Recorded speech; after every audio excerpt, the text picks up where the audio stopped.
Welcome to this recording, organized by Carleton University's Technology Innovation Management Program at the Sprott School of Business. We named this event the Quantum Technology Opportunity Workshop, Engage, Discover, and Act. It originally took place on Thursday, February 19th, 2026. We are grateful and would like to acknowledge all speakers and panelists who contributed to this event, the management of Carleton University for supporting us, and the team at the TIM program for bringing it to life. This recording contains 9 talks followed by a panel discussion. Between each talk, you will hear the voice of Professor Stoyan Tanev, the event's host and organizer, as he introduces the speakers. We were delighted to have welcoming remarks delivered by Howard Nemirowiął, Dean of the Sprott School of Business, and Jit Bose, Associate Vice President of Research at Carleton University. We hope you enjoy the show. Okay, good morning. Please take your seats. Let's wait another minute just to see who else is coming. We have 80 people registered, so sooner or later the room will be filled with more people. Yeah, Kai. You stay and sing some Bulgarian folk song. Yeah.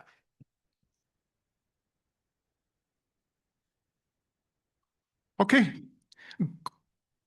Good morning again. My name is Stoyan Tanev. I am an associate professor in the Technology Innovation Management program in the Sprott School of Business here at Carleton. It's a pleasure after 6 and more months organizing this conference to be here. And it's a real pleasure because it was a sense of belonging and commitment by speakers, potential participants, in our local administration, and the interest from many people from Canada, from Europe, and so on.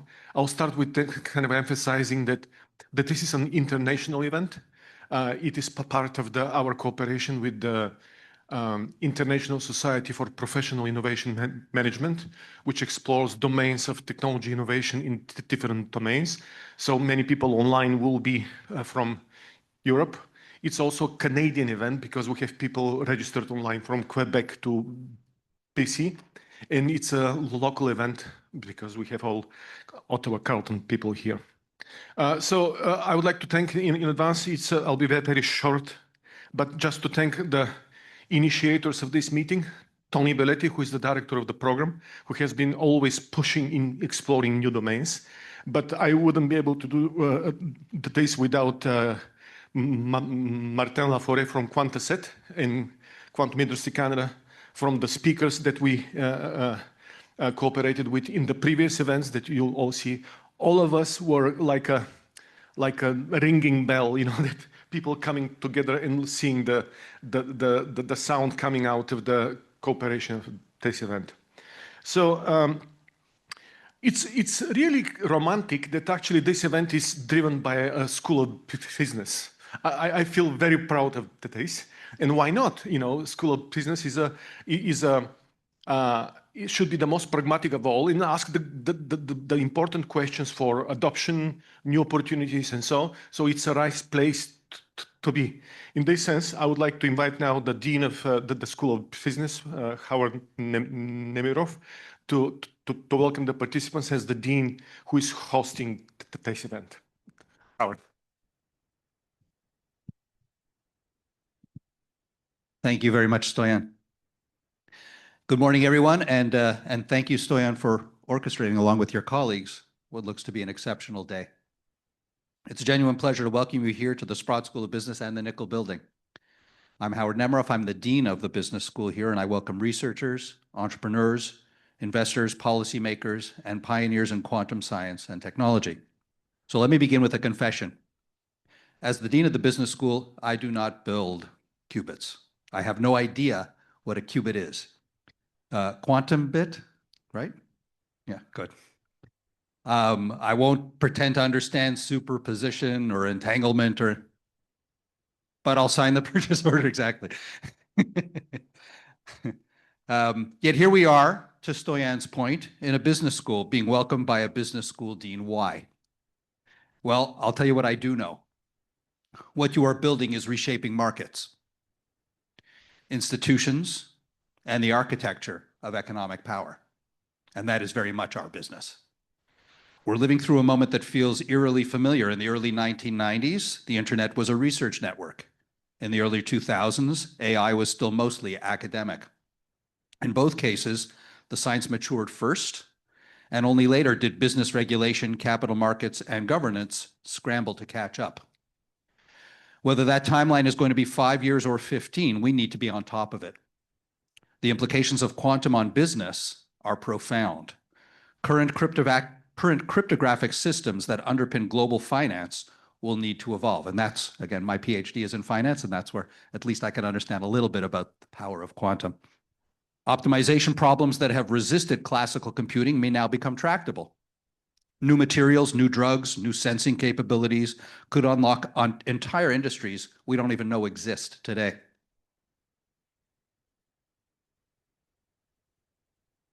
Quantum will undoubtedly shape markets, security, capital flows, and the strategic posture of nations, explosive growth and opportunity. And with that explosive growth and opportunity comes uncertainty. Capital will need to be allocated under radical ambiguity. Risk is expensive. Boards will need to understand technological risk they cannot easily benchmark. It's still in motion. Governments will need to balance national security, open science, and global collaboration that we're seeing play out presently.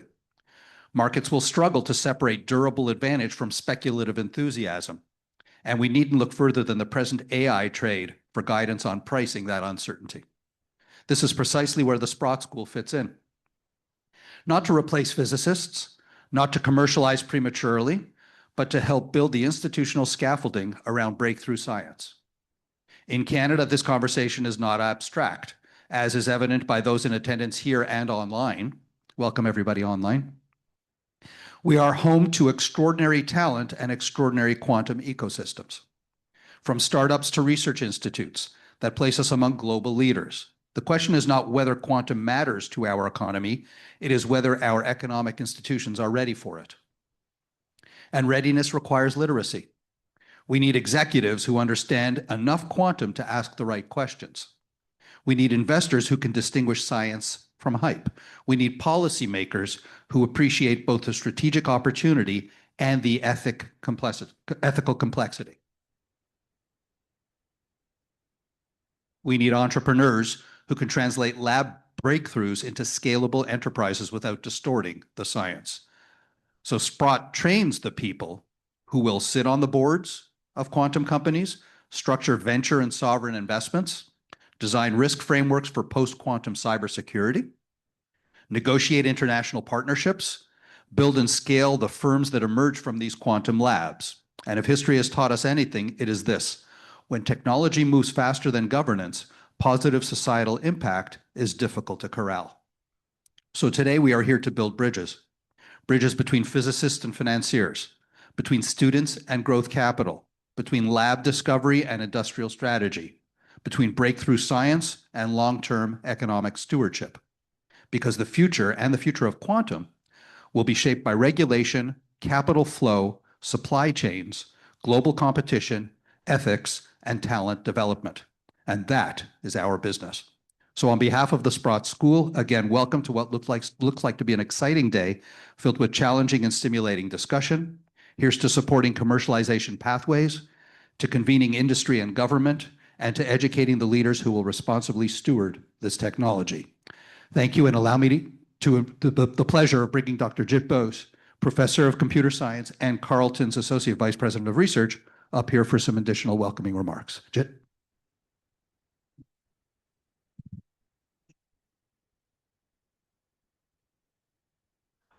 Good morning, everyone. My name is Prosenjit Bose, but only my mother calls me Prosenjit when she's upset with me. So please call me Jit. I'm the Associate Vice President Research at Carleton University, and we're delighted to host today's session to explore entrepreneurial opportunities through leveraging the potential of quantum technologies. This is the third of a series of international events organized by Carleton University through the Technology Innovation Management Program of the Sprott School of Business. The first event was the International Workshop on Quantum Technology Entrepreneurship in November 2024.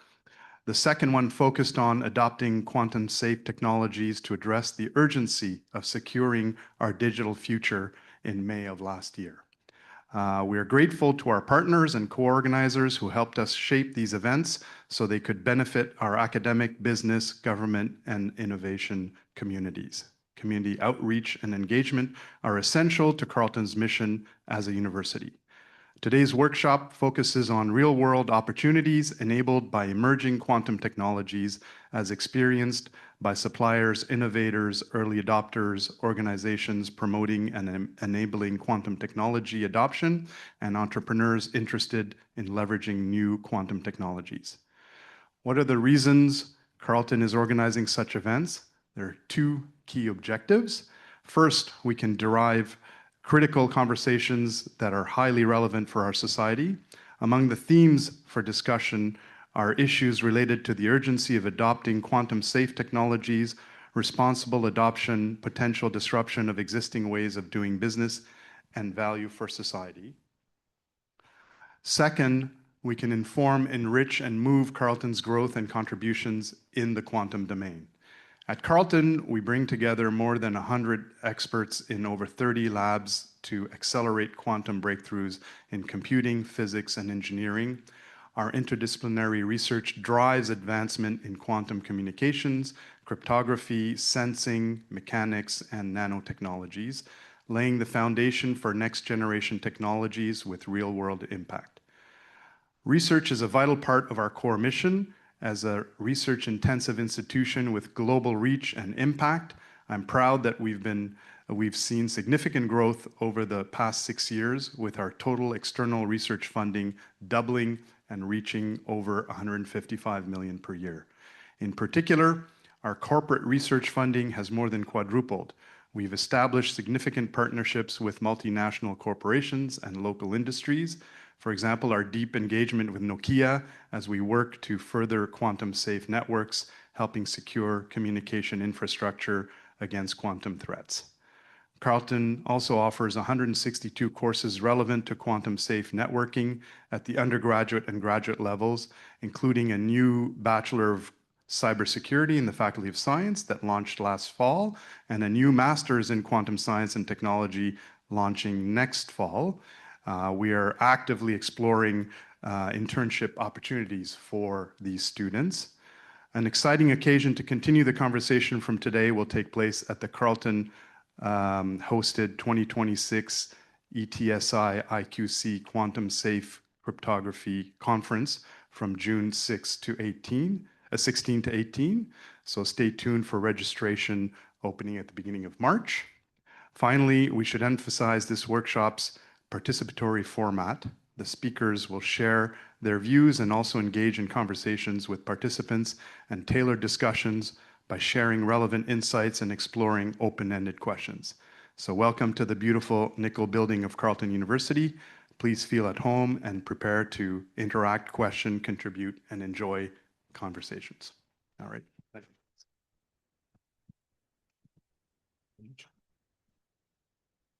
Okay, so all the events we have organized so far were under the silent support of, both silent and vocal support of Quantum Industry Canada.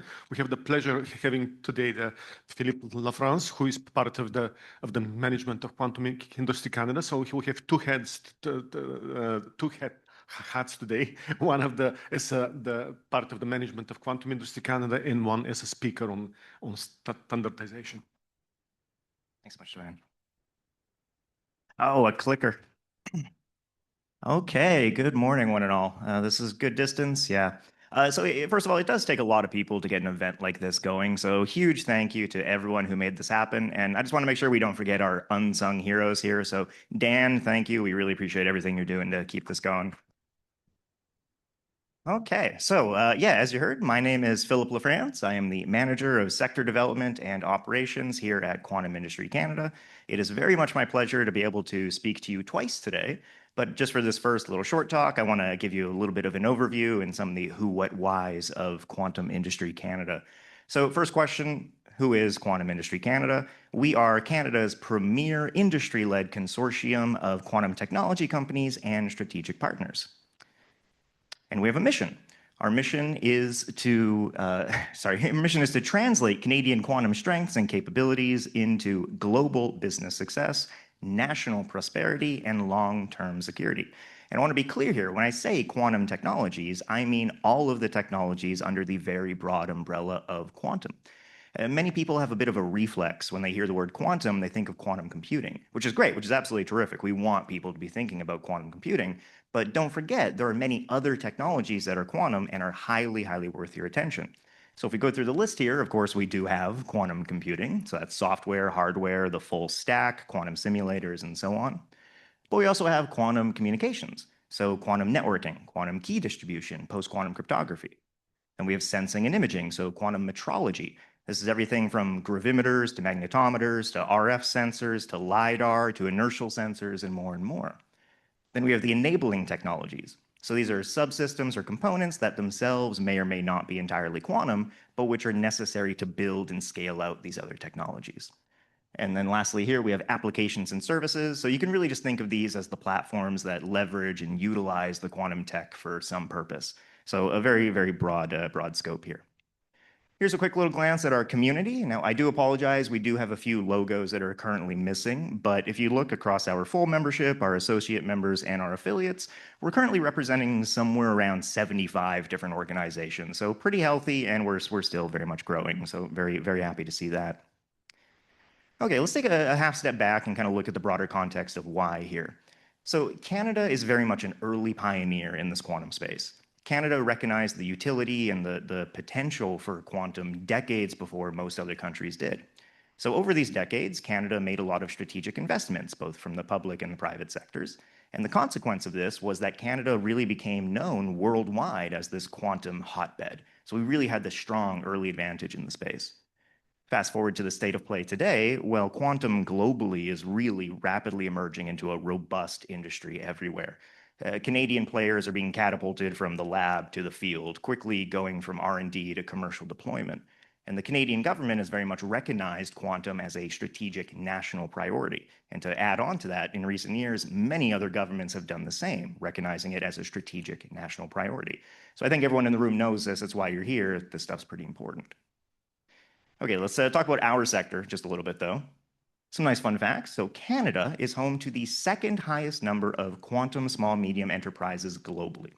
And if you normalize for population, so you take it per capita, we're actually #1, which I think is pretty cool. And then similarly, if you look at the size of our entire workforce, so not just the number of companies, normalize for population again, we have the 3rd largest workforce in the world. So again, really strong advantages here. And if you want to add on to that, Canada's also been doing a really, really good job of attracting international companies to set up shop here or expand their quantum teams with the expectation that this is going to have some very nice benefits for Canada.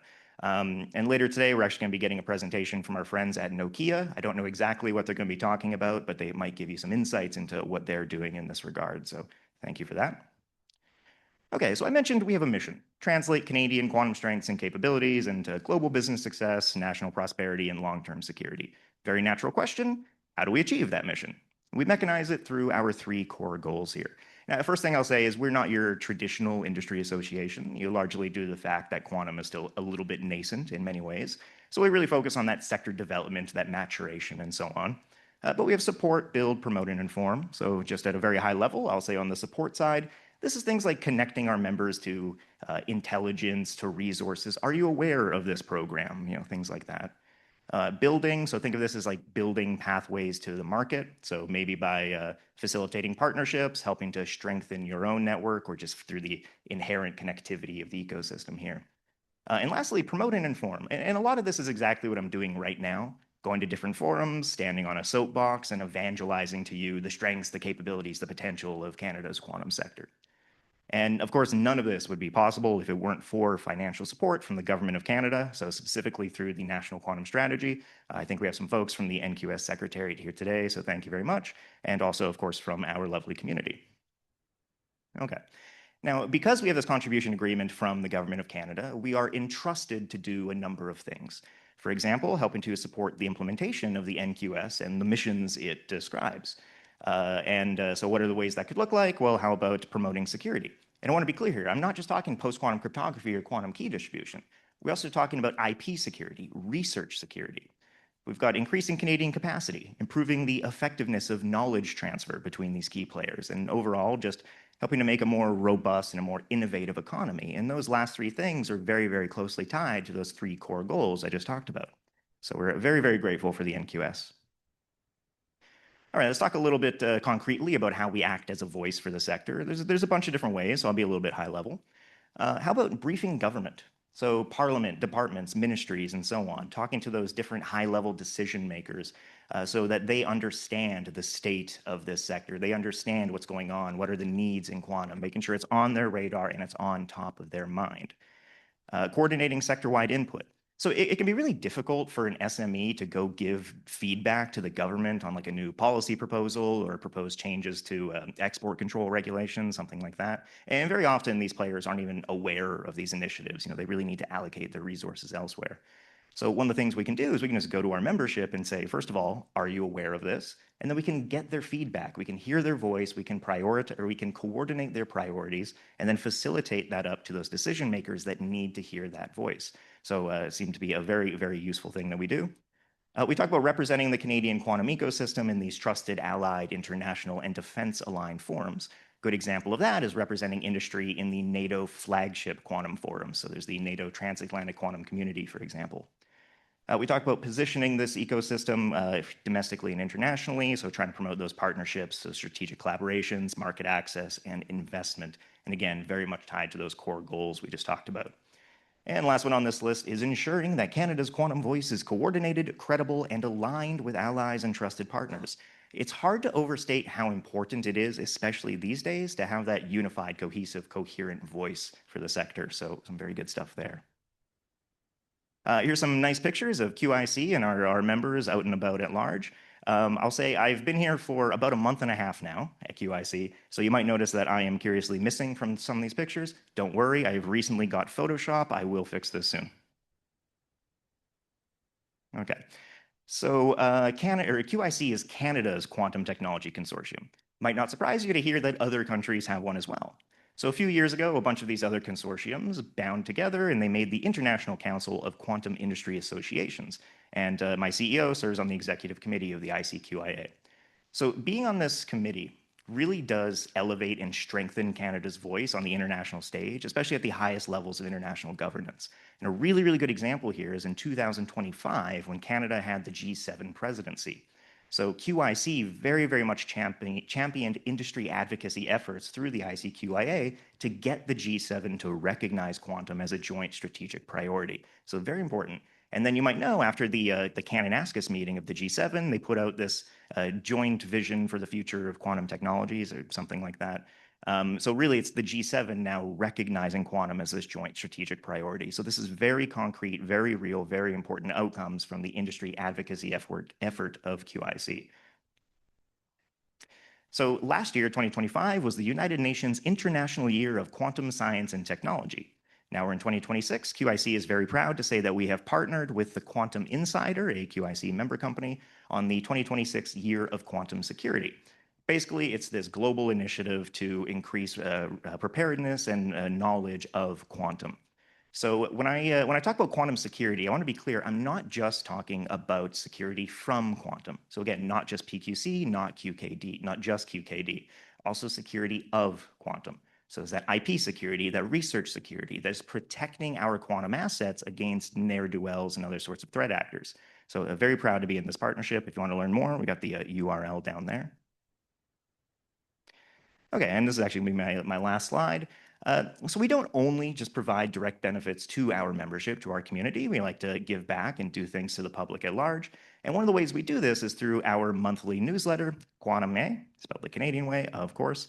And really, this is your way to keep up with the sector. So this is a collection of curated insights, trends, perspectives, news items, and happenings that are highly relevant to this sector. And very much this helps to shape the understanding of the state of these things amongst many other stakeholders. So we're talking decision makers across government, we're talking potential partners, strategic investors, and so on. We're talking about the media, new entrepreneurs, or people who are just interested and want to learn more about the state of play. So if you want to subscribe to this, and I highly recommend you do, just go to quantumindustrycanada.ca, scroll down, you'll get a prompt, and I'll be very happy to have your email added to that list. Okay, so with that said, I am still Philip Lafrance, and I'm still very happy to be here. We might have a minute or two left, so do we want to do a Q&A, or if you have a question for me, I'll very happily take it.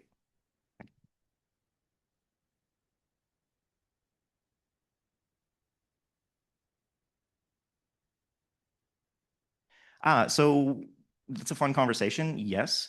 We do have different membership styles. So our full members are the ones who are here in Canada building, scaling out quantum technologies. And then we have some other tiers, and then we have affiliates. It's a little bit more of an offline conversation, but yeah, we do want to have a very diverse, robust community, and we're very much growing. So good question, and happy to have that one, Luis.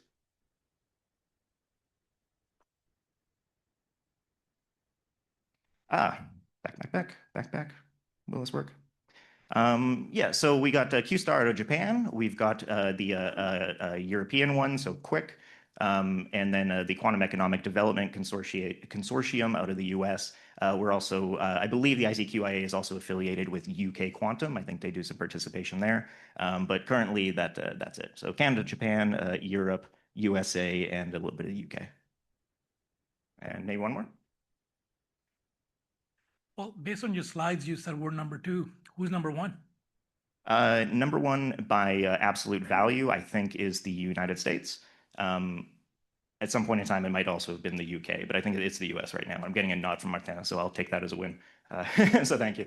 Okay, I think we're at about time. So again, folks, thank you so very much. I'll see you again this afternoon. Thank you, Philip. Okay, so we are going to go now. We're going to get going, as some people say. So we start with the presentations now. Everything is as planned, except there is one change. Martin Charbonneau from Niki needed to cancel yesterday late afternoon for some personal reasons. He sent slides and everything. He'll probably allow us to share the slides and everything. But his talk, his spot will be taken by Bruno Couillard from Cryptography, who will be speaking about his vision of quantum being in a post-quantum cryptography company, which is also a nice contribution to the team today. But let's start. Our first speaker will be John Donohue. He is from the IQC Institute of the University of Waterloo. And before inviting him, just wanted to make a point about us in Ottawa. All the major centers of quantum in Canada, Sherbrooke, Waterloo, Calgary, Vancouver, all of them have institutions that deal with promoting quantum science and technology in terms of events that people learn more about this. In Ottawa, we don't, but we will. So let's learn from what other people in Canada are doing and try to do more here in Ottawa. John, please tell us more about your institute and more about the quantum technologies. Awesome. Thank you so much. Oh, hi, everyone. All right. Thank you so much for having me. Thank you, Stoyan, for putting all this together. And thank you, everyone, for joining us today. So my name's John. I'm from the Institute for Quantum Computing. We're a research institute located at the University of Waterloo, studying all kinds of things about quantum technologies. Now, before I get started, so I'm going to be talking a little bit about the fundamentals of quantum technologies. Who here either works in quantum technologies, is studying quantum technologies, is part of the quantum industry in some way, is guiding quantum? Essentially, who kind of thinks of themselves as a quantum person? Perfect. The majority of hands did not go up. So everyone who put their hand up, take a little nap. You're good right now. This is not for those of you who didn't put your hand up, I'm going to be talking to you right now. So we've already used the word quantum. I should have been counting. I need to get a little clicker to count that. How many times do we say quantum before we get to this part? Probably about 20, 30 times, I'm guessing, so far this morning. What the heck is quantum? So for those of you, does anyone who didn't put up their hand want to try to take a stab at what is quantum? Or what do we mean when we say quantum?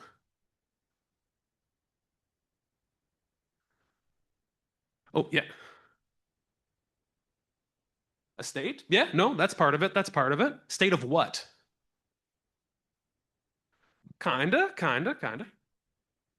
Okay. At the back? Something about tiny space. When we think about quantum, we think about little things, functions existing in tiny space. Anything else that comes to mind? Don't worry about a definition, like straight word association is A-okay. Like what words pop into your head? Nano, yeah, small scale. Computing, yeah, information technology. Okay, cool, yeah. So these are kind of the things that a lot of people think about. They think about philosophical aspects of it, how it shapes our understanding of reality. They think about, it's happening with things that are going on at a very small scale. And of course, if you're in this room, you're probably interested in it because of the impacts it has on information technology, things like quantum computing, quantum security, those kind of things. Now, what a lot of people, I'm surprised no one said anything about, is things like batteries, things like Ant-Man, things like that. Because what we see a lot of in quantum is this kind of stuff where essentially, especially in the last 10, 15 years or so, quantum has kind of taken over from what we used to do with rocket science, where if it's something complicated, we're just going to put the word quantum in front of it, and that's going to mean that it's super high tech. So you see all these kind of things going on here. We have some in here that are my personal favorites. We have the Yeezy quantums from back before everything went off the wire for him. We have the quantum recreational vehicle. We talk often about quantum being the science of the small things. I do not know what that has to do with the recreational vehicle in particular. My personal favorite is the quantum sleeper anti-terrorist bed. Essentially a little panic room. You press the little button and you become your own little quantum state, nice and secure. Now, some of them have the jokes, don't get me wrong. We have the the quantum hair conditioner, which erases the particle from your hair, unleashing its true wave nature. As well as UPS Quantum View, which tells you exactly where your package is and gives you no goddamn idea when it's going to show up. But suffice to say, what we're doing with quantum here is essentially using quantum as a buzzword. Now, all these ones are mostly fairly harmless, but there's no connection to real quantum technology in your dishwasher fluid, for example. That being said, there are also other ones that are a little less, let's say, harmless. So for example, this is the quantum superblock. You can buy it from, I'm not going to name the company, but you can Google it if you really want. It costs 1,800 American dollars. It is essentially 2 metal plates with 3 rails connecting them. And what you do is you are supposed to put your belongings, you're supposed to put, say, for example, they actually recommend using for your underpants for some reason. I don't know, it's odd. But you put it in the middle there and it harmonizes the quantum energy inside your belongings in order to help eliminate negative health effects, is how they try to sell this. In their words, it charges any objects with pure, dynamic, and powerful quantum energy, which is another way of saying it doesn't do a damn thing. It just, it might look nice, but it doesn't look $1,800 nice. I'm going to say that much. And yes, before you ask, you can buy it with cryptocurrency. Now, this is an example of quantum bullshit, I would say. And there's a bunch of other ones like this where they put the word quantum in front of it because it's supposed to tell you that we're using quantum mechanics. It's something that normal people don't understand, but trust me, there's an energy field under there, and that's going to help us unlock health benefits and help us become better versions of ourselves. Now, some of these are just, thankfully, nonsense trinkets that are designed to take money away from people who don't suspect any differently. Some of them are actively harmful. This quantum shield nanotechnology does technically have something that involves quantum mechanics in there. It has a radioactive isotope involved. So if you start wearing that, you are giving yourself negative health effects very, very quickly. So this is an example of something where if we don't understand what the word quantum means, we can be taken down the wrong path quite quickly as well. So what is quantum really? Well, we're talking about small things. When we talk about quantum, what we really mean is that we're talking about the rules of the submicroscopic universe. We're talking about things on that very small scale. We're talking about things like atoms. We're talking about things like electrons, things like photons, things that exist in the world below what the eye can see. Now, it does introduce some new ways to think about the world, things like probability waves and quantization that don't really have an analogy with the world as it exists around us. But just because they don't have a strong analogy with how the world revolves around us doesn't mean they're not tested, doesn't mean they're not real. If we understand how to apply these rules, we can model the behavior of these experiments at the very, very small scale. We've had quantum mechanics for over 100 years at this point. We've tried throwing basically every experimental test we can think of at it. And at the end of the day, quantum mechanics still holds strong as the most accurate description of the universe we have at that scale. Okay, so it might not kind of look like the world around us, but if we use the mathematics of it, if we follow this rule book, we can understand how things behave very well. Now, what are those kind of fundamental behaviors? Now, we're not going to, this isn't going to turn into a full physics lecture, but when we talk about kind of the quantum phenomenon that differ from the way the world reacts around us, we can, somewhat unfairly zoom in on three particular phenomena that come up a lot, especially in the context of technologies like quantum computing and quantum sensing. So the first one would be quantization, this idea that quantum systems have these countable discrete properties. Now, for example, we all know that if you look at matter at the very small scale, we're not made up of a continuous sea of matter, it's countable chunks that we call atoms. This kind of intuition holds for other kinds of properties as well. If we think about light, it's made of these countable units that we call photons. If we think about the energy that the atoms can have, it's not just going to be some continuous range of energy. If we look at, for example, the light that comes off of this mercury lamp, we see it only comes out at very discrete energies. And the fact that we have this discretization, this quantization, is an important part of quantum mechanics. Essentially, if we go down to the very, very small scale, things stop being so continuous and start being more countable. The other thing that comes up a lot is this idea of interference and superposition, perhaps most famously exemplified by the double slit experiment. If we have two possible quantum states, high energy, low energy, here or there, then there also exists a quantum state called a superposition state where it has a component of each. Okay? The most famous example, the double slit experiment, if we send photons and allow them to go through either one opening or another, when they spread out, what we're going to see at the other side is not just a random mess, but certain regions where the path that it took from one opening and the path that it took from the other opening will sometimes constructively interfere, resulting in these bright interference fringes, and sometimes destructively interfere, resulting in these dark fringes. This is kind of the classical, not classic, this is kind of the traditional trace of quantum behavior in some sense, of the superposition effect. And we can see this for photons, for particles of light. We can also see this for atoms. So this is out of a Bose-Einstein condensate, kind of a very special quantum state of many atoms. We can also see it for electrons as well. And the final thing that we hear a lot about is entanglement. So this is the idea that when we have many quantum systems, think about many photons, many atoms, it is possible for them to exist in superposition states that don't just apply to one photon, don't just apply to one atom, but actually apply to the entire collection of photons, atoms, electrons, superconducting circuits, whatever it is we're talking about there. So essentially, when we start thinking about these systems, not just one at a time, but as collections, their behavior gets much, much, much more complicated. And there are philosophical interpretations to this as well, but the important thing is that things get complex very fast.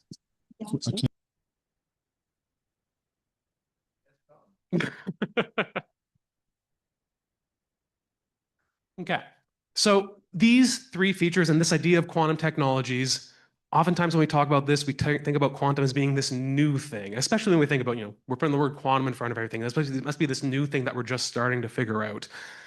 As mentioned, we've understood quantum mechanics for over 100 years at this point. We've been using quantum technologies for at least 75 years. Okay, and you've been using quantum technologies. I'm using a quantum technology right now. I'm pointing a laser at this screen. If we don't understand things about quantization, about how we control these atomic energy levels, we can't think about how to build a laser. A laser was actually described using quantum mechanics long before it was ever actually able to be physically realized in a lab. Things like MRI, magnetic resonance technology, magnetic resonance imaging, essentially what we're doing is controlling the fact that our body is made of atoms, and those atoms have a magnetic property called spin. And by understanding the quantum mechanics of that property, we can do things like get these non-invasive images inside of our body. If we want to understand semiconductor integrated circuits, we need to be thinking about the quantum mechanics of the electron behavior in those semiconductors, nuclear power, and of course, other nuclear technologies like nuclear weapons only exist because of our understanding of quantum mechanics. That quantization that I showed you, those very, very unique colors that come out of atoms, by understanding those, that's how we get atomic clocks, that's how we get incredibly high precision timing, and that's how we build tools like global positioning systems. And of course, scientific tools like electron microscopes that have existed for a very long time. All of these only exist if we understand quantum mechanics. So quantum mechanics is not something new necessarily. It's not something that we're just starting to figure out from a fundamental level. We've known about quantum mechanics for 100 years. We've been using it for about 75 years or so to build real technologies that in our modern society we use constantly. That being said, we do talk about quantum technologies like they're new. So what is new when we talk about quantum? When we look at kind of, what's going on with quantum, we see that budget 2025 allocated $334 million for quantum. They noted exactly two sectors of innovation to invest in. AI got the biggest chunk. Quantum was the only other thing mentioned. Last year, the year of quantum was 2020-25. That was deemed by UNESCO as a celebration of quantum technologies, yes, to look back on the past, but also as an exciting inflection point for looking forward to the future. If we look, of course, Philip already mentioned the G7 meeting. It was mentioned as it was agreed upon as a point of pride between the 7 nations that this is something that they should all pursue in tandem with each other. Of course, the National Quantum Strategy, and we're looking at McKinsey-esque reports where they're projecting $97 billion of revenue by 2035 for the industry as a whole. If we've had quantum technology for 100 years, why is it new? What is new going on here? And generally, when we think about what's new in quantum science and technology, people usually are talking about this idea of quantum information science, broadly defined. Okay, so this is a field where we think not just about what quantum is, how quantum works, but think about how we can think about the information encoded in a system that obeys the rules of quantum mechanics. So think about building computers not out of classical transistors, but out of individual atoms, individual photons, things where these rules like quantization, superposition, and entanglement become important. Think about how we can build communication systems based on these similar ideas, new kinds of sensors.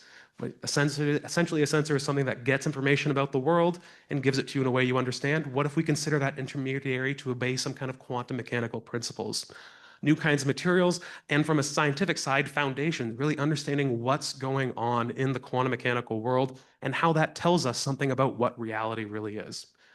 Now, when we start thinking about these kind of ideas, quantum mechanics becomes, not just a physics and chemistry thing. It really brings in people from computer science, mathematics, cryptography, engineering, and all sorts of other fields. So this idea of thinking about the information encoded in quantum systems has not just, increased our understanding of scientific, increased our understanding of what technologies can do, but also broadened out the pool of people who can be interested and can contribute to the development of quantum science and technology. So we're going to be talking a lot about information. So this is my next question to you. What is information?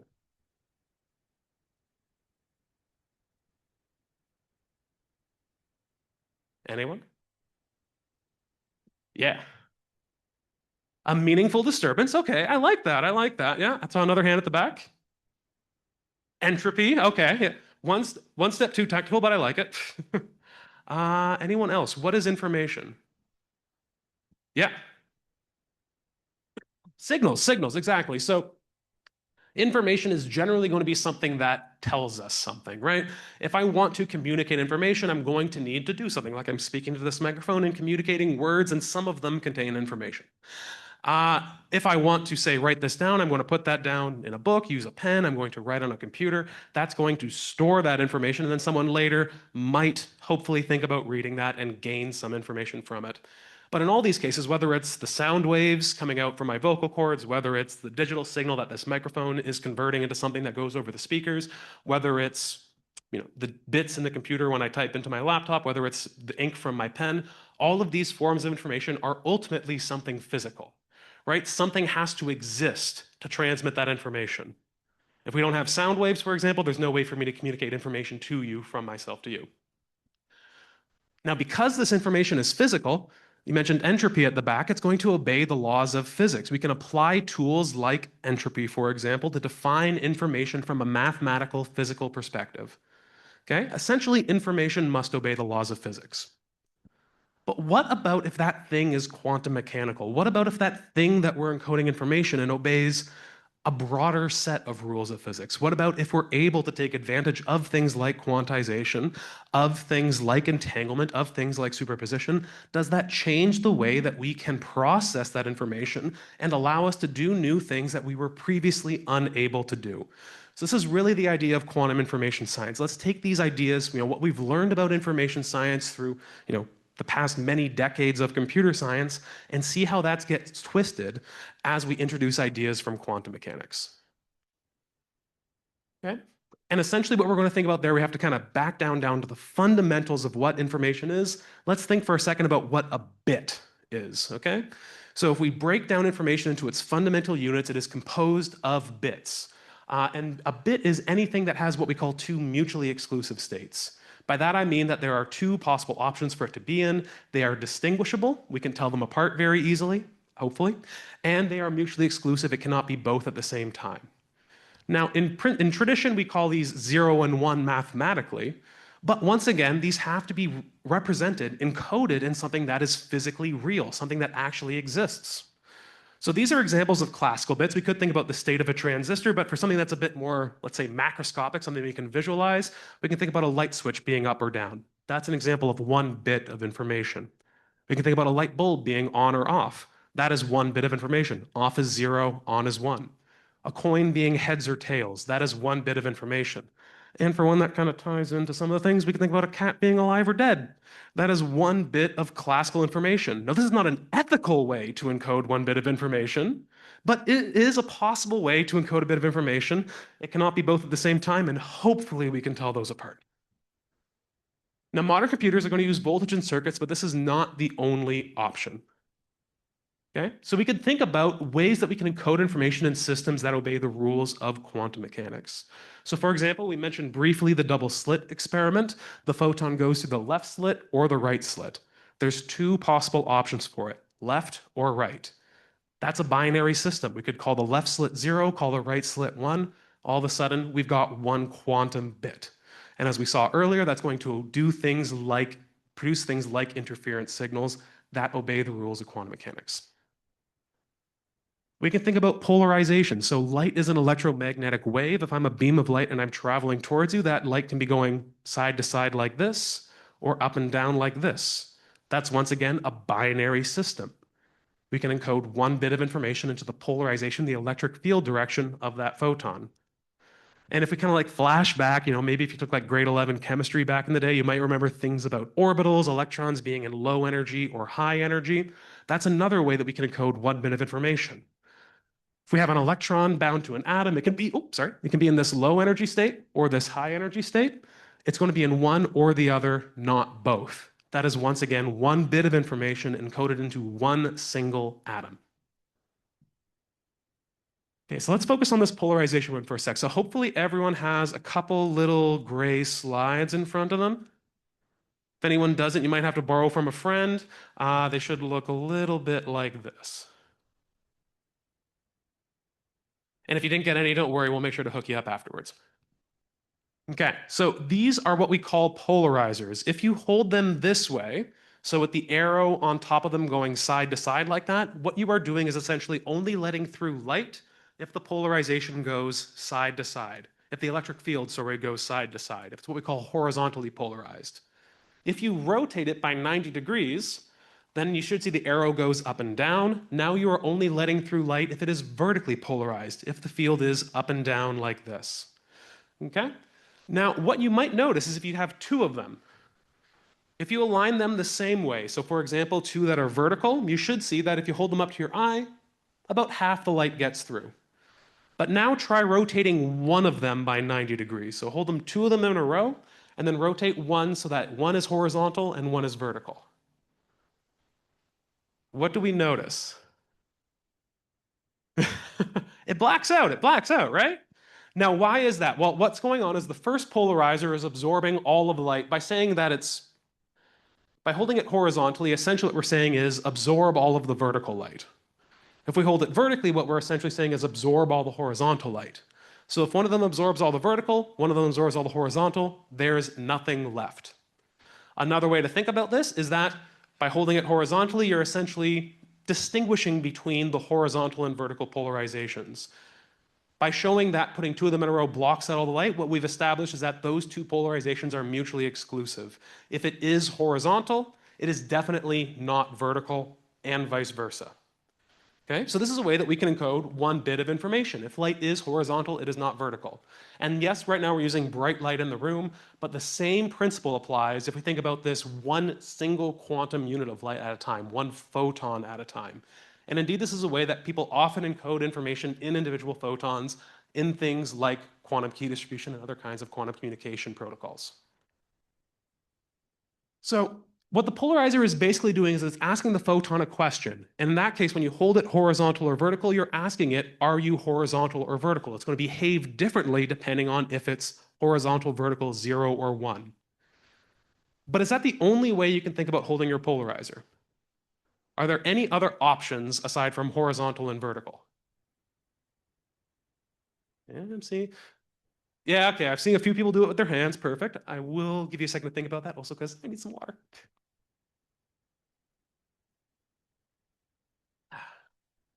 Yeah, so most of you kind of put your hands, started rotating it a bit like a steering wheel and think about where else it can go.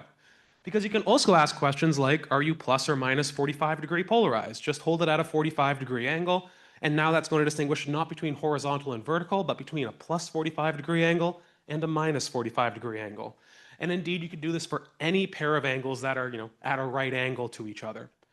So essentially what we're seeing here is that, yes, there's a way to encode a bit into the polarization of a photon, 0, 1, horizontal, vertical, but there are actually many ways to encode a bit into the same feature, the same polarization. Okay? So is plus 45 degrees a valid way to encode the polarization of a photon? Absolutely. But in that case, is it the same as 0 and 1? Are we encoding a 0 or a 1 into it? If we hold two polarizers, now this time put one of them at plus 45 and the other one at horizontal or vertical, you should see by looking at a light source that about half of the light makes it through. So plus 45 is not quite the same as horizontal, but it's not the opposite either. It doesn't go completely black. It's what we call one of those superposition states where it has some component that is horizontal and some component that is vertical. It's kind of, a different state that is somewhere between 0 and 1. Okay? And this is an example of one of those ways where quantum information can differ from classical information, gives us other kinds of states beyond simple zeros and ones. Okay? So let's think about how this works, for example. Now let's switch from polarization to think about atoms. So this picture right here was taken at one of the labs in Waterloo. This is a picture of 8 individual atoms. Yes, you are looking at a picture of exactly 8 atoms of a terbium in this case. So we can see all these bright spots. Those are each one atom at a time, trapped in an electromagnetic field, and then addressed with lasers in order to control their energy states, that ground state versus excited state to encode information. Now, if we have these 8 atoms in a row, can we think about encoding information into them? Absolutely. Let's use our quantum fundamentals again. These are quantized. These are individual atoms. Each of them can hold one bit of information depending on how we can encode it. So we can use our lasers, for example, to encode a string of zeros and ones. Okay, but is this the only option we have available to us? No, we can think about doing some other things. We can think about incorporating some of our other quantum fundamentals. So let's say that some of them are going to be in the 0 state or the 1 state, but some of them are going to rotate to the equivalent of that plus 45-degree state where it's not exactly 0, but not exactly 1, has some component of each bit. Now we have these, what we call these superposition states. Okay, now all of a sudden we have something a bit more complex, something that is difficult to think about from a purely classical context. Now what really makes quantum information more interesting is when we start thinking about not just about individual superposition states, but thinking about how we can entangle these systems together. So now we're going to think about not just having individual photons at superposition states, but the whole system in a larger superposition state, where, for example, we could measure all of them as 0 or all of them as 1, but no other possible combinations are allowed. Okay, so thinking about correlations among superpositions inside this system of 8 atoms. Okay, and by thinking about these other kinds of states, especially states like this that have no analogy in classical computing, this is where quantum computers start being able to do things that classical computers are unable to do. Or these are some of the features that we're looking to see, essentially. So what is a quantum computer? So if the rules of qubits, if the possible states of qubits are different than those of classical bits of traditional computers, how can we put that to use? So at the end of the day, if we just measure one of these superposition states, turns out we get random noise out. That's not particularly useful. We need to think about how we can manipulate these superposition states, these entangled states, to get us to answers that are interesting to us. So, what's a traditional computer? I give it information, it gives me information. As the end user, frankly, I don't know what's going on inside that whole thing. I'm not an expert in building motherboards, anything like that. So it might as well be magic for most people when they're working on their laptop. A quantum computer, similar in a sense. Ideally, at the end of the day, you shouldn't have to understand everything that's going on inside the quantum computer to get some kind of advantage out of it. You give it some information, it gives you some information out, and that information is hopefully useful to you. But you're able to use these ideas about superposition and entanglement to process information in new ways along the way. So you often hear the term, this is a new paradigm for a new paradigm for computing. It gets kind of thrown around fairly loosely. There's a reason for using that term paradigm. This isn't just about supercharging computational power. This isn't just about, hey, we're going to boost your ability to mine cryptocurrency by a factor of 20 or something like that. No. What we're doing here is essentially finding new ways to process the fundamental units of information to solve problems in entirely new ways. And that involves a lot of deep thinking about how to use these tools effectively. This involves a lot of deep thinking about whether or not the advantage is genuinely because of a quantum effect or because of some other kind of effect that we can maybe mimic using a less onerous kind of technology. It requires a lot of hardware as well to actually build these systems and make them work in a way that is reliable, understandable, and controllable. Okay, so let's do a little bit of quick comparison.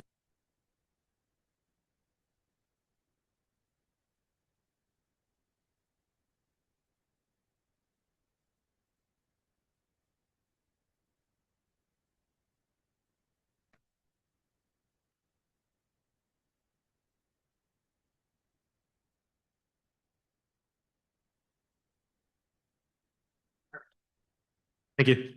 Classical technology.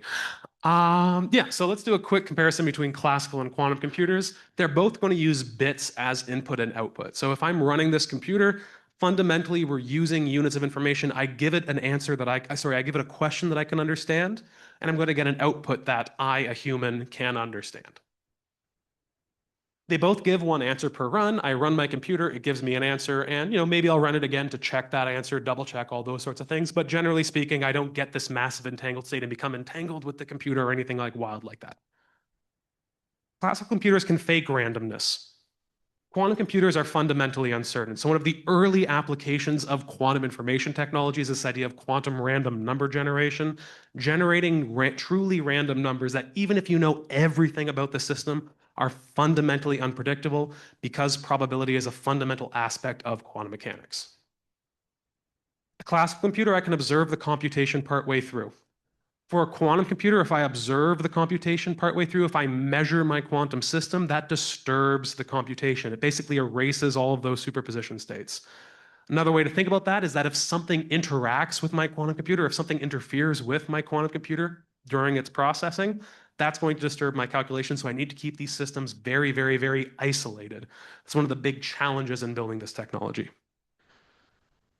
Classical computers, I can only measure the bits in one way. Quantum computers, similar to what we saw with the polarizers, I can think about measuring them in this kind of way, horizontal or vertical. I can think about measuring in this kind of way, plus minus 45 degrees.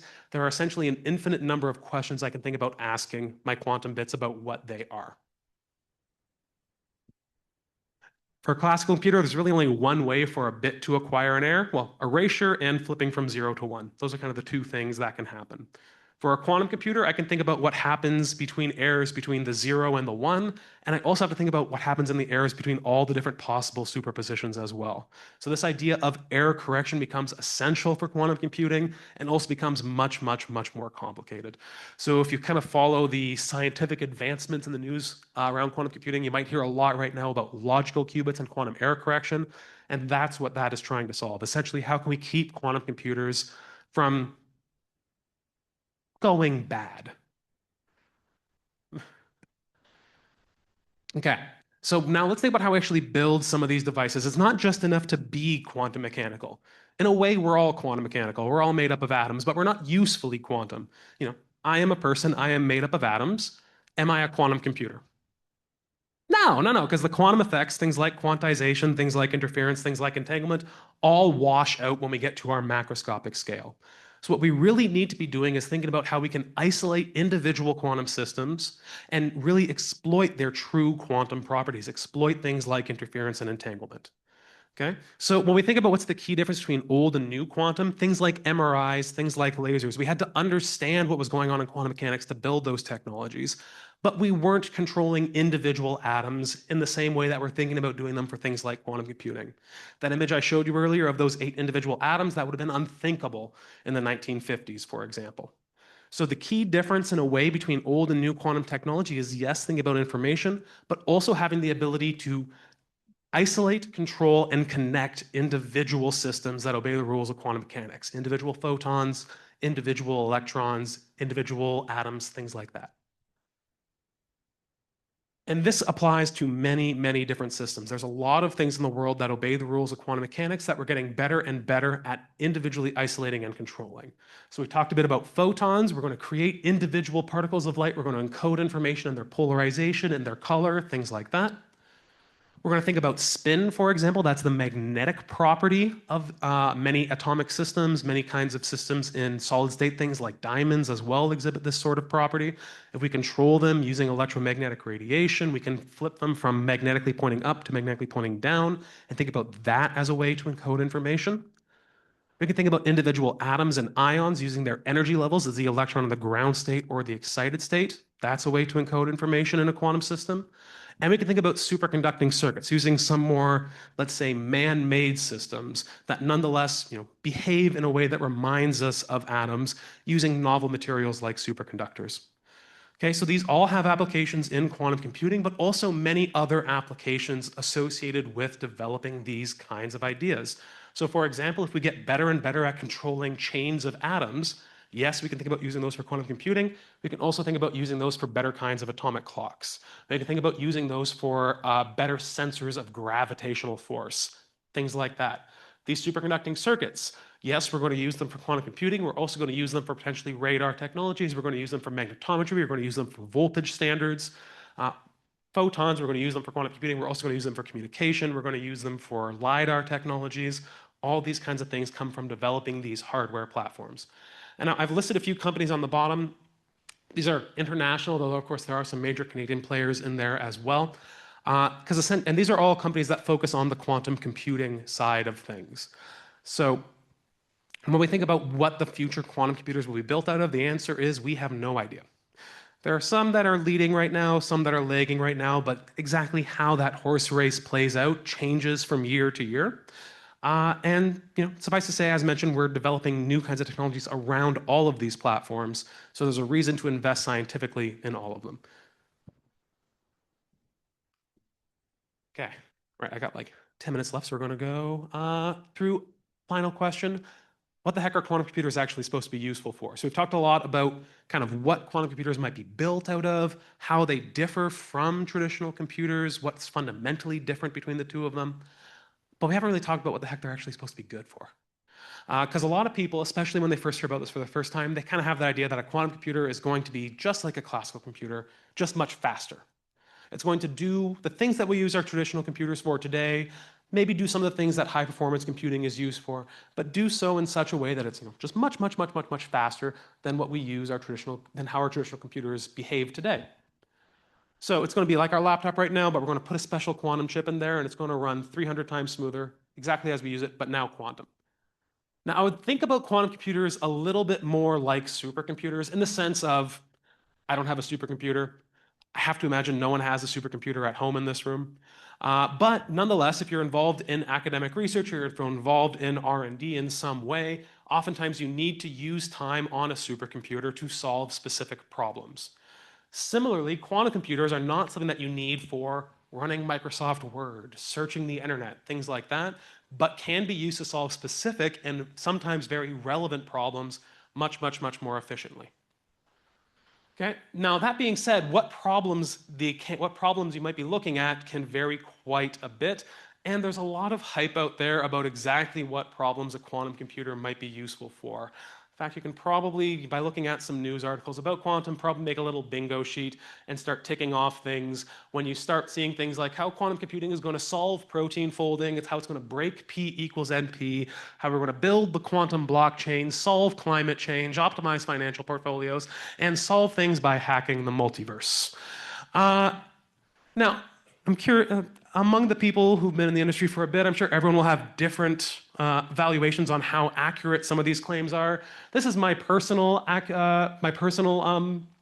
coloring of this graph, let's say, where they range from, hey, mostly true. Yeah, it's true. Your data is insecure today in a big way. We'll learn a lot more about PQC as we go throughout the day. Yeah, it will help us understand physics. That's almost certainly true. It's not going to probably solve problems in big data. We're definitely not going to be solving the multiverse. Some of these go from mostly true to fairly speculative to just plain old false. Okay. Now, one way we might use them, and I think about it, in fact, where people started thinking about quantum computers was for quantum simulation. So when we talk about some of these features of quantum mechanics, superposition, entanglement, it starts to hurt our brains a little bit, especially when we start diving into some of the math about it. It's not something that we're used to thinking about in our everyday life. It's not something that has a direct analogy. It gets complex. This holds true for our computers as well. Essentially, if I want to simulate something that obeys the rules of quantum mechanics, a chain of atoms, a molecule for material science, high energy physics, a protein for pharmaceutical research, things like that, I essentially need to teach my computer quantum mechanics. And just like it's hard to teach our students quantum mechanics, it's hard to teach our computers quantum mechanics as well. But if our computer speaks the language of quantum mechanics already, if it runs on the principles of quantum mechanics, it may be possible to think about taking a problem that uses the rules of quantum mechanics and running it on a computer that understands the language of quantum mechanics, and then getting an answer much more efficiently. Essentially, we kind of skip, waving our hands a little bit, we skip a step along the way of training our computer to understand quantum. Now, this, if we go back to the 80s, was kind of the first proposal for why we might want to build a quantum computer. Would have a ton of very relevant applications in research and development and fundamental science. But let's face it, if this was the only application of quantum computing, it likely would have remained a pretty niche interest. What really changed the game is when we start thinking about how quantum computing can solve problems that look like they have absolutely nothing to do with quantum mechanics, like nothing whatsoever. So we're going to play a little game right now. I'm going to put a number on the screen, and I want you to tell me its prime factors as quickly as possible. Okay? So for example, if I were to say 15, I want you to tell me 3 times 5 as quickly as you can. Ready? Okay, 21. 3 and 7, okay, we're awake. 65. 13 and 5, but see, already a little slower, but 13 and 5 is correct. 143.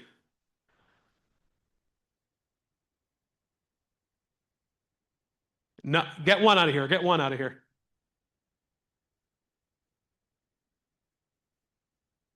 So I think I heard it at the back, one more time. Definitely no 0.25s, it's whole numbers. 13 and 11 is the answer. What about 1081? Yeah, I have had one person in the entire time I've had this chain of questions, one person has shouted out what the factors of 1081 was very impressed, very precocious grade 9 student. Could not love them more in my life. But no reasonable person is going to be able to figure out this one without a significant amount of time. Essentially, because what are you doing in your brain? Let's think about 143. What you did in your brain was you said, okay, is 3 a factor? No. Is 5 a factor? No. Is 7 a factor? No. You went through the list of prime numbers in your head and tried to figure out what the factors could be. And yes, computers can do this a little bit more efficiently, but really not that much more efficiently than that process. Okay, so as these numbers gets bigger and bigger, it becomes essentially impossible for us to do this by hand, but it also becomes very, very difficult for a computer to do them as well. Now, notably, the reverse process is much easier. If I were to tell you, what's 5 times 13? 65, no problem. 11 times 13, well, you'd go 13 times 10 plus 1 times 13. You can do that multiplication very quickly. Even if I were to give you 756 million, blah, blah, blah, blah, blah, times 941 million, blah, blah, blah, blah, blah, give you a piece of paper in 10 minutes, there's a rules for multiplication that would allow you to do that one even by hand. But doing the reverse process, finding the factors, essentially impossible by hand. And, once we start getting to larger and larger numbers, essentially impossible even with a very strong computer. Okay? What it turns out is that these two problems, this problem and the reverse problem, factoring and multiplying numbers together, there's a distinction between them with classical computers.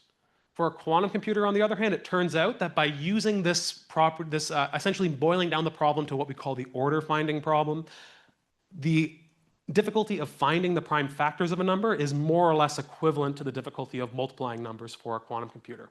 Now, it's weird reasons. Essentially, we can boil down factoring to this odd computational problem called order finding, and because it has a periodic nature to it, we can use quantum computers to solve that order finding problem much more efficiently.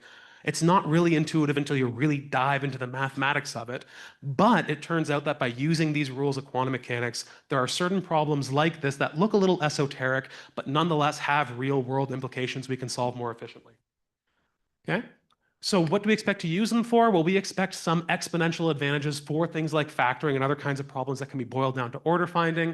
We hopefully expect some exponential advantage for materials science, quantum chemistry. There's going to maybe some kind of polynomial advantage for things like optimization problems and search, but we expect absolutely no reason to ever use a quantum computer for things like adding, multiplying, word processing, a lot of the tasks that, normal people think about when they think about how they use their computer. There's also potential heuristic advantages we can look at, and this is where it gets controversial, especially in the academic range of things, where we think about how we might use a quantum computer by using some other kinds of processes. We think there's an advantage there, but it's not rigorously proven scientifically. It makes a lot of people very, very nervous. Okay, now I'll skip over this a bit because I know a lot of people are going to be talking about PQC in a little bit, but essentially when we talk about factoring, why are people so interested in that? Partially because, hey, it's cool, but also because it's very closely related to how we keep our information secure over the internet today. We use problems like factoring that are very easy to solve one way, but very difficult to solve the other way, and use that as the way that we keep our information secure.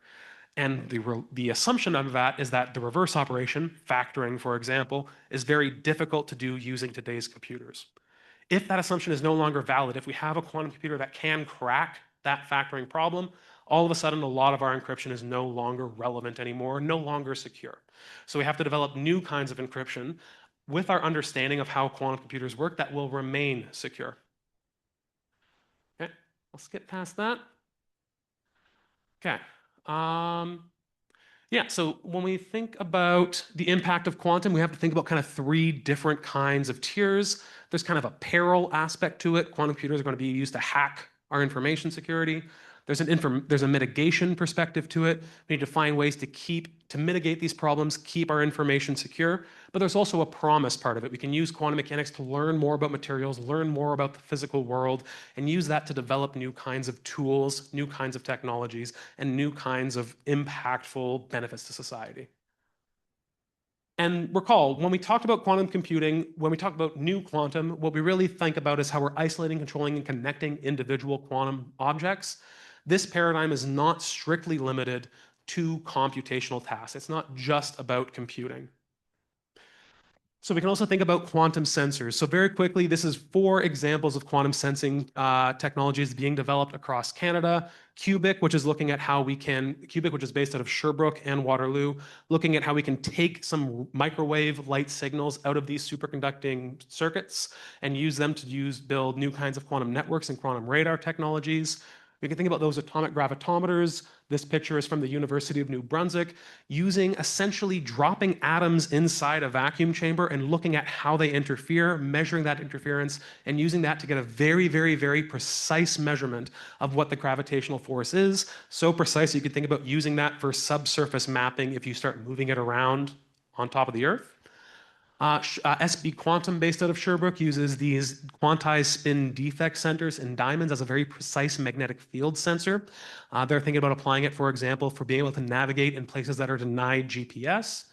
And then spots like HiQ technology out of Waterloo, where essentially they're using quantum devices to measure proteins by labeling them with one of those magnetic spin features and seeing how that responds to a quantum probe that responds to that very, very slight magnetic field change.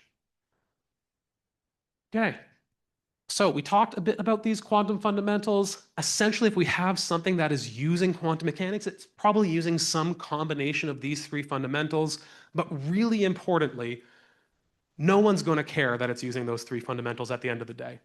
So when we talk about quantum sensors, when we talk about quantum algorithms, it's not enough that, hey, it's doing something that relates to quantum mechanics. That's going to get some researchers excited. What's going to get people excited is if it accomplishes a task that we were previously unable to do. If we're able to start doing things like understanding protein folding, if we're able to start doing things like mapping the Earth using atomic gravitometers, if we're able to start doing these tasks that were previously unimaginable, that's when quantum information science gets really exciting. And yeah, so I will end there. I did have to skip through a couple things, so you can find the slides at this QR code here. But thank you so much again to Stoyan for having me, and thank you all for your attention.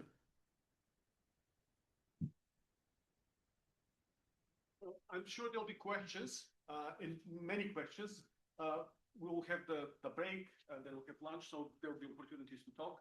So, but if there are very quick ones, we can consider some. Yes, Michel?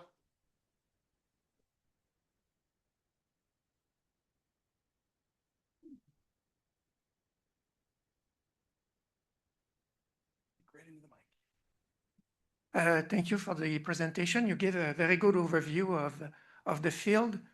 I have a question more specifically about quantum sensing. Sure. One of your slides was about that. So one of the goals of the workshop today is to discuss quantum technology opportunities, especially in Canada. And according to what you presented, there's a lot of opportunities. But to take advantage of these opportunities in Canada, we need quantum chips. Like if I want to go into quantum sensors, I need a reliable source of quantum sensors, something stable. And what are our capabilities in Canada right now to produce in large quantity quantum sensors? Yeah, so two notes on that. One, when we talk about quantum sensors, one thing that makes quantum sensors sometimes more challenging to talk about than quantum computing is that what we mean by a quantum sensor can vary dramatically.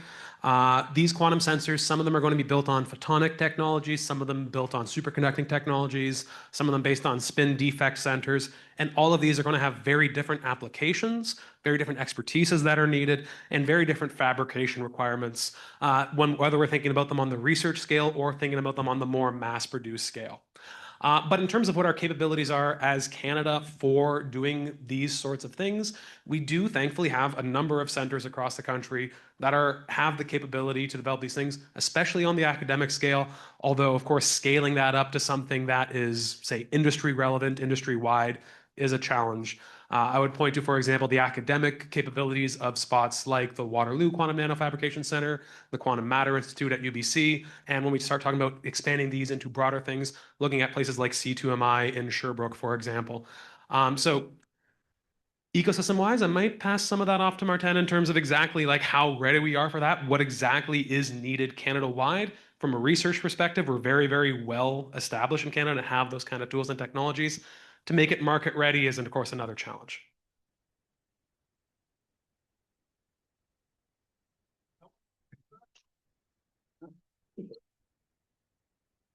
Thank you. Thank you, John. Well, this was a nice introduction to the teams that follow. Now we're changing mode and we'll be talking about opportunities for funding student faculty ventures.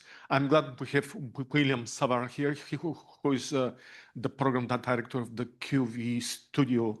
And he will tell us more about what they do, what type of support they provide to quantum technology entrepreneurs, probably hear examples of what they have funded and so on. William.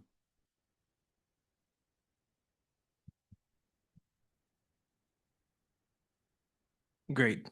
Thank you very much, Stoyan. Thanks, Dan, for organizing everything. And thanks, John. I think we haven't met, but thanks very much for the presentation just before, because it introduced, I think, how quantum technologies can be relevant and helped everyone understand. So I'll start in a kind of same way as you did, just in terms of knowing who everyone here is. So is there any researchers or university students in the room or maybe online? Raising your hand. Some of you guys. Has any of you guys ever wondered, like, should I start a business? That's very different from being a researcher, but maybe some. I saw, yeah, a hand or two at the back. Great. So basically I think, commercialize or try to find some relevant applications for quantum technologies. There are multiple ways you can do this, but one of the ways is creating a business out of those quantum technologies, and that's the way we try to do it at QV Studio. So I'm going to talk a bit more on how we do it. To create startups, of course, there are many ways to do it. We, as a venture studio, really take technologies from the universities, and we help them, build a business around it and commercialize.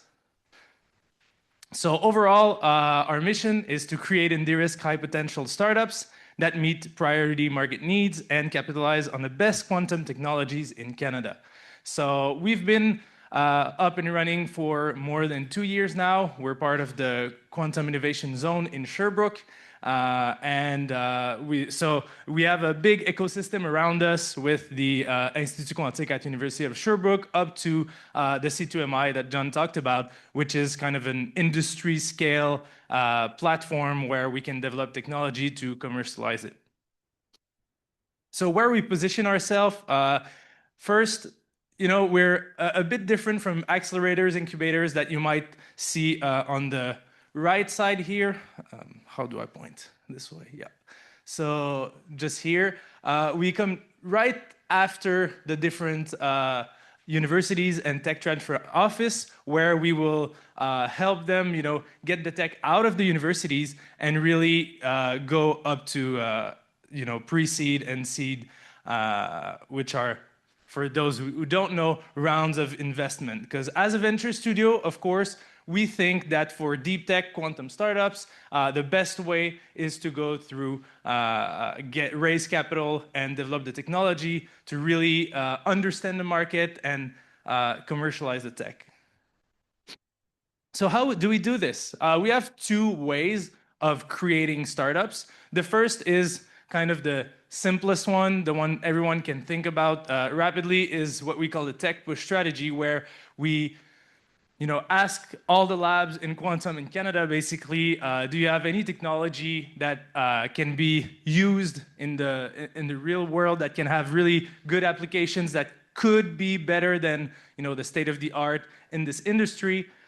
We talk to IP realization organizations, and then different quantum computer companies, just to see where it all fits. And our goal is to take that IP and get it out of the university into a startup with researchers that want to be entrepreneurs. So they will take this project and enter our programs, which I'll talk about a little later, which are 3 years long, that the researchers are full-time in our programs and get out of the lab for the first whole year, where they really will try to understand the market side of things and not really the tech side of things. To do that, we are part of the Lab to Market network, which is one of the biggest network in Canada for getting tech out of the lab and into the market. We are the quantum hub leads of the Lab to Market network, and we're really happy to be part of them, because that gives us points of contact in all of the different labs and a lot of universities in Canada. The second way we build different projects is through what we call the market pull strategy. So this is a bit different. We don't start with the tech itself. We really start with a market need. So we try to have different partnerships with, maybe the defense, maybe some people that are in finance, some people that are in the medtech space, and we ask them, okay, with the current technologies that are up and running, what do you see is really a need? What is there that could be improved? What are certain problems? And we mix that with quantum opportunities. So we have a whole lot of quantum experts. I'm not one of them, so don't ask me anything on the quantum physics side of things. But really, we try to fit those market needs with the quantum opportunities where we can find someone in the a relevant market to, so right here, a field expert with classical algorithms expertise and some quantum algorithm expertise, and we take those two people and we put them together with the market need and with the quantum opportunity that we found, and we try to create 2 or 3 projects like this a year to really answer a market need. So for all of our different teams, we really want, to partner with all the product development platforms around Canada. There are many, and throughout our program, what we'll do is, of course, we'll help them on the business side. So for trying to develop a business model, trying to see what the different applications are for a certain technology, etc. But we'll also help them develop their technologies. With, of course, in Sherbrooke, we have a really great network, what we call the, I don't remember the name, but there is like Institut Quantique, 3IT, and C2MI. Martin will be able to tell you. Yeah, integrated innovation chain is really where technologies can be taken from the lab at Institut Quantique and then to the 3IT for prototyping, and then to C2MI for really industry scale manufacturing. We also partner with a lot of other great places in Canada to be able to do the tech development wherever our teams are, because we have teams from all over the country. Next, we also have a lot of partnerships to support investment in startups. As I said, we have Quantacet, Quantonation, which is a French fund, and also other different funds and non-dilutive funding organization to be able to put capital in those projects, because it's really needed for R&D, for all the different initiatives that the projects will have to take. So overall, why do different teams choose us to create, businesses out of quantum opportunities? Well, we help them with a 3-year entrepreneurial path composed of 4 different programs. This is quite a long support horizon, but we think in deep tech, especially in quantum, where most of the research is more fundamental than really applicative, there needs to be really a long way to go from the lab to the market. We have an experienced team. We give 1,000 hours of consultancy and coaching, investment, as I already said, infrastructure and technological services. We give all the startups credibility because throughout our program, they'll receive investment from Quantacet and Quantonations for, of course, the ones that go through our investment committee, and also partnership opportunities because we're part of the Quantum Innovation Zone in Sherbrooke, in EQ1 district, where there is a lot of different startups there. There is a lot of, partners from the government, from, pretty much all of the quantum ecosystem in Quebec is based around Sherbrooke, Bromont, and Montreal. So these are different programs. First, I think I actually forgot. I got introduced by Stoyan, but I'm William Savard. I'm the program director, so that's pretty much what I do for all day long, which is taking and helping our participants to go through our different programs. So we start with the Validate program. The Validate program is really to see if there is any market opportunity for a technology. So we ask our participants to get out of the lab for 4 months. So we want them to be at least 30 hours a week with us, which is full-time position, and we give a bursary to them so that they don't have to get money from anywhere else, and they can be really focused on the Validate program, which is a very, very important step. We ask them to do between 50 and 100 interviews with industry stakeholders to be able to really focus on, okay, which one of the application is the best one for my technology? Should I even go into entrepreneurship? Do I like this? There are many different things that can go wrong and many things that can go right in entrepreneurship, and we want to know as soon as possible if they are the right people, if they have the right technology, and if they have the right market for that technology. Then we have the plan program, where we ask them to create a really detailed 3 years plan on financial forecast, product development, all of those stuff, just before the first investment committee that we have at the end of the first year. We also try to find co-founders for them, because usually they're only one person, maybe with their professor who's going to be a co-founder, but not far from full-time in the project. So we try to find someone who's really aligned with the different market that they chose and that we found during the Validate program, and who has usually a bit more business expertise and can help them go through the next steps of building a startup.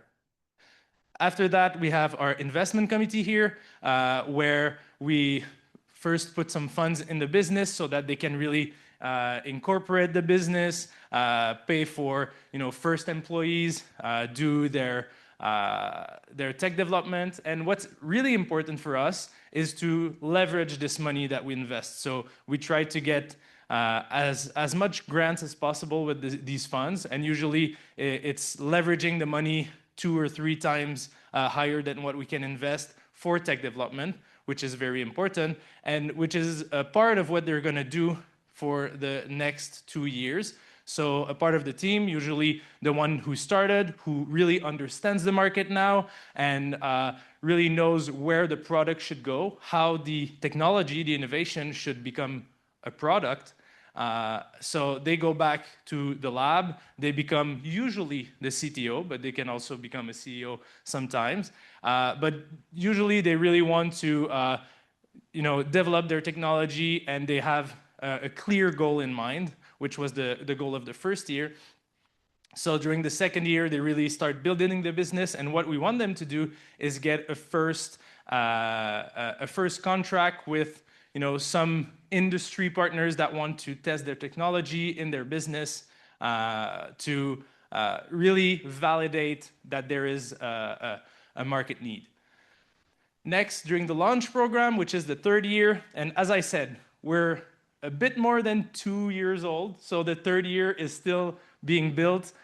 We have our first cohort from 2024 that just entered in January, this third program. This is where we see some things that are getting signed. Some teams are trying to get a second round of financing with outside venture capital and other investors. So things are really starting to roll. They have bigger teams, and our goal at the end of the program is for them to raise a first seed round of $5 to $10 million, and that they are ready to go. And then we give them to your, accelerators, incubators that you might know a bit more than the kind of venture studio that we have here.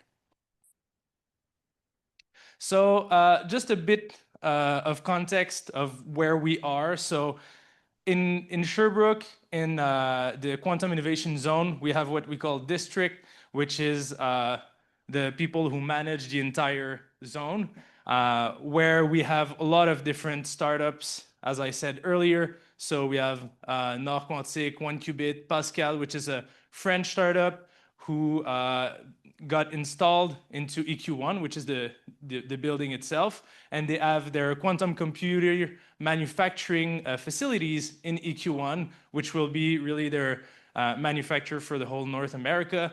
Then we have, CMC Microsystem, which are Canada-wide, Pink, who manage the IBM System 1 that we have in Bromont to give access to quantum computing to different people, SB Quantum that was talked a bit earlier for sensors. So we really have a great ecosystem, and we think that having a good ecosystem is vital to being able to capitalize on our technology, on our innovation, on our opportunities in Canada. And I think that's going to be discussed a bit more during the day. So I already talked about that. I really want to keep a lot of time for questions if there are any, but just quickly, we have a scientific committee here that is, that we have, Martin Laforest, who is here, who's going to talk a little later, who's the president of our scientific committee. And we have, Christophe Jurzac, Catherine Lefebvre, Bouraoui, and Mehdi, who really are quantum experts. They're the one who select the technologies at the beginning, but also at each milestone, we ask for really their insight on where the tech should go, how we think it could be applied in the market, and we work with them because in our team, we have Bouraoui, but we really need to put a lot of heads around the same technology because it can be used in so many different fields. A lot of quantum algorithms, quantum sensors are horizontal technologies where they can be used in agriculture tech or med tech or health tech. So it's really different, and we have to, for sure, ask and go talk to a lot of people in these fields, but also on the tech side, well, where can this technology, if developed further, can really have the most value? We have our investment committee from Quantacet, Quantanation, and our managing director, Sarah. And we also created in 2024 the Quantum Studio Alliance, which is a regroupment of us, Quantum Italia and Quantum Launchpad, so from Italy and France. And these are other venture studios in other countries where we can help for our projects and, of course, their project to get international visibility. So that's really another goal because, as you know, some quantum technologies that are developed here in Canada are like the state of the art or the best even internationally, and that's really where they can shine. So we try to think international from day one, because if you're in quantum computers, you have a quite limited market if you just focus on Canada or even Canada and the US. So it's important to focus on international. That's pretty much it for my presentation. So I really want to be able to answer a lot of questions that are about entrepreneurship in quantum, in deep tech. So thank you very much for your time, and thanks for the organization. Let's go to questions. Thank you very much. I have a question. Give us an example. So you're located in Sherbrooke. Yeah. Give us an example. How do you work with people that are not in Quebec? Let's say we have a student here or in Ottawa that does something that they consider doing this, So how does it work? How they can follow this program? Should they be on site, as you said? Is there a way to collocate? Just give us a kind of a scenario of how this would play. For sure, yeah. So we think that there is a lot of value, of course, in being in an ecosystem that helps you develop your business.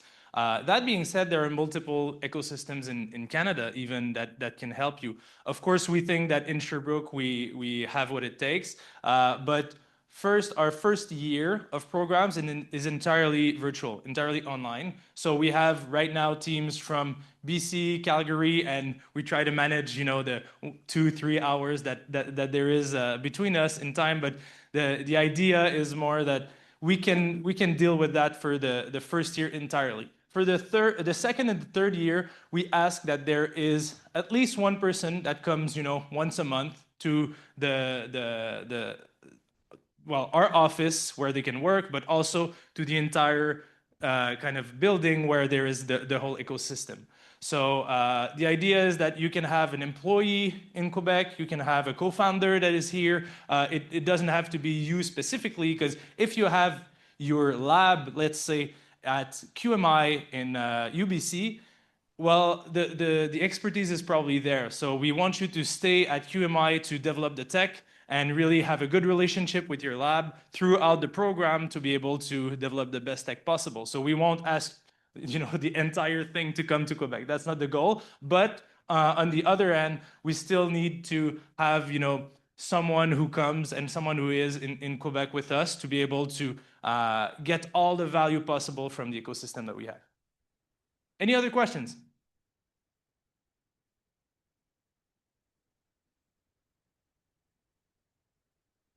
How about if you have people interested from outside of Canada to start a business in Canada?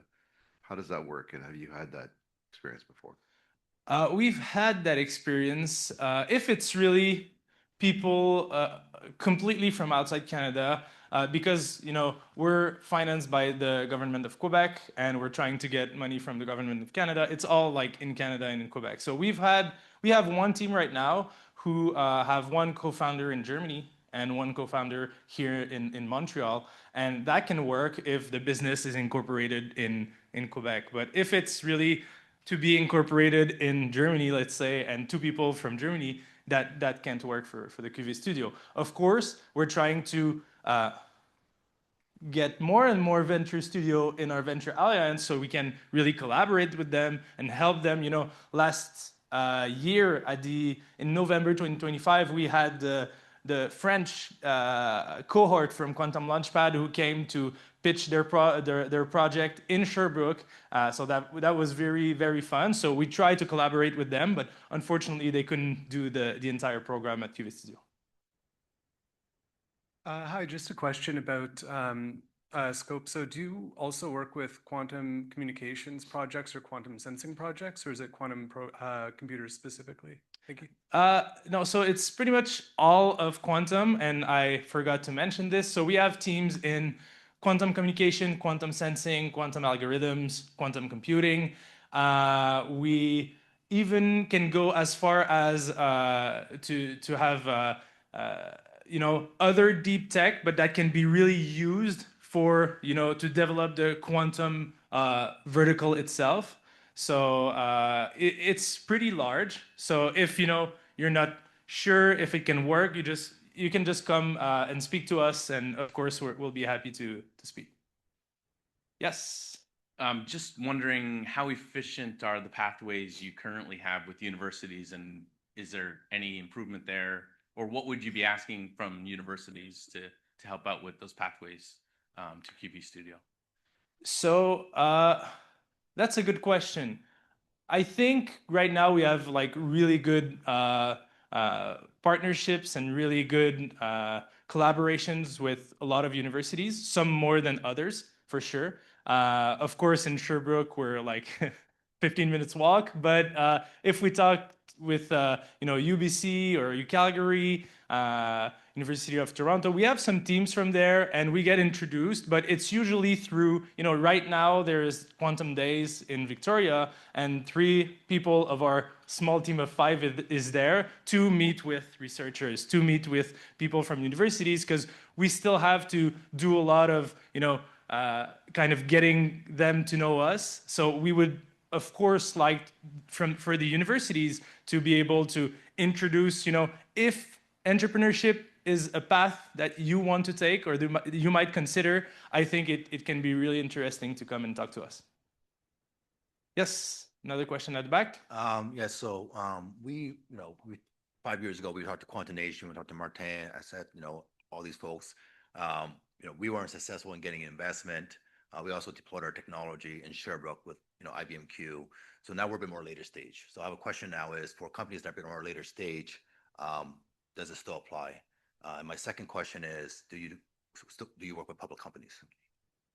Do we work with public companies? Yeah. Okay. So for the first question, we actually tried during our first year to work with startups that were 2-3 years in, and the hard part there is that there is a real barrier to taking a step back and looking at, if it's not working right now, why is it not working? And in which different applications should I go to? Or, what different market should I go to? So there is a real hard part to do this. So we don't really do it anymore. We prefer having, people that are not incorporated yet. So projects that are just starting, because usually teams are more open to looking at all the different possibilities. And that's really what we have to do in quantum, because we really want to find what is the application that, right now kind of maybe has an advantage, but in 5 years, in 10 years, could really have an advantage on other technologies. For your second question, do we work with public companies? I have to think, because we have a lot of different partnerships, and I don't know if any of them are public, but what sorry, you don't have the mic anymore, but what do you mean, or why?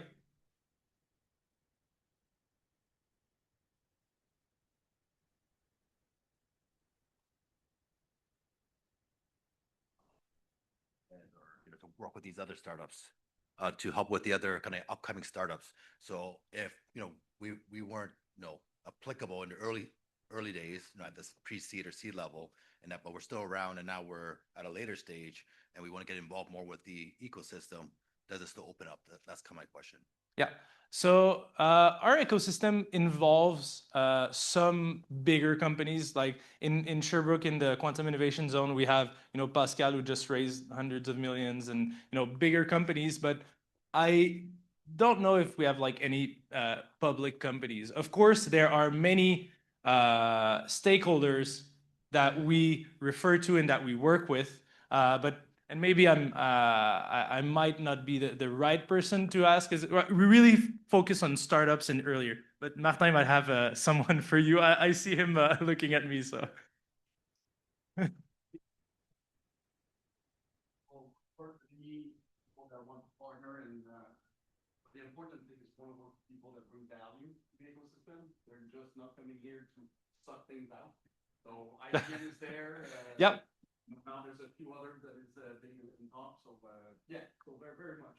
Yeah, we're really open to collaboration. That's for sure in Sherbrooke. Yeah. Any maybe last questions? I don't know how we are on time. Yeah, for sure. Thank you very much. Well, so just wanted to make a point that was made by William. We are 80+ people that registered to participate online, and more than half of them are students. So I'm grateful to the Sprott School of Business, the Faculty of Engineering, represented here by Professor Kupchak and Professor Michel Barbeau from Computer Science, who have helped identifying students that could be interested to participate here, and also, of course, Scott Gonzalez from the Sprott School of Business, where we supported some of our students to be here today.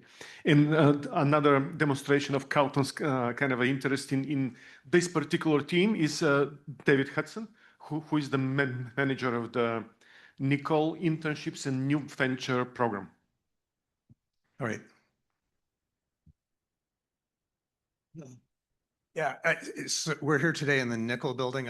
Wes and Mary Nicol, local success story in law development, some other activities, and they created a foundation that has a lot of sort of charitable support in a lot of different areas, but their fundamental interest was community building. So they want to act locally with their money. Their name is on this building because of a generous grant from them, or donation, pardon me. They also had a specific interest in supporting students trying to launch ventures. So what I'm going to talk about is complementary to what William talked about.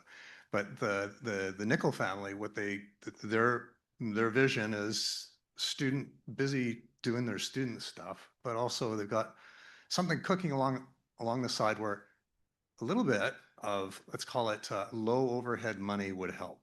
That's kind of the training for this. Okay, so the Nicol Interns and Ventures program, one of the hats that I wear, I manage that. I took it over about a year ago, and we've kind of been running it, I'll say, organically.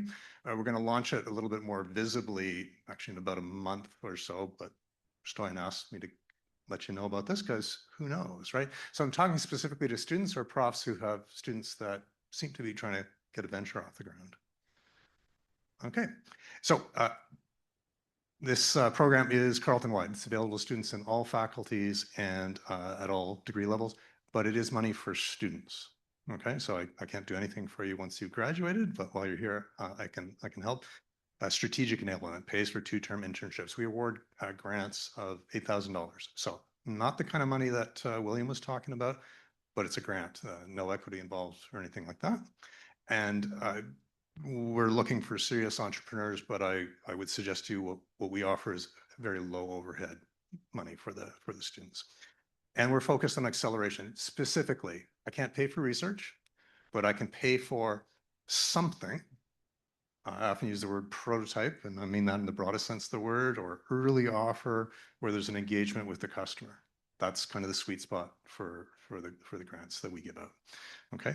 In addition to that, we do other things that can support students on their that's a terrible word, their venture journey. We talked about curated resources. Part of what we have is, in our kit of parts is access to a lot of great stuff that can help people go from an idea that, their friends say is wonderful to an idea that they can pitch to somebody like William and the team, mentoring, other stuff as well, but I'm specifically focused on the internships. $8,000 awarded to students that are trying to get a business off the ground where there's customer engagement. That's kind of the short story. We are sector agnostic. If you look at where we've awarded grants over the last year, 16 months, consumer-oriented, B2B, product, service, couple apps. I mean, we don't particularly care about the sector. We're interested in students trying to get a venture off the ground while they're doing the student thing. But as we brainstorm where the opportunities might lie, we're that kind of money. So obviously with $8,000, you can't even afford the cooling system, much less the quantum computer. But if we look at adjacent spaces like the tools that'll be required for migration and transition from the today to the future, they come in a lot of flavors. I'm excited about the emergence of a software stack around quantum, and so things in that space, that's potentially addressable. Governance, there'll be a lot of organizations that will want to adopt this into a formally governed IT infrastructure in some way, and so there's a play there. There's vertical-oriented stuff, even just education and awareness, taking the kind of things that we're talking about and bringing them out to a wider community. I'm not suggesting that this is what I'm looking for, but as we brainstorm, we see lots of opportunities. So that's the short story. We are going to do, like I said, more of a formal launch of this Carleton-wide in a few weeks. But in the meantime, if you are a student and this kind of goes click with you, or if you're a prof and you've got a student that you think it should go click with, flip me a note and we will follow up most earnestly. Thank you very much. Any questions? All right, I'm here for the day. Glad to talk about this. Okay, so far so good. So we have a break now. Enjoy the coffee outside and small cookies and okay, let's just one more minute.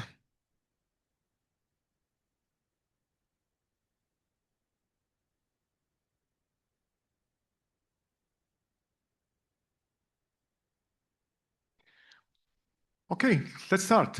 So I hope you had a nice break and good coffee. Our next speaker is Bruno Couillard. He's the CEO of Cryptography, a company, local company developing post-quantum cybersecurity products. And Bruno was so nice he was part of the design of the conference. However, he was able to come in place of Martin Barbeau, not replace him, but just taking his spot and presenting his own perspective on the quantum world from somebody on the post-quantum cryptography side. Bruno, thank you very much. Thank you, sir. So no, I am not Martin. I won't be talking à la Nokia or won't be telling you about networking. I'm here today to step in his shoes and hopefully entertain you for 40 minutes. And the reason I'm here, what I've done here is I have taken a presentation I did a week ago at an event called CEO Tuesdays. So this material is typically for educational purposes. Lots of you will find that potentially boring parts of it, but I probably guarantee that you'll find some pieces in there that are quite interesting. So let's start, and I'm happy to answer questions while we're doing it or after. I'll be here for lunch, and I'll be here at the end on a panel, so we can have discussions after that. So any of you know what this is? This is the first IBM disk drive, 1956. This thing weighed 5 tons, could store 3.75 megabytes. So this is 1956, in essence, 70 years ago. This was something that probably some of you have met, handled, used, stored data on those floppy drives. Then they were replaced by these more advanced hard drive or hard floppies. We ended up with CDs. Nowadays, you run around with USB sticks. And these tiny, tiny cards called micro semi or micro SD cards are the rage nowadays. Why am I telling you this? Is I'm trying to paint a portrait of how technology typically moves on the axis of time. And when you look at how long it takes to take something, engineer, get rid of all the noises, get rid of the difficulties in the cleaning the processes, once we finally figure how to clean that up, we get to see the exponential advances in tech. The same thing here, another question. Anyone knows what that chip is? I'll accelerate. This is the first microprocessor built by Intel in 1971 called the 4004. I think it had just a few hundreds of bits. It was the best thing at the time. But if you compare that to today's most advanced semiconductors, as you can see at the bottom, we've moved the scale, speed, sizes, density, extracting noises in phenomenal fashion.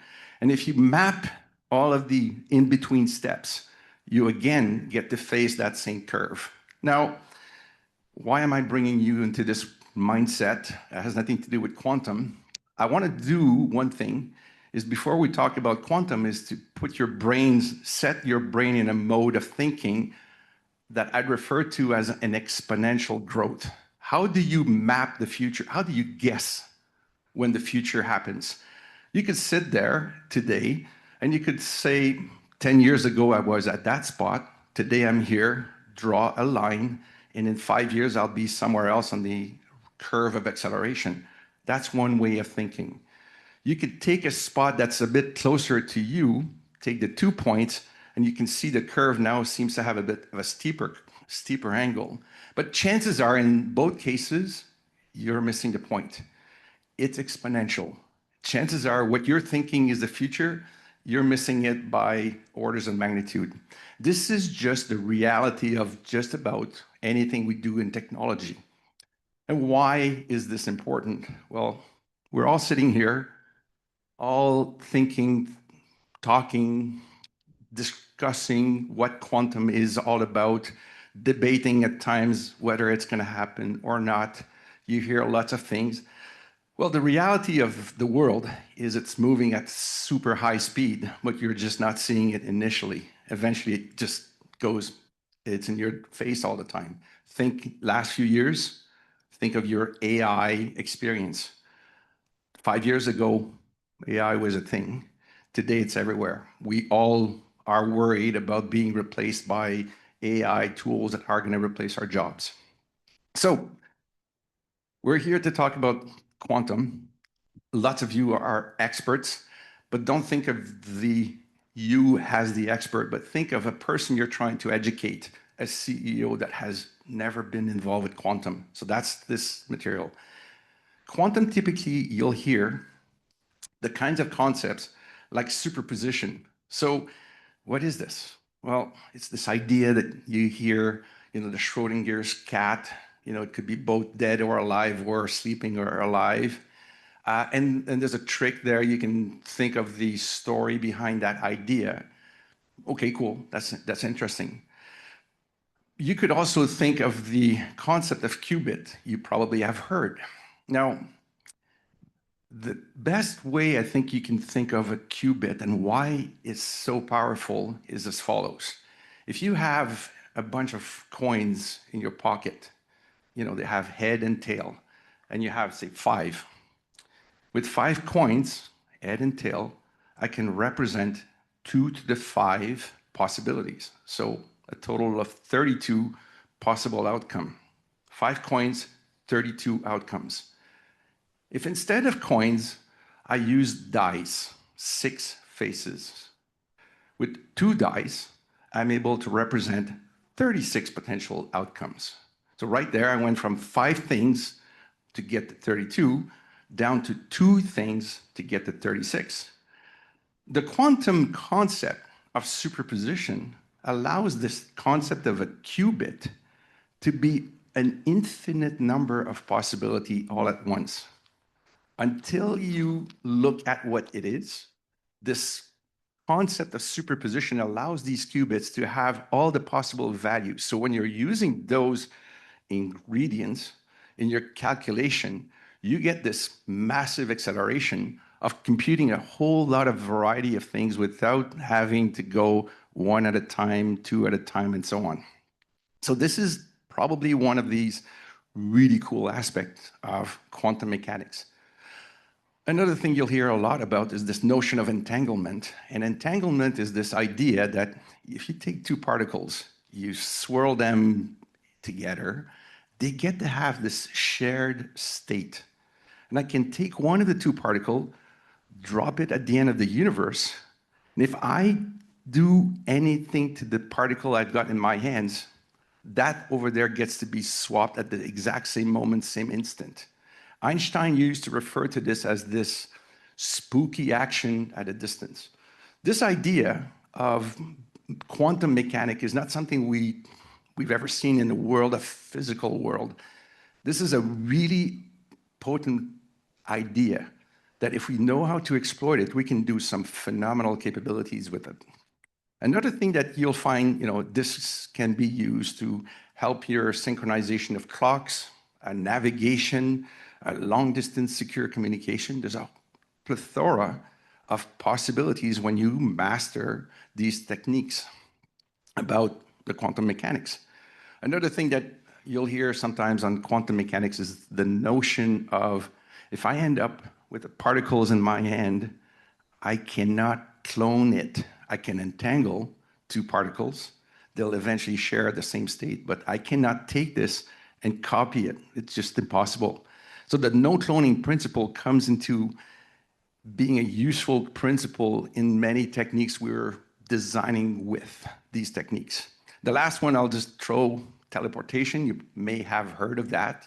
But the idea here is not to take a human being a la Star Trek and move matter. It's all about information being moved at the distance. These are some of the tricks. If you're trying to keep your minds around the notion of quantum, if all you remember are those four ideas and what they tend to reflect, you've achieved a lot of good understanding. But just so you know, if you think you understand quantum mechanics, you don't understand quantum mechanics. And that's a quote from a guy that got a Nobel Prize in 1965. So not a dummy guy, super smart. And quantum mechanics is that world, that field. It is not an easy thing to grasp.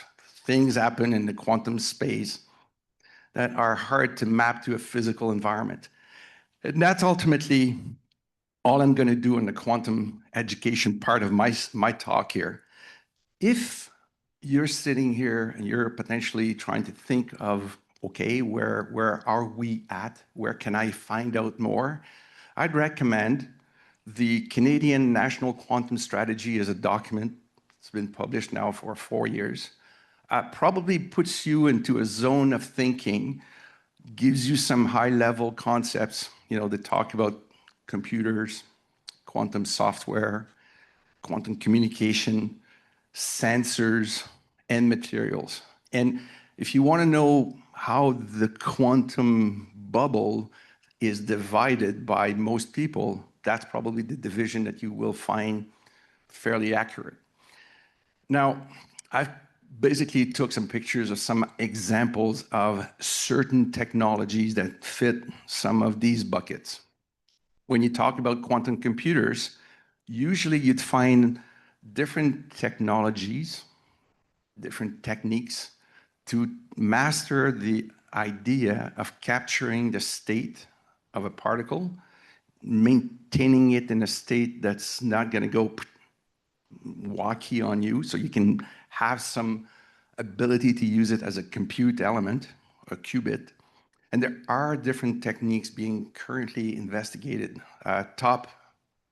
My top right, or your top left, is a chip from a company called Xanadu here in Toronto, or Toronto, Ottawa, Ontario. And they are working on grabbing and maintaining the state of quantum particles in a silicon environment. So that's pretty cool. The next picture over is some concept using a different technique called annealing. This is done by a company called D-Wave. They used to be in Vancouver. I think they're sort of now moving to the US, but they are nonetheless one of the early adopters, early pioneers of developing quantum technology. I guess I'll finish my slides really quickly.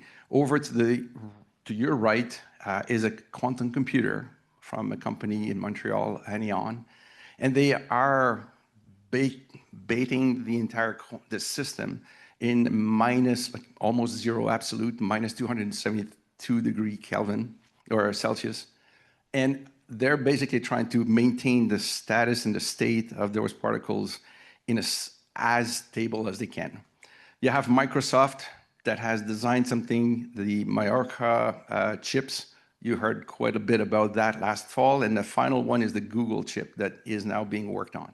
All of these are different attempts to getting this technology from the lab into full production. When it comes to communication, the idea of using the entanglement, the notion of being able to not be able to clone, comes into really cool, you can do really cool things. Probably one of the first invention or first idea was an idea by two profs, University of Montreal, if I recall. One gentleman, Bennett, I can't recall his first name, and Gilles Brassard. So this is what Gilles Brassard looks like today.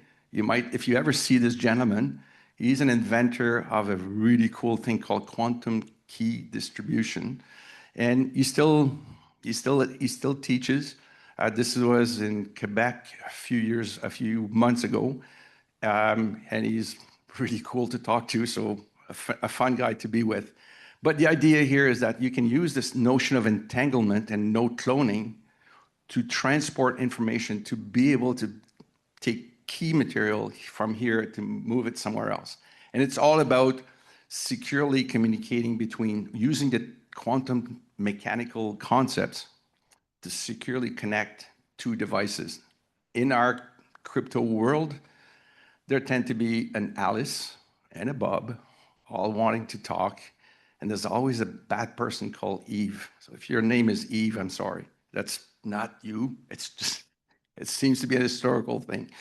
But Eve is always trying to sneak inside the communication patterns. She's always trying to figure out what is it that you're saying.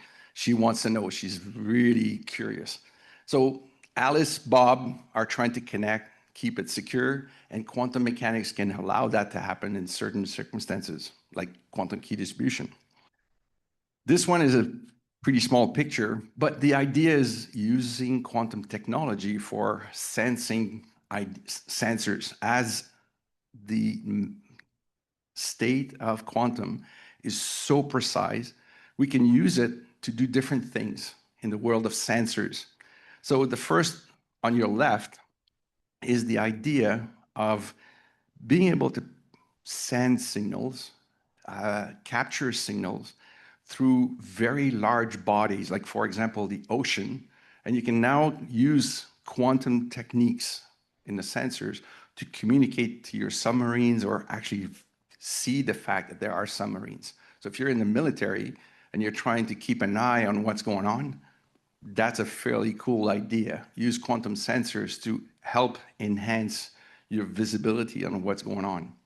Next to it is the usage of sensors, but this time is to poke at our environment. In this case, you could use the quantum sensing features to allow you to go through the Earth crust to find out deposits of different minerals, ore, diamonds, and all sorts of things. Quantum sensors would become a very helpful tool, especially in places like Canada, the north. If you had the ability to fly above with the UAVs using quantum sensors, all of a sudden you're able to map what's underneath the ground without having to deploy rigs and drills and so on. So that's a very powerful possibility. The last one is the usage of those exact same idea, but when it comes to human beings. Quantum sensors are so precise, they will allow us to make the MRI machines that we think are the best things since sliced bread to look like, you know, old chariots in terms of the technology advances. Quantum sensors will allow medical devices and advances to peek to our body and being able to detect things we can't see today. So if you want to know more, there are a few industry associations. Quantum is really booming. In Canada, we have an organization called Quantum Industry Canada. I think you'll hear from people here today. You have in the US another organization, Europe has one, Japan has one. The four of them have formed a global kind of council. If you have access to the slides, you'll be able to go poke at those websites, find out the different companies that are linked to each of these regions. You can further probe each companies to find out what they do. Are they computers, sensors, connections? You'll be able to find all of it. So I'd certainly recommend that if you need more, that's good material to start with. Now, so what? Anyone knows what this is? I guess you do. So for those of us with gray hair, this is the best thing we'd ever seen in November 1995. November 1995, there was something that appeared in something called a web browser. At the very top left corner, it was this padlock. And you guys probably, lots of you go, so what? It's always been there. No, it has never been there before. That padlock, although it's locked, it actually unlocks a universe of trust and connectivity never seen before in the entire lifetime of humanity. We had never been able to connect anywhere in the world with any devices in the world and know I can trust this device. It's my bank, it's Amazon, it's whatever. And that padlock allowed us to start. That was the big bang moment of something called the digital economy. Again, for some of you, who cares? But if you think of, I'll show a slide in a second, of the importance of the digital economy. Now, that padlock, as I said, came about because we had finally mastered the concept of something referred to as public key cryptography. Now, if you're not thinking quantum and you're thinking ones and zeros, public key cryptography is a concept that uses a mathematical challenge, and that challenge is all about ones and zeros. You could write it down with numbers. And that challenge is such that if I know both the private and the public key, it's easy for me to solve that challenge. If all you know is the public key, good luck breaking my private key. And the good luck breaking my private key has sustained our digital economy for the past 30 years. That challenge of cryptography has not yet been broken by anything we've thrown at it. Today, when we do secure communication, where we're online, chances are we're using something called RSA, which is one of those algorithms, probably using 2048-bit. That's the norm.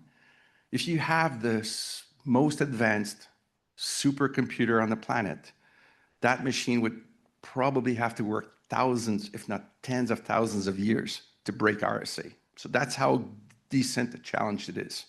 Now, public key cryptography needed a couple of things to be wrapped up in order to serve this idea of Netscape. It needed to secure roots of trust, and these needed to be embedded in certificate that allowed the concept of digital trust to be born. So what it means when I shake your hand and I meet with you, it's a human-to-human trust. In the world of bits of ones and zeros, it's called digital trust. And I have the exact same ability to establish a relationship that has as good as a foundation as me walking to a person or to walking into a store. This replaced human contacts and stores. It was the rage at the time.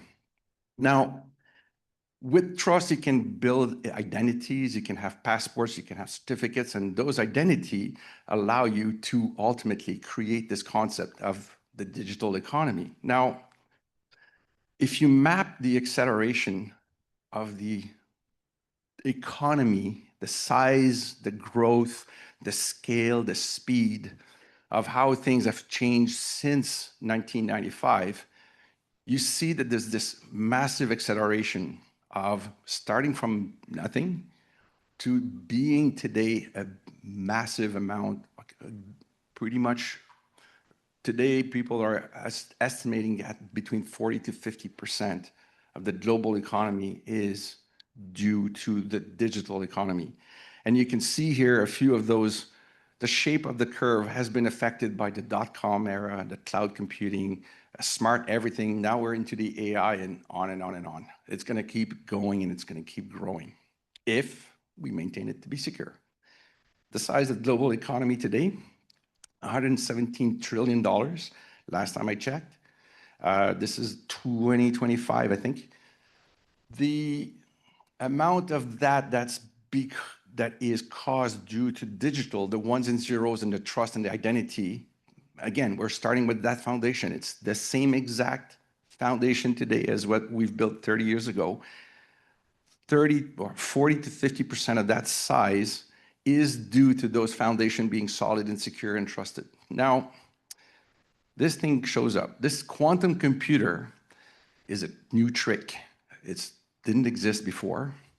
And in 1994, a math prof at MIT by the name of Shor came up with an idea. He said, although RSA, I've talked about that a second ago, would be really hard to break using traditional computers, if I had my hands on a quantum computers, I could break RSA in seconds.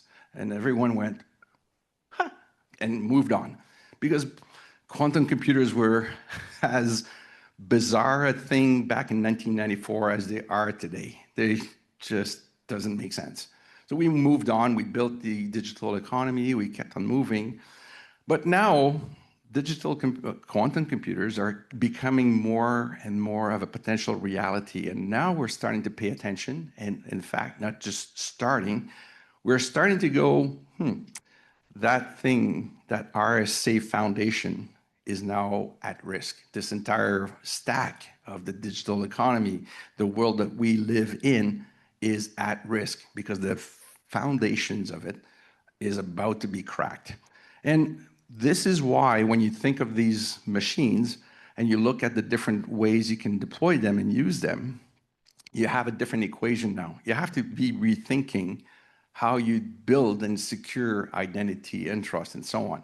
So this comes about in a twist called post-quantum cryptography. Now we're trying to replace the foundations we've been using for 30 years with something with new mathematical challenges that will be able to sustain and resist the possible powers of quantum computers. Now that's a challenge because we still don't have quantum computers and we're trying to build to make sure we can resist it. So it's a bit of a chicken and egg thing and we have no choice. We have to move.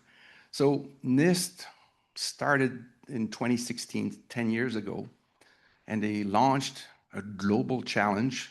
They went to all the brainiacs of the world, really smart people, and asked, how do we solve, how do we create mathematical challenges that still need to run on our digital platforms?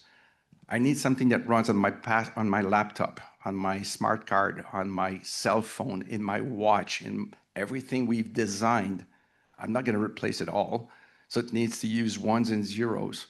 But I need to have a different way of making a problem that I still have the ability to compute using digital technology, yet quantum computers won't be able to break it. That's a challenge that's quite different. And to do that, to secure these roots of trust, you have this foundational element called hardware security modules. This is where I put a bit of a point to our company. That's what we build.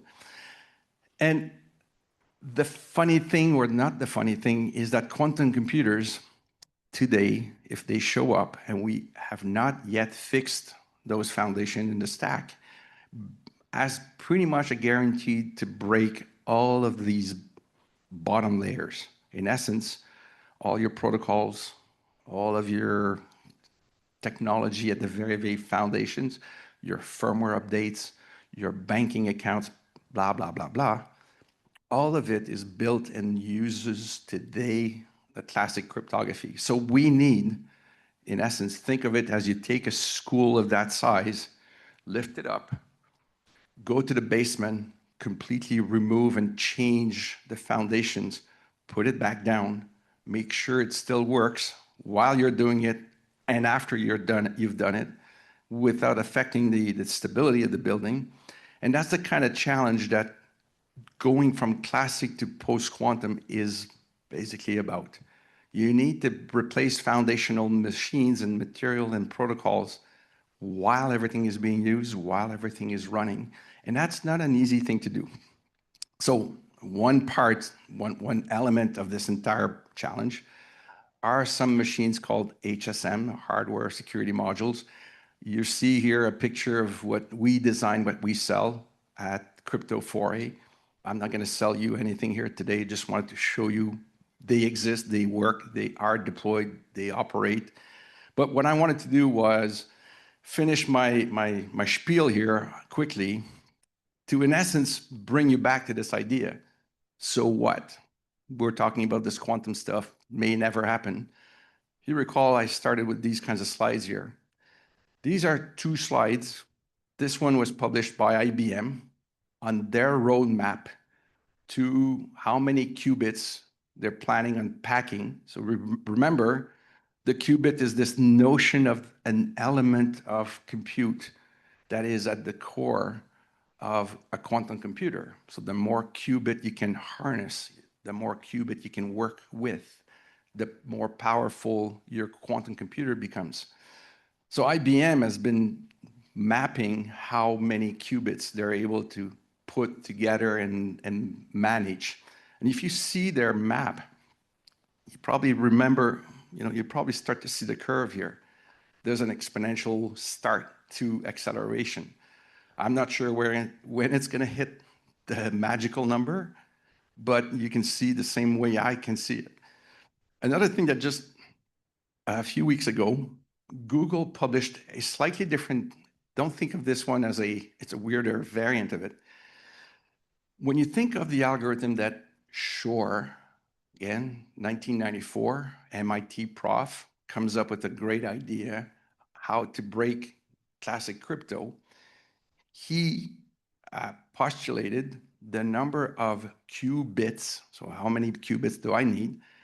My algorithm was really raw or coarse, first generation of the algorithm. What this does is it maps the evolution of the quantum algorithm itself, the software, if you wish, quantum software, and how much improvements you can see here in its demand on raw qubits. In 2010, the estimates was about a billion qubits were required to achieve ultimately a breaking of RSA. In 2025, we're down to 1 million. And you can see there's this pretty steep downward slope. I'm not suggesting that it'll come down to a qubit tomorrow, but it's on that path. So the less qubit you need, and the more qubit IBM offers, at some point, these two curves are joined, and I've got enough qubit in an IBM or something else that I can now build the capability to break RSA. Back to the RSA again, that needs to be replaced. This is why there's this world process to try and move everyone off the classic grid, if you wish, onto the PQC or post-quantum cryptography. I'll just leave you with a few references. In Canada, there's a gentleman called Michel. He's done a really good job at educating, at preparing, at pushing, at making people realize the importance of this. I'd highly recommend that you try and follow Mike Michel. He came up with some pretty cool ideas, like his theorem here. Another gentleman I really admire, a gentleman by the name of Mnaymneh. He's on LinkedIn, really sharp, does a lot of really awesome posts. So if you feel like following what's going on, highly recommend. Another person, or maybe I should point to this one here at the bottom, is current estimates for when these two curves become quite dangerous, is roughly 2030, 2032, when the quantum capability will be sufficient to break RSA 2048. Now, that's his estimates. I also would recommend following more, like Louise, that lady here. She's really making her expertise is to help, especially CEOs and board that live at a very high level, educate them on the journey. This is going to be a journey, not a one and done thing. So Louise does a lot of that. She's on LinkedIn. Highly recommend Brian and Jaime Gomez. And this is who we are, Crypto Foray. I'm Bruno, by the way, the top guy at the left there. And that's all I have that I wanted to present to you here today. I think I'm pretty much 5 minutes if you have any questions, but I'll be here until 4 or the end of the day. So I'm happy to take some questions here or after. That's my presentation. So hope you enjoyed. Thank you very much. Yeah, I'll start the question. You know, the previous events you came up with your box. I should have. You know, and you know, I was so kind of impressed that you know you have the post-quantum cryptography solution that people could actually buy now. You know, and 2 questions. Do you see a challenge for companies adopting this? You know, where the challenge is? And second, since we talk about opportunities, do you see opportunities for third-party companies that could actually start implementing your solution to your customers? Yes, on both. I intended to bring a box. I just didn't have time. But what you see at the bottom of the picture, these are modular device. Think of those devices as they're designed to keep highly important keys, secrets, highly encapsulated. Think of a Mission Impossible movie where Tom Cruise comes down and he's trying to break in and grab some extremely important data. Well, that's the sort of things we're trying to design these boxes. They're highly specialized to generate, operate, and maintain the secrecy of the most important keys that exist so that we can trust the system. So HSMs are a really bizarre construct built around a multitude of barriers and twists and turns and cryptography and tricks that allow us to guarantee when your keys is generated, it will only exist here and nowhere else. That's what an HSM does. It exists. Now, there are multiple vendors out there that have been selling HSMs, some of them for 30 years.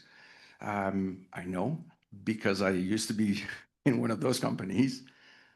It's hard to displace an incumbent. If you're building any technology, if you've got an idea for some great idea and you really know this is going to work, this is it, but you still need to take the person that owns the account or the customer and you need to move them away in order to replace them. Think of an HSM as a vault at your bank. If you still go to your bank, you walk in and you go in the back and you see this massive, installation, thick doors, because there are some important secrets that live inside that thing. Imagine trying to convince the bank they need to remove it and move in something else. That's a challenge here. It's the exact same thing. We're coming in to replace the vaults. We're coming in at foundational elements. They already have their vaults. It's going to cost them to remove it, to replace it. So it's always a challenge. You can never discount how long it takes to convince people. What is now helping in our world is that there are more and more regulations. There are timelines being established, and there are certain deadlines by which you need to comply. In essence, I told you you need to change your vault by 2031. You got a few years left. Get it done. Not my problem. Go and do it. So we come in and we say, hey, we have the replacement parts. That's to bring in the new stuff. With respect to helping and being part of the ecosystem, yeah. If you're starting a career today, this world is going to be dynamic. There's one word I did not even use today, was the notion of crypto agility. I'll do a quick pass on this one. In 1994, 5, 6, 7, 8, if you were born, the cryptography, the thing that we saw from Netscape, was being deployed inside commercially available browsers. But cryptography, up until that point, had always been considered to be equivalent to weapons. And it was coming from the US. So coming out with cryptography inside a product, a commercial product, was like, whoa, whoa, whoa, whoa, whoa, you can't export. You cannot go out there. You need to reduce the crypto bits. It started with 40 bits. There's a whole lot of story. But the very nascent concept of using cryptography for commercial building was ingrained very much from the start as that shall not allow cryptography to be agile. There's no way you're going to get to change this thing. It's locked in. You can only use this. And if you pretend for 1 second that there's any agility, you're not allowed to export. So think of it from a historical point of view. We built lots and lots and lots of protocols and stacks and machines in the last 30 years, all on the foundation that you cannot allow anything to be agile. Now we're flipping the page, going to the next chapter in the book, and we go, oh, shoot. We have to maintain these machines to be super agile. Why? I said a few minutes ago, we don't know if we have found the right tricks yet. We're hoping. We're pretty sure we've got some pretty amazing algorithm. But You never know. So we need to know that if in 5 years we need to flip the switch and go, this is out, we need to replace. Everything needs to be now built on foundation of agility. So agility means things will need to become a lot more, you'll have to have a lot more scrutiny on your cryptography, on your key management. So if you start into the career today, if you're sitting here or on the network, and you're looking at different career path, and you happen to enjoy cryptography or mathematics, key management, puzzles, challenges, this is going to be an interesting career. Like 20, 30 years worth of fun, maybe not so much fun, but a lot of really cool challenges. And I guarantee there's probably a position for most of you, whether you like to talk and write or actually implement and write code, there's something for pretty much everyone. The world depends on this. We now have just realized, we had ignored it. It was so great, we just ignored it. We just moved on, built IT, built cloud, built everything, not thinking that one day we'd have to go back to the base and go, sure, we need to replace it and we need to make it agile. That's a challenge, a huge challenge. So job-wise, school-wise, seriously a fun, great career path, and you'll find a lot of different possibilities. So.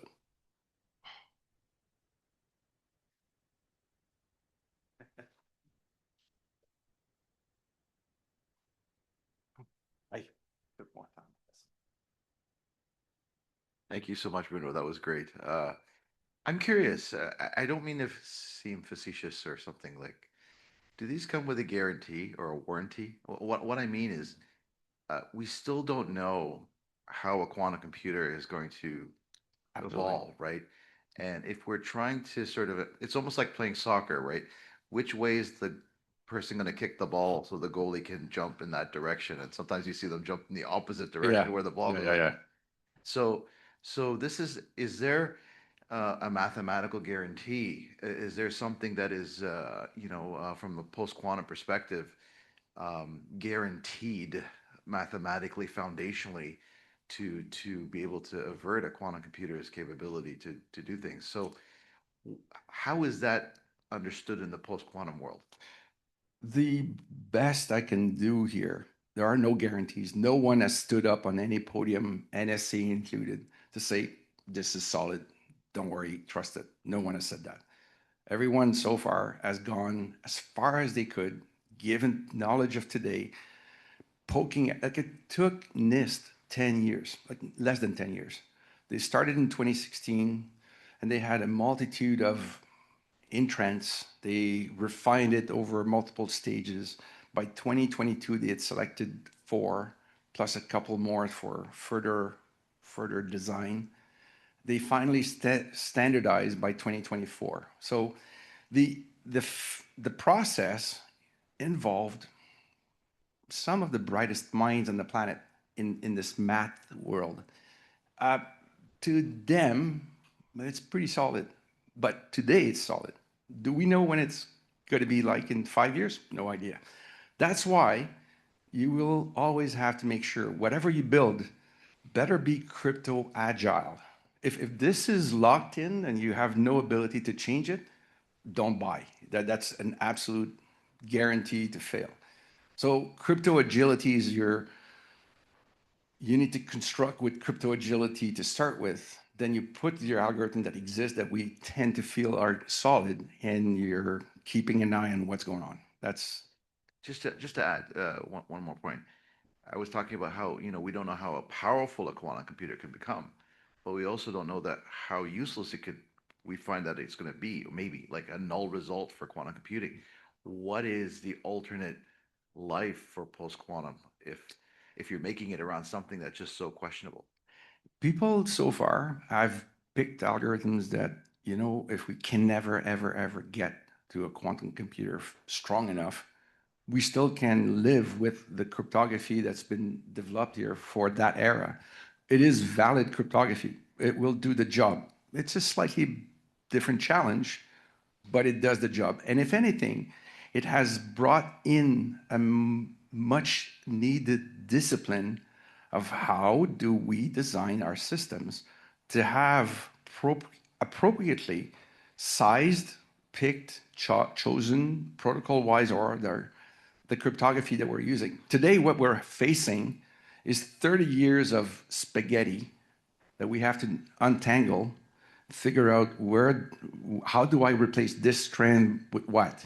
It's a big challenge, a lesson that we've taken this for granted. Now we're being told, yeah, don't do that. Fix it and stay the course. Governance is going to be applied. Like I think this is what Louise would tell you. Bring in the governance. This is not something you can just, it's not an IT problem anymore. This has got to be the board, and it's your discipline, and it's your hygiene, your cryptographic hygiene. So. Great. Hi, Bruno. I'm actually going to plant a question. Not so much the answer for me, but I think maybe the answer would be important and interesting for the audience. So you've done a very good job. You've made very compelling arguments to create a sense of urgency around this in terms of potential timelines and the size and the scale of the risk. You haven't talked too much about the scale of the work that needs to be done. And so I'm going to just do a bit of basic arithmetic here. Let's suppose that the risk becomes significant between 2030 and 32, like Myron pointed out. That leaves us between 4 and 5, 6 years, right, to get a significant amount of work done.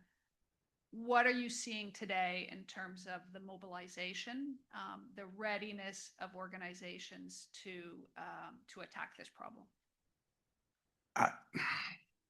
I'm always concerned with one aspect. We paint the whole thing called quantum migration with one brush. We view that cryptographic migration is one single element we're going to move, but there are so many moving parts. And one of the things that I've dealt with my entire life, there are things called hardware device. These are extremely specialized. If just to give you a story, right now, as many of you know, there's a massive buildup of data centers to make AI scales to crazy sizes. What that does to the supply chain system behind it, if you need to buy memory for your boxes, our boxes, the prices has gone 2 to 5 times higher because the demand is crazy, all right? So I'm just trying to paint the point that when it comes to hardware, that needs to also be migrated. The equations of time and cost are very different than those of software. If you build software, your product is able to be, if you can just download software, I can have thousands of installation of the software in like this. But if you're using hardware, a smart card, USB, HSMs, to buy 1,000 of those things, you better call me now and plan for the next 12 months of labor to get them built, to get them shipped, to get them deployed. So the problem I kind of see all the time is to try and educate those responsible.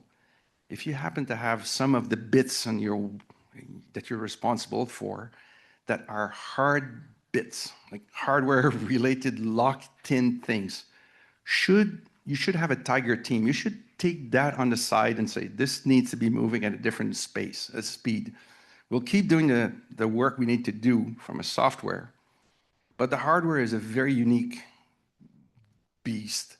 And I'm sure you all remember a few years back when COVID hit, getting masks was like, yeah, it is hardware. Oh, yeah, it is hard to get. Oh, yeah, we need to get in line. Oh, the costs go like this. If you don't prepare, if you're not ready to think advanced thinking here on your hardware, you might face the exact same, oh, the cost has gone high. Oh, the lineup is long. This is what hardware causes. So I definitely would suggest, if anything, I'd love to educate the world on, don't paint this entire circle with this, it's not the same speed. There are parts that don't move at the same speed. I'm hoping it launches a discussion. That's it. Thank you very much.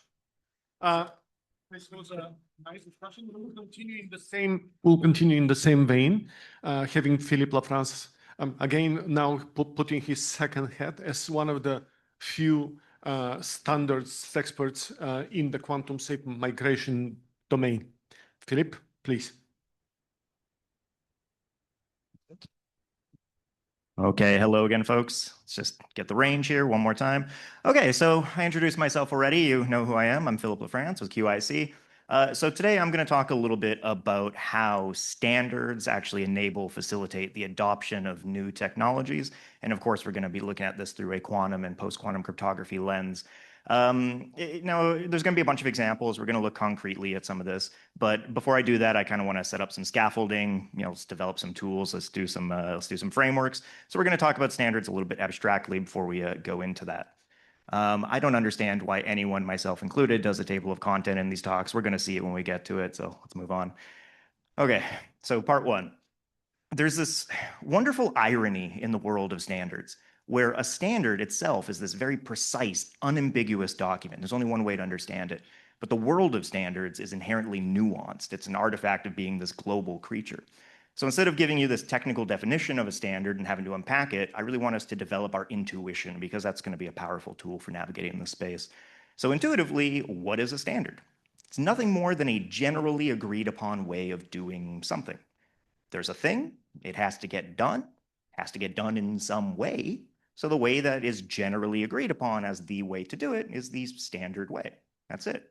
If it happens that there are more than one generally agreed upon ways of doing that thing, then there's more than one competing standard. Nothing more than that. That's a very interesting language I used. I said, this is the way to do this thing. So it naturally raises the question, but do I have to? And the answer is maybe. It depends. We've got a bit of a spectrum here of how mandatory they are. So many standards are just totally by nature voluntary. You can conform to them, you can not conform to them. There's no formal penalties for not doing so. Now, there might be some good benefits for compliance, but maybe for your particular case, that trade-off isn't worth it. Fine. At the other end of the spectrum, we have ones that are mandatory, say by force of law, where it is illegal not to conform. A good example, and I'm going to come back to a few times, is with electrical appliances. In Canada, you cannot sell electrical appliances unless they meet certain electrical safety standards. If you try to sell something that doesn't meet that standard, the law is going to show up and presumably make you sad. And then somewhere in the middle, we have ones that are not technically mandatory, but practically they are. So these are ones that become mandatory by some market forces, something like consumer demand. We're going to talk about some good examples there. So you can choose not to conform to these things, but the buyers in that market, well, they demand conformance, so you just can't sell to them if you don't conform. So in practice, you kind of have to. Okay, I like this one. So important question, why do these things actually exist? Like, why do we even have standards? And I posit that there's two fundamental reasons. Reason one is things need to work. I turn on my laptop, I connect to my emails, I need it to work. I make a phone call, trying to call someone, I just need it to work. I turn on my reading lamp so I can read the Wheel of Time for the 10th time. I need that lamp to just work. And standards help us do that. If you do something according to the generally agreed upon way to do that thing, well, you can expect it's going to work in the way that you expect. Otherwise, we wouldn't agree to do it this way. Now, the other reason that we have these things is because things need to work safely. They need to work reliably. And similarly, if you're doing it in the way that we agree to do it, it's going to be safe. It's going to be reliable. When I turn on my lamp, it's not going to start a fire. It's not going to explode. And I delineate these things because we can all think of examples of things that technically work, but are definitely not safe, definitely not secure.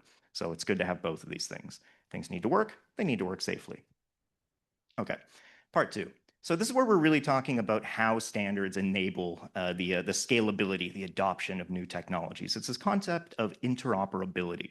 So it's nothing more than a type of compatibility. It's the ability for different processes or technologies to work seamlessly and harmoniously together.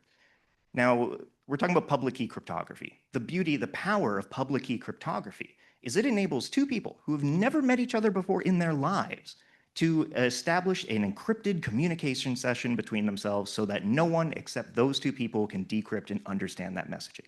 That is revolutionary when that came out. And standards give us a little bit of that same flavor, in the sense that you can have two different parties, two different vendors, and as long as they are using the same agreed upon standard, their technologies can work together harmoniously. So that compatibility. So this widget works with that system. This software is compatible with that operating system. This works with that, works with this, works with that, and everyone works together nicely. So that is interoperability. It's important enough to do a couple examples. One of my favorites is in telecommunications. Think about this. You can have an Android phone in Germany, and you can make a phone call to someone holding an iPhone in San Francisco. Now, importantly, iPhones and Android phones are different. They have differentiators, but there's standards involved that let them work together. So we're talking software, hardware, cell towers, maybe satellites. We're talking infrastructure that spans continents, and you can send cat videos. How amazing is that? You really need to appreciate the power of that. And a homework assignment is, imagine the kind of economic value that's unlocked by that, being able to make any call to anywhere at any point in time, right? That is absolutely fantastic. Got to go back to electrical appliances. So as a consumer, if I'm going to the store to buy a lamp, I have certain requirements. Maybe I need it to have a flexible head, I need it to have a certain height or something like that. I have requirements for me to buy a lamp. But it turns out there are also other requirements that I don't even think about. One of them is the plug, right? Unless you're buying from some niche European section of the big box store, you don't even think about, is this going to plug into my outlet? No, you take it for granted that it will. Similarly, you take it for granted that it's not going to be a fire hazard, right? It's from a reputable store, so you know it's a safe piece of equipment. So because we have those safety standards, because we have those interoperable plug standards, you as the consumer don't even need to think about these things. They're not even on your mind. So you can go and allocate those mental resources to focusing on the things that actually matter to you. So it's not just interoperability, it's that simplification. And again, a nice fun homework assignment. Imagine how absurd the world would be if everyone who makes a lamp decides to make their own proprietary plug, right? It would be chaos, nothing would work at all. So we need standards. One more example, here's in web browsers. And this is much better than it used to be, but it used to be pretty bad. So we have standards for the communication protocols, for the encodings, the scripting languages, and so on and so forth, cascading style sheets and whatever. So nowadays, you can basically go to any website using any browser. That wasn't always true. So let's think about something like this. Suppose I run an e-commerce store. Maybe I'm selling sweaters. How sad would it be for me if you can only access my store using Internet Explorer 10, right? That would artificially limit the market that I can service. But if you can access my website using Firefox, Chrome, Safari, DuckDuckGo, Opera, Brave, whatever, so forth, Edge, Internet Explorer, well now, because of that interoperability, so much more of that market can be serviced by me. So by having this interoperability, I get access to a wider market. So very, very important. Okay, part 3. Conformity is cool, just like bow ties. That is a Doctor Who reference. Cool. So if I'm selling you some technology and I say, yeah, this conforms to a few standards, why should you believe me? Am I just charismatic? Do I just have a trustworthy face? No, you want some proof. So sometimes we have to go and actually prove that we conform to these standards. And so what happens is I have a claim. I claim that I conform to this given standard. Some trusted third party goes and validates the truth of that claim. And if successful, they give me a certificate that I can go and show to other people to prove that, yes, indeed, I have been validated. So this validation is usually done by these trusted third parties, something like a government accredited lab or something like that. And that certificate, again, is that proof of validation. And we're going to talk about that more in a while. So why do you want to do this? And there's a few reasons, but let's just talk about these two. Number one is it enhances trustworthiness. So if your technology is validated by a trusted third-party lab to conform to a trusted, reputable standard, then you inherit some of that trust. It's a transitive property to a degree. So by getting this proof, you are seen as more trustworthy, more reliable. And that means that lowers adoption barriers for you. No surprise, consumers would rather buy something that they trust than some random stuff they don't trust. So that's very powerful. Now, the other one is kind of what we're talking about with interoperability. It's market access. Suppose, for example, we have an international standard. Let's say it's recognized and accepted by 150 different countries. Well, now you can go get that validation once and go sell into those 150 countries. Imagine if each of those countries had their own particular proprietary standard you would have to conform to. The amount of redundant testing would make it completely untenable. You would sell to Canada and that would only be it. So if you want global access, you need conformity to these international standards quite often. Okay, and I like this as an intuitive example. Driver's licenses. I have a claim. I have the skills and I have the knowledge to operate a Class 5 motorized vehicle. I go somewhere to a trusted third party and they validate that claim in the form of a driving test. So I go to the driving examiner. And if I don't hit anything on that driving test, the validation goes through and they say, haha, yes, you have the skills and you have the knowledge. They give me a certificate in the form of driver's license. Now I can go around and I can show people that driver's license and they say, haha, okay, I'll rent you this car. And that's great. But here's the thing. I'm originally from Manitoba. I'm from Winnipeg, bud, right? Like, I never did a driving test in Ontario. But when I moved here, I showed them my Manitoba driver's license and they issued me an Ontario one, never had to do another test. How great is that? Again, think how ridiculous would it be if you had to do a different driving test for every province and territory in Canada, every state in the United States. Right now, with my Ontario-issued driver's license, I can drive, at least for some time, in something like 150 plus countries in the world. Right? So that interoperability, that increased market access I get by conforming once to these things. So incredibly, incredibly powerful stuff. This one's going to be close to home for many people here. Federal Information Processing Standards.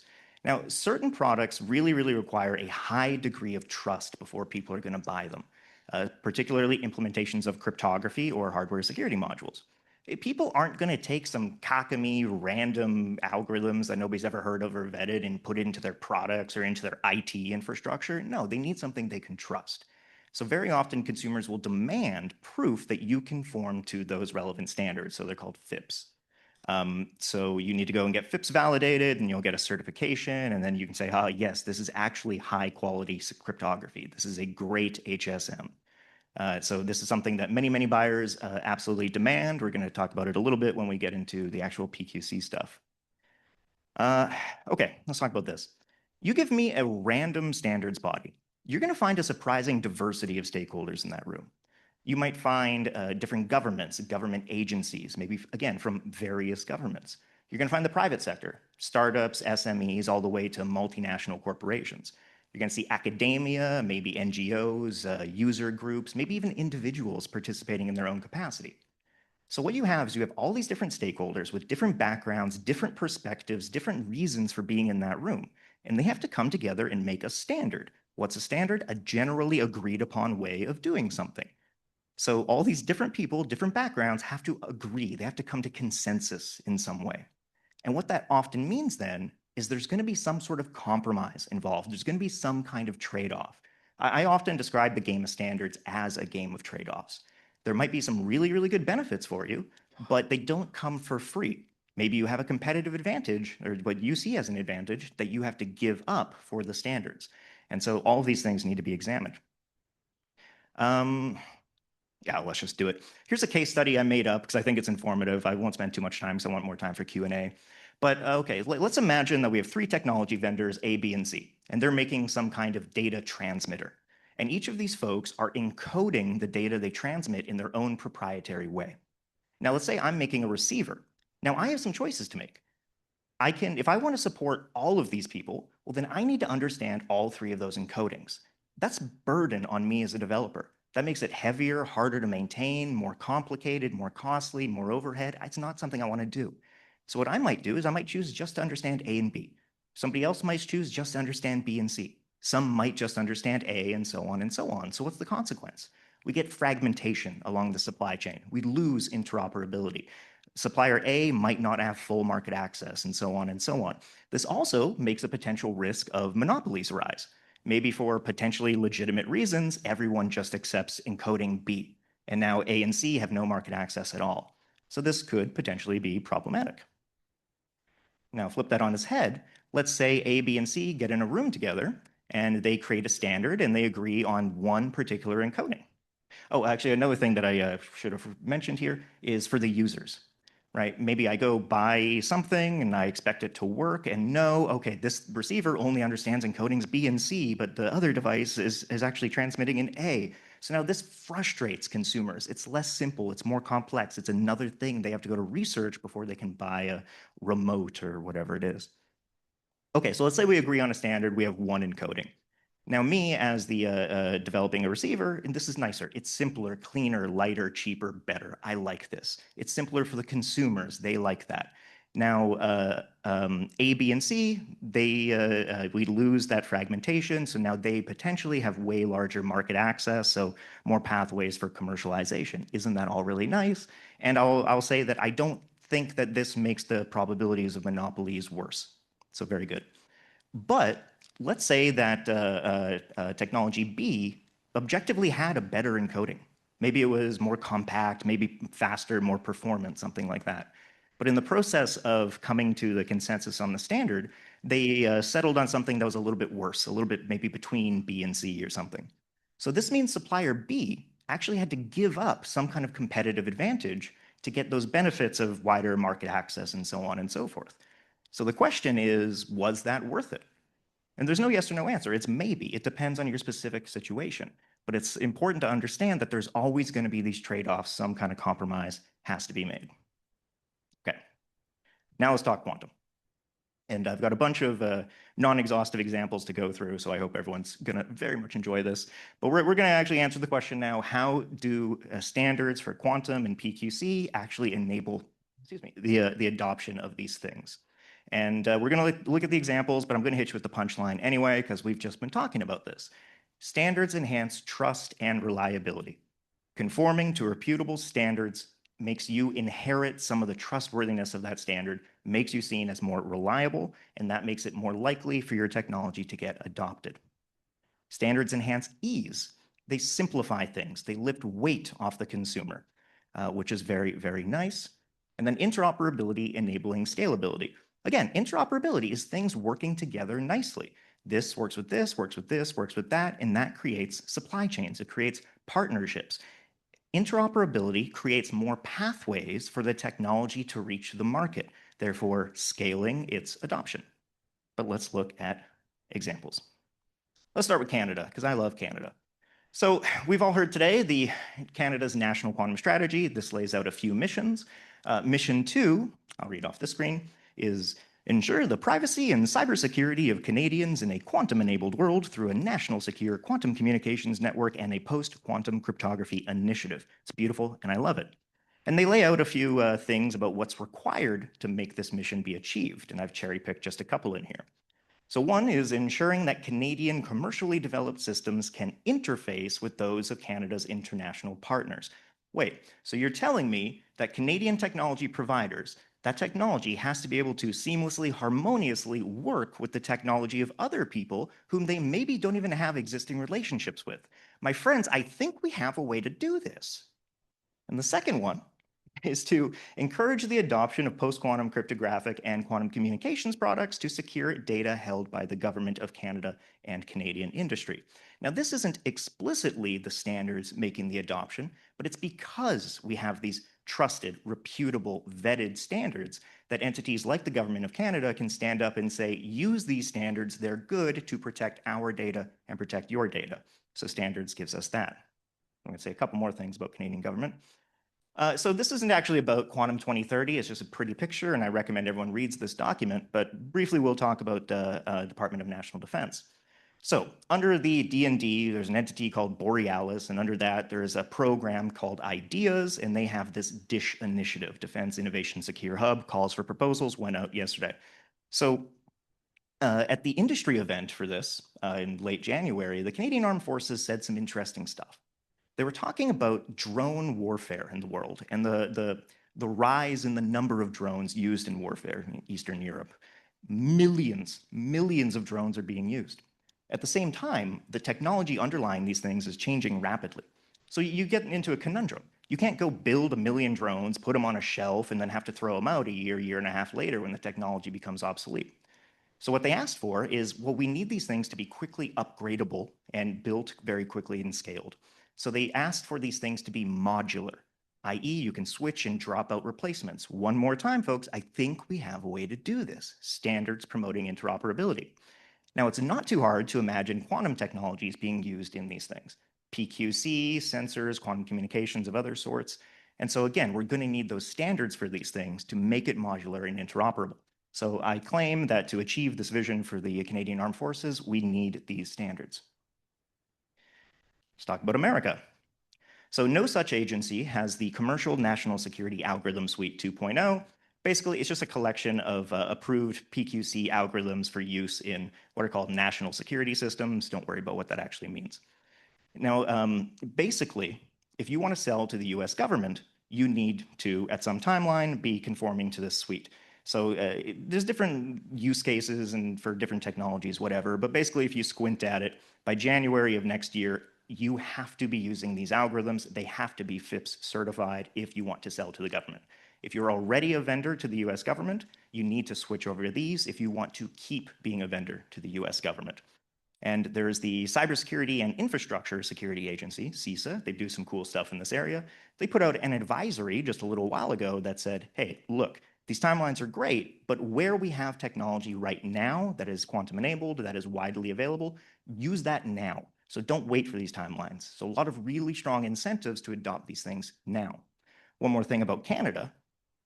The Canadian Centre for Cybersecurity recently approved the same PQC algorithms for use for protecting unclassified Protected A and Protected B data. They've also put out a roadmap for the Government of Canada to transition over to PQC. They've also put out an advisory saying that procurement contracts should have a PQC clause. So just like our neighbors to the south, you can expect if you want to sell to the Government of Canada, you need to adopt these technologies and you need to have them certified. European Union. You might be familiar with GDPR, General Data Protection Regulation.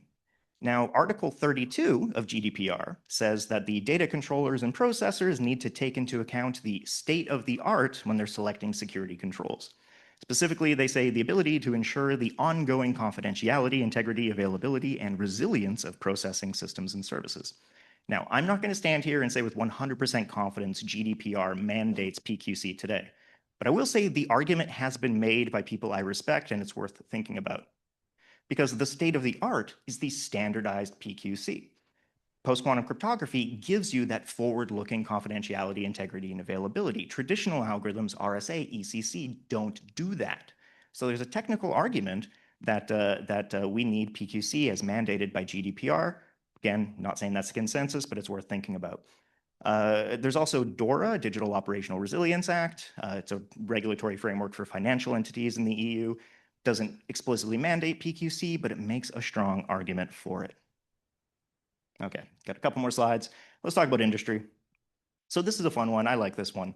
It's not uncommon for a vendor to sell to the public sector and the private sector. So you can imagine a situation where I'm selling my technology to the government. It's mandated to be using PQC. Well, why would I maintain two separate product lines if I don't have to? Why don't I just take that PQC and drop it into the stuff that I sell to the private sector? It's not hard to imagine, and you're going to see that in a lot of places. So what happens from this is the mandate from governments for you to use PQC, in some sense, actually subsidizes the rollout to these private sector supply chains. So we get this cascading effect, which is a really, really common phenomenon in standards. Okay, so this is a bit of a made-up example based on a true story, but again, we're going for the intuition here. In cryptography, randomness is really important. We need to make sure that if you're giving me some random streams of data, it has to be properly random, indistinguishable from uniformly random. You can't just be rolling 4 every time. That's not secure. And I talk about standards for interoperability, but we also have standards for benchmarking and performance testing, making sure things meet certain characteristics. So you can have a quantum random number generator, and you can go and do these statistical tests that say, aha, yes, this is indistinguishable from uniformly random. Therefore, people can trust it. I trust that this is good randomness. Now, maybe we also have standardized interfaces for the output of these things. So between that trust and that interoperability, maybe it makes it easier for that to get dropped into someone's chip. So that chip manufacturer now says, okay, let's take that QRNG. Now, maybe the chip manufacturer has some pre-existing commercial relationships with someone who makes telecommunications equipment. And you can think of all sorts of incentives for why the teleco providers might want to have some quantum safety in their stuff. So, okay, let's just redrop it in. So QRNG goes on the chip, goes in the equipment. Now you have these partnerships. Now you got the supply chain. Now this stuff proliferates out in the wild. Now, something I didn't write on here was in quantum key distribution. ETSI, the European Telecommunication Standards Institute, they have their industry specification group for quantum key distribution, and they have a standard. My life is acronyms. They've standardized interfaces for QKD devices. So you've seen some players now, what they've done is they basically set up some infrastructure that is scalable, where different QKD providers can drop in, replace, move about their own devices. So all of these different QKD providers can now work together in the shared expansing infrastructure. So cool stuff. Last slide, probably. Let's talk about the web. Let's talk about infrastructure. So scaling across web infrastructure. Today, almost half of the internet traffic that goes through Cloudflare, content distribution network, who cares what that means, is protected with PQC. The standards came out for PQC, then the bodies that do the internet protocol standards, they're like, how can we use this? For hours of discussion, they decided to use some hybrid stuff. So it's part classical, traditional cryptography, part PQC. You get that layered defense, fine. So we have specifications for how to use these things in this hybrid mode. So they rolled it out in this web infrastructure. So 50% of Cloudflare's traffic is protected by PQC. In the same way, we saw PQC adopted by the common web browsers. So Firefox has it, Chrome has it, Safari has it. We're seeing it in these communication platforms. WhatsApp has it. I think Signal has it, and a few others. Zoom has it. So when we have these standards, it can start being implemented into these other technologies that are used all over the place. Last example here is in software libraries. So OpenSSL, very well-known open source toolkit for this general purpose cryptography and secure comms. Point being with OpenSSL is it's used by millions of applications worldwide. Last year, they rolled out their version 3.5, and this has PQC enabled by default. Now, there are other providers of these things that you can go look at. This is just an example. So you can imagine a scenario where I'm starting a new software project. Maybe I need some TLS, I need some cryptography. What do? I go grab OpenSSL, implement it. Now I am using post-quantum cryptography by default. I give it to Bruno, and now he's using my post-quantum cryptography. So the punchline here, interoperability, reliability, simplicity, trustworthiness. These are the things that we get from standards that let us scale the adoption of technologies. And that is all I'm going to say about that. One more time, I'm still Philip Lafrance. You can reach me here. I don't know what we're doing for time. Might have time for a question, or you can catch me having some coffee. Thanks. If you have a question, just raise your hand and we can come around with the mic.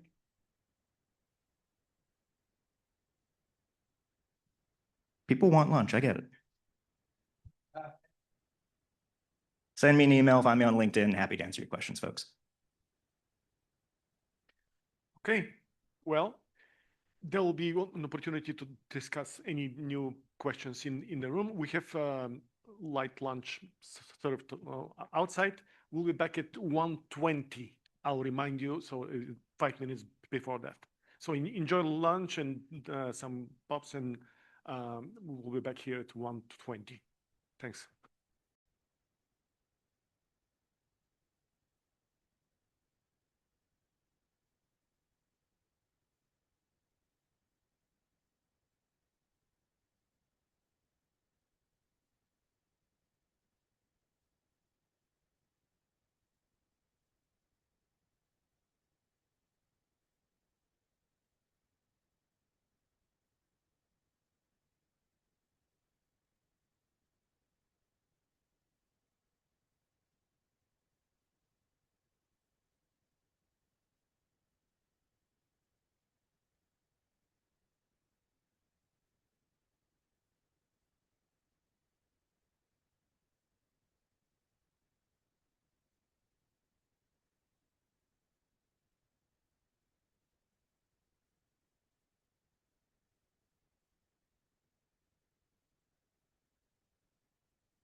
You can get to work and start working right away. So.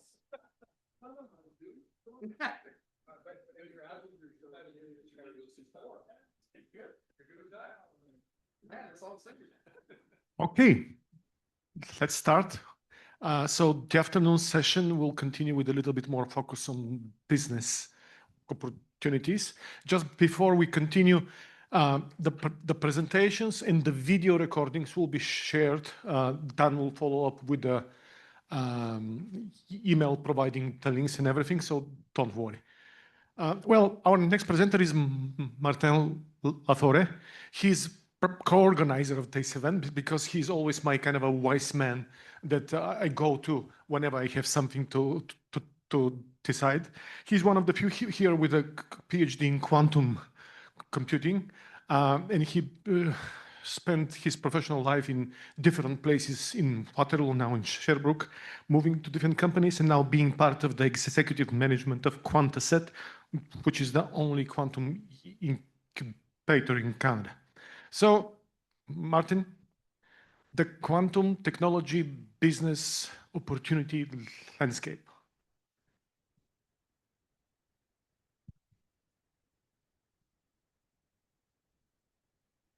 Okay, thank you for having me, Stoyan. I've been working with Stoyan for about 2 years now because I thought it would be a great way to get exposed to a new audience, especially a technology management audience, because the more we go forward, the more and more we need non-technical but technical savvy people in quantum business. So, as it was mentioned, I'm an investor in quantum businesses from Quantacet. We're I think it's in the nice slide. Yeah. So I'm not here to do any publicity or anything, but just to give you a bit of a background.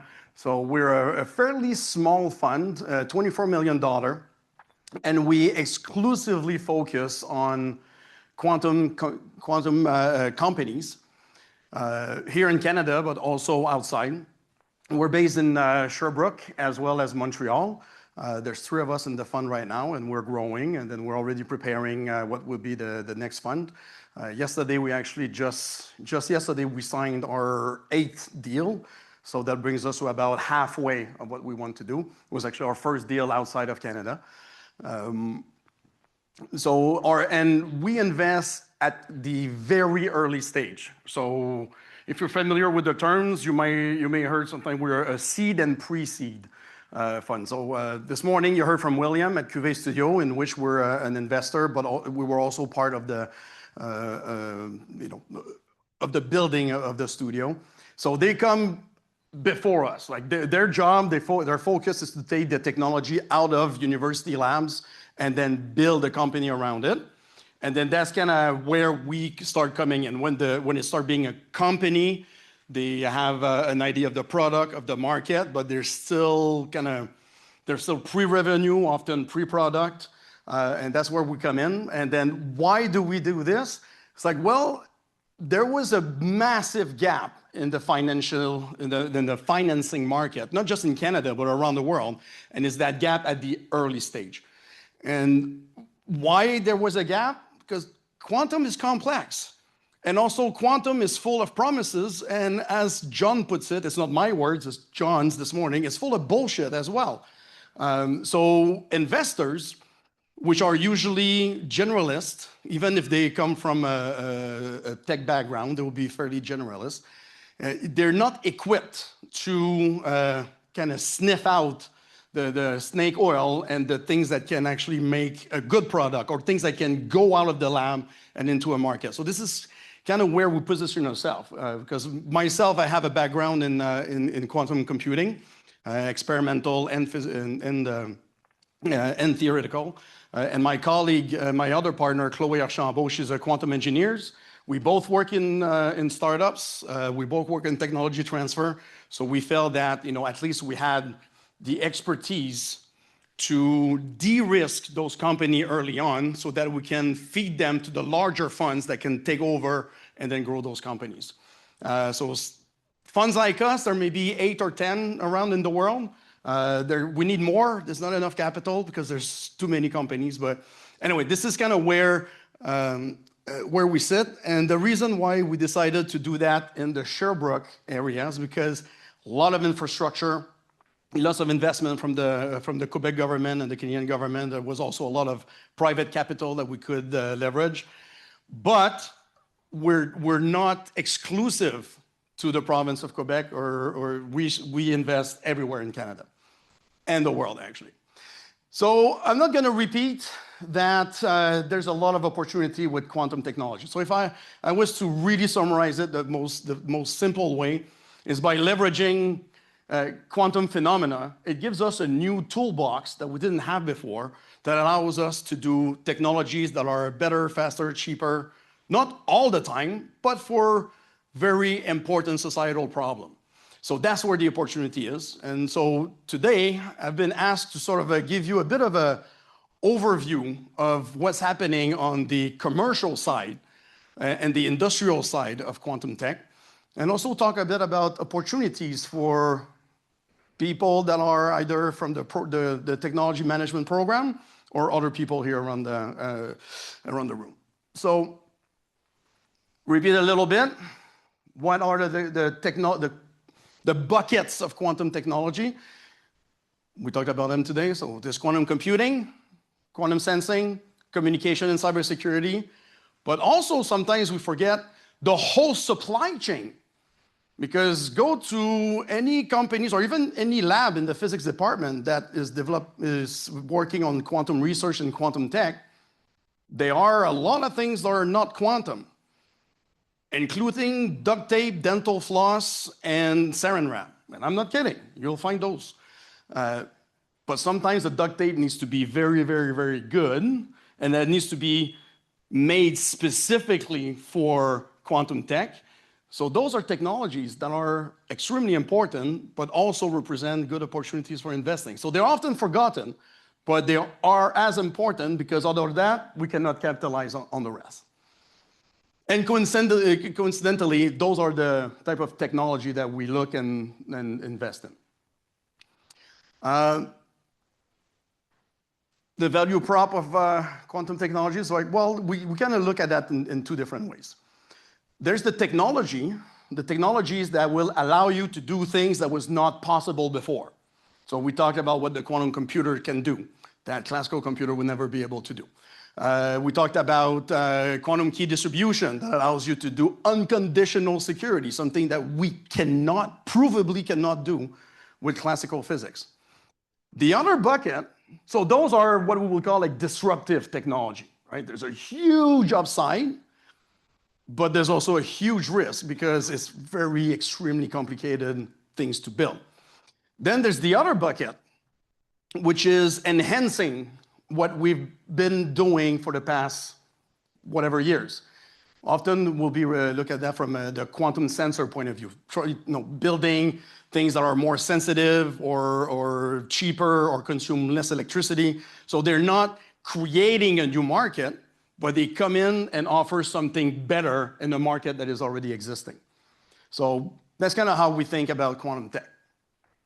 Applications everywhere. So this is just to remind you, but it's been talked about a lot today. So applications. Actually, the way I often like to say it is, tell me your problem. There might be a chance quantum can help. Because quantum tech is not a single technology. Think of it as a platform. Just like digital stuff, bits, it's a platform, right? So I can have a super computer that uses bits, but guess what? My microwave uses bits because it has a clock on it, and it's a digital technology too. But a microwave and a supercomputer are rather different technology, yet they are all information technology. So quantum is like this. It's a platform that can be used to solve problems. And what are the problems? You tell me. That's the job of the entrepreneur, the researcher, the engineers, to have a tech and find a problem to solve. So let's jump into what we call the market opportunity. So I often, do we have a clock somewhere? I don't want to do a Bruno of myself in 33. It's a cheap shot, isn't it? Oh, thank you. We're all friends. We can do that. But I will make a Bruno of myself no matter what. Okay. I often get asked, quantum, that's a research project. It's like, yeah, true. But it's an industry as well. Like there are companies, and then we'll talk about some. There are companies that gets acquired, companies that die, companies that have profit, companies that are useless, companies that exist only on paper. It's not a huge industry just yet, but it's growing extremely fast. So example, just today in 2025, okay, so they're not official number, they're kind of hand-wavy number. Well, the quantum computing industry is a $1.something billion industry. And here when I say $1.5 billion, I don't mean that there was $1.5 billion of investment. That's another slide. There was $1.5 billion of revenue. So there are people that paid to have quantum computing services up to $1.5 billion, okay? Quantum communication around actually even bigger because right now, quantum communication have concrete products solving concrete needs. I mean, Bruno talked about that this morning. Quantum sensing, I don't believe that number whatsoever because quantum sensors are so broad and varied. It's probably way higher than that. It's really hard to keep track of everything because there's too many possibilities. But is when we look forward, like the analysts, and here we mean like legit analysts. Like we're talking KPMG, Accenture, the Boston Consulting Group. They're estimating that by 2040, quantum computing should be between 45 and 131. It's a huge gap, but it's expected in the hundreds of billions of dollars. But when you look at all of the offshoot of this, we're talking a market in the trillions of dollars by 2035, 2040. It's a bit optimistic, I think, but it's not completely off the track. The point we're getting across here is that it's not like a side project of society. And if you read the news, it's becoming a geopolitical game. Countries are fighting and investing to be the leaders because they know this is the next economic engine. Just like, in some sense, AI is the culmination of the digital age. Quantum is not the next step. Quantum is the new age. And then we're just at the beginning. So that's going to drive the economy for the next 100, who knows, years. So also, the reason why it's important to be early in the game is like every disruptive technology is the first 10% of the people that will jump in. And the jump in, I mean the builders, the adopters, the people that are part of the equation is the first 10% that will capture 90% of that opportunity, okay? And if you look actually today, if you do, they look at the Fortune 500 people, 74% of the company have at least a $1 million budget for quantum tech. 1 million can go anywhere from, let's keep an eye on what's going on, to let's build an internal team to make sure that we're ahead of the game. So some company, there are some companies that invest hundreds of millions of dollars a year in quantum, and then some that are just taking a step back but keeping an eye on it. And then there are those that ignore it, and then they will be ignored in about 5 to 10 years. They'll disappear because they won't have the advantage, the competitive edge anymore. Okay, so this is sort of laying the ground of the opportunity. So right now, I only gave you smoke and mirrors, right? I didn't talk about anything concrete. I'm just like preaching. I can be full of BS. How do we capture this? And let's talk about the people who are capturing it. So here's a snapshot of the quantum industry as of today, okay? So we're talking about 700 and something companies of pure play quantum. So what I mean by this is, in the world, there's 700 companies that the only thing they do is build quantum tech. Then there's another whackload of companies where quantum is a part of their portfolio. But just pure play quantum, we're talking 700 company or so. And just last year, it was 500. And then the year before, it was less. And then 10 years ago, it was 0. So the growth is quite, and I'll show you actually a graph soon of the number of companies created as a function of time, because there's something to be said there too. But look at the size of the company. More than 60% of the companies are 50 employee or less. So we are in the startup world, okay? So we are in companies that start with a couple folks with a good idea and a good tech, and then try to make something, raise some money, they have an edge, they go there, okay? So it's a startup game. It's also a big company game. I mean, the Google, the Toshiba, the IBMs, and all this, they're also in the game. But should we give up? No. I mean, it's been shown time and time and time again that the real disruptor and the real creator of innovation is the little person, not the big guys. They can capitalize on it, they have lots of cash, but the real true idea often comes from startups. I mean, NVIDIA was a 5-person company at some point. Google started in a garage. I mean, the typical Silicon Valley story. Unfortunately, quantum cannot start in a garage. Just try to get yourself in the physics department here, pick your head into one of the lab. Yeah, you don't have that in your garage. So, which brings me to talk a little bit about kind of the typical persona of a quantum company. And the reason why I'm bringing that typical persona is because for you here that are in business school, and then you're learning maybe about entrepreneurship, or you're learning about venture capital or investment, everything you've learned does not work in quantum. Okay, it's breaking all the rules of business and industry. And what I mean by this,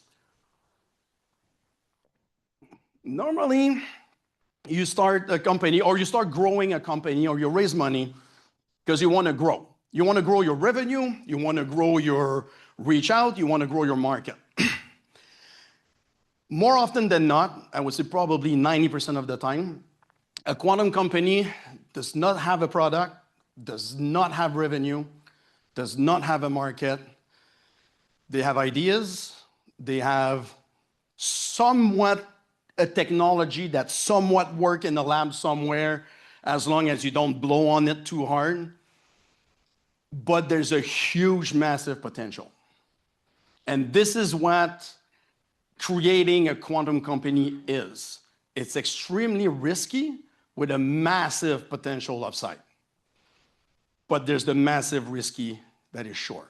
So if you're the type of person that don't want to invest in anything else that the 2% TFSA that your bank gives you because you're sure that you're going to get 2%, quantum is not for you.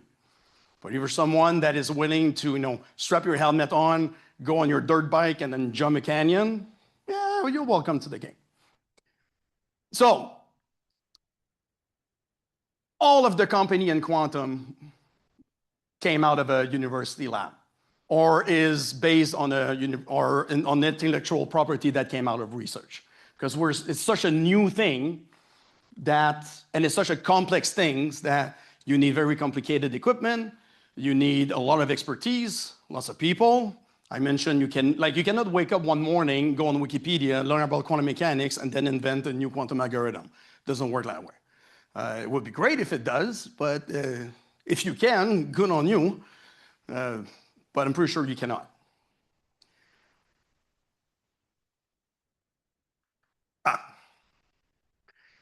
Also, and here I'm putting my my venture capitalist hat on. The reason why I brought this is also to make a few people in the room that might want to join the quantum entrepreneurship because you have some really cool tech in your lab or you've heard of something really cool, of that extremely simple but often forgotten equation of what a company is. A business is a mixture of two key ingredients. You need something to sell. You need something to buy it. Makes sense, right? You would not believe how many times people pitch to us and all they talk about is the awesomeness of their tech. And when you ask a question, but who's going to use this? They're like, everyone, it's so cool. I was like, no. If you don't solve a problem that somebody else, nobody will pay for it. And because quantum tech is so fueled by research and researcher, which are trained to keep on researching, sometimes we get too infatuated with our awesomeness that we forget that maybe we're the only one in the world that thinks it's awesome, right? And I don't remember this morning who said that ultimately nobody cares that it's quantum. That's the first thing we tell our entrepreneurs. Is quantum good for you? I don't care. I don't care what's under the hood.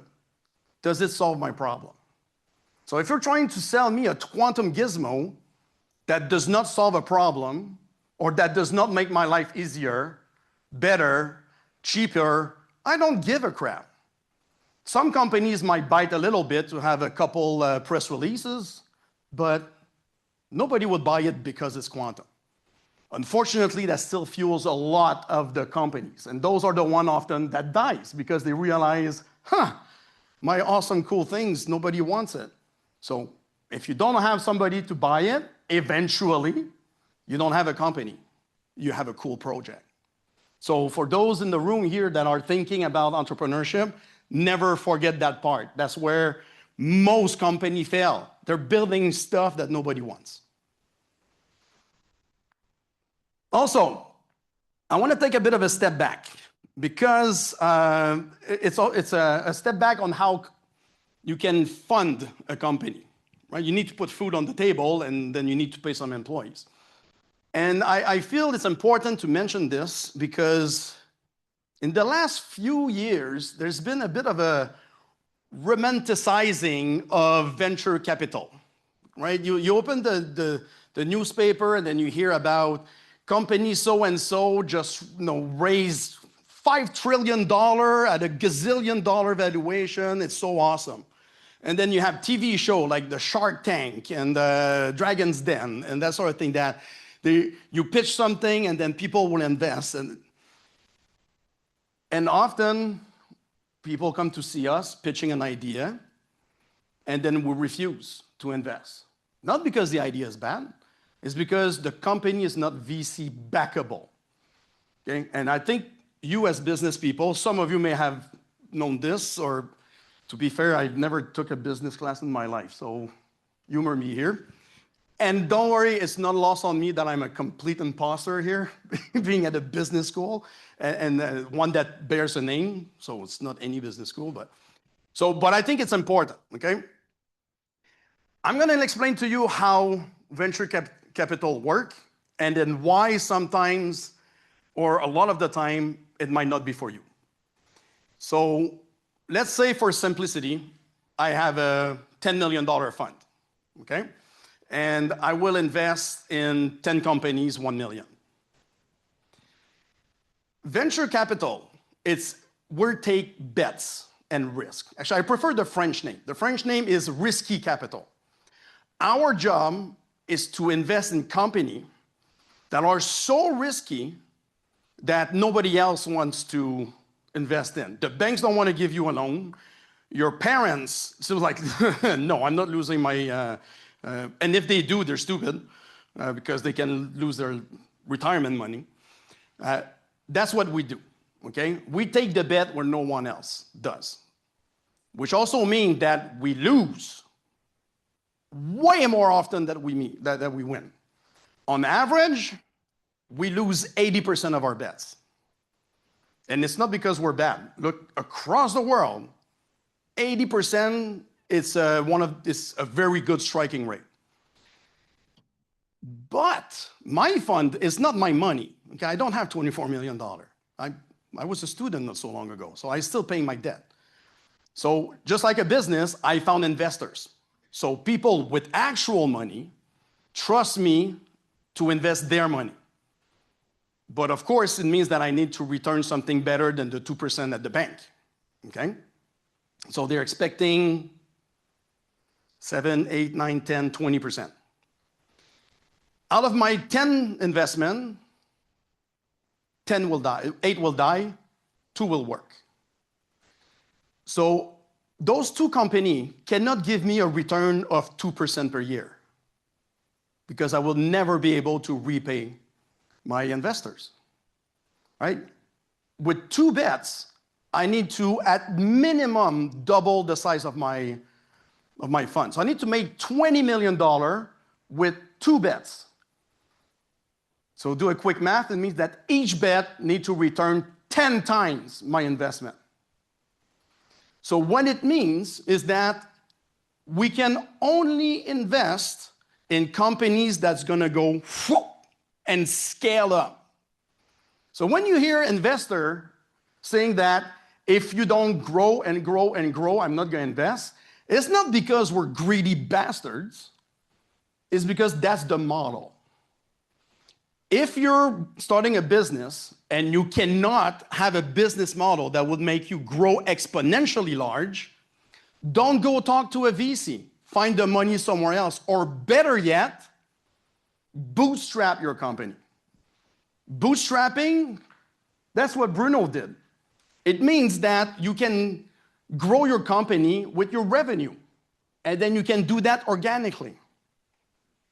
You might not build a Google or a Facebook, but you can make some really good companies doing that. Well, you and your partners can do a very good living out of this, but you're just not but you're not going to have 1,000 people company. You'll have maybe a 50, 60, 100, 200 people company, and then you'll roll just perfectly fine. So all that to say that there's nothing wrong with bootstrapping and going organically. But if you decide to go the VC way, strap your helmet because you need to grow and grow and grow. And that's a decision you need to make extremely early on because it completely changes the way you approach a business. So keep that in mind. And if we actually look in quantum, it's about half and half. So half of the companies, mostly the software one, or the sensor one, because they can have early revenue, are bootstrapped. And the other half, those that needs a huge amount of capital just to get started, will go to VCs like us, okay? So it is perfectly possible to have a quantum company that is organically growing. Now let's look at the injection of capital. So this is kind of a timeline of private capital being injected in the quantum industry. This is, again, to show you that it is an actual industry. There's capital, like private capital, being invested. Like back in 2004, there was almost nothing. It really picked up in the 2020s. There was a little dip in 23, but the entire market dipped in 23 anyway. In 2025, it just shooted up because there's been some massive investment in more mature technologies. But also, there's already people cashing out. Because it's one thing to invest. At some point, you need to get your money back, right? And that's also the big risk, right? I'll invest $1 million, but you need to pay me back at some point. So it means that you need to sell your company, you need to go public, you need to do a buyback, in some way, because I have a timeline too, right? So dealing with VC, it's not, if you cannot deal with VC, do it. Because now that puts pressure. No, but I mean, that's a business model. It puts some pressure, okay? So if you actually look right now in the still very young quantum industry, there has been 28 fusion and acquisition. And then just IonQ on itself, I think, did half of those. They're on the acquisition spree. But also the number that we really like is this one here. Is between the average time to exit a VC-backed company is 5 years between the first check to the exit. Of course, that doesn't take into account those that never exit and dies, but those that exited, it's about 5 years. So there is a play there. There's a momentum. Also, we're starting to see companies going IPO, going on the stock market. This is a whole discussion on its own. We can have a lot of opinions, which I'll keep to myself right now. Some of them are good IPOs, some of them are, we were talking BS before, some of them fits in that. In Canada here, Xanadu and D-Wave are both IPOs. Xanadu is just about to be done. There's some in the States, there's some in Europe. So it's starting. And also, if you look at the acquisition, it's all across the board in the different technologies. Software, hardware, computing, communication. Now, here's the part I wanted to show you, is the number of companies being created. So the whole talk was to talk about the opportunity. The amount of company being created is on the down. And it's not because we don't have enough ideas. There's tons of ideas. But we're missing people. We're missing entrepreneurs. We're missing capital. But also because they're companies that are big enough that they can start their own company within the company. So it's not all bad, but it's a trend that is starting to worry us, because we're just at the beginning of gnawing on the bone that still had the entire meat on it.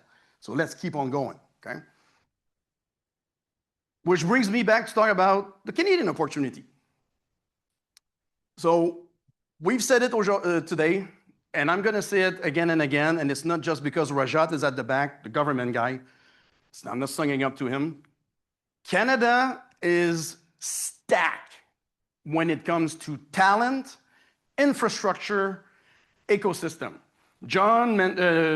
Philip mentioned this morning, we are the country with the second most amount of startups, not per capita. Per capita, we're first, but in absolute number. And the first is a country that has 10 times our population. We have world-class ecosystem in Vancouver, Calgary, Waterloo, Toronto, Ottawa, Quebec City, Sherbrooke, Montreal, you name it. We have a national strategy. There's about 13, let's say 20 countries in the world that have a national strategy. We have one, which comes with the funding with it, which comes with the programming. And then now we're entering phase 2 of that national strategy. Philip was mentioning there's companies from outside that come to Canada because it's such a great land to have a quantum business. But we're not going to lie that historically Canada has been extremely bad at capitalizing on the fruit of research. The quantum research is incredibly good across the country. We need to capitalize on it, which means that we need to take some risk. We need to start companies. Some of them will fail, but if we don't try, we're never going to do it. So it's been, it's been repeating over and over again that we do the good research and then we lose the commercialization. We saw that in aviation. We saw that in telecommunication. We're living it in AI right now. Sorry for my French, but let's not fuck up the quantum opportunity, okay? We're the best place that we can be placed. And the only reason why Canada will not be a leading country is because of Canadians. So it's our job to do it. So please join the adventure. Ecosystem. Not only we have research ecosystem, we have support ecosystem and funding. So support, funding agencies, incubators, accelerators, venture studios, some of them that are specifically dedicated for quantum. We have tons of public program. We have lots of VC funds. Now, the private capital that comes, the ingredients are there, but we need even more, okay? But most importantly, here's where the opportunity comes. We are in desperate need of people. Canada, I think the number was something like we have trained 30% of the quantum workforce in the world. That seems a little too high, but it's a good chunk of the quantum workforce in the world. Now we need them to come back. We need use cases. We need more capital. We need more collaboration, more ambition. We need less BS, less hype. But most importantly, we need scientists, engineers, entrepreneurs, innovation manager. I'm talking to you students, financial experts, consultants, janitors. We don't need just quantum people anymore. We need the people that can help the quantum people do their stuff because we're bad at business. We need the business folks to run the companies and then make them grow. So we need you at the end of the day. So if anything of this strike your fancy, the fact that you don't know quantum bears nothing into your chance of joining a quantum company or starting one yourself because we have all the structure. You want to start a company, go talk to William. That's what he does, okay? We need the business-oriented people. Oh, that was it. Thank you.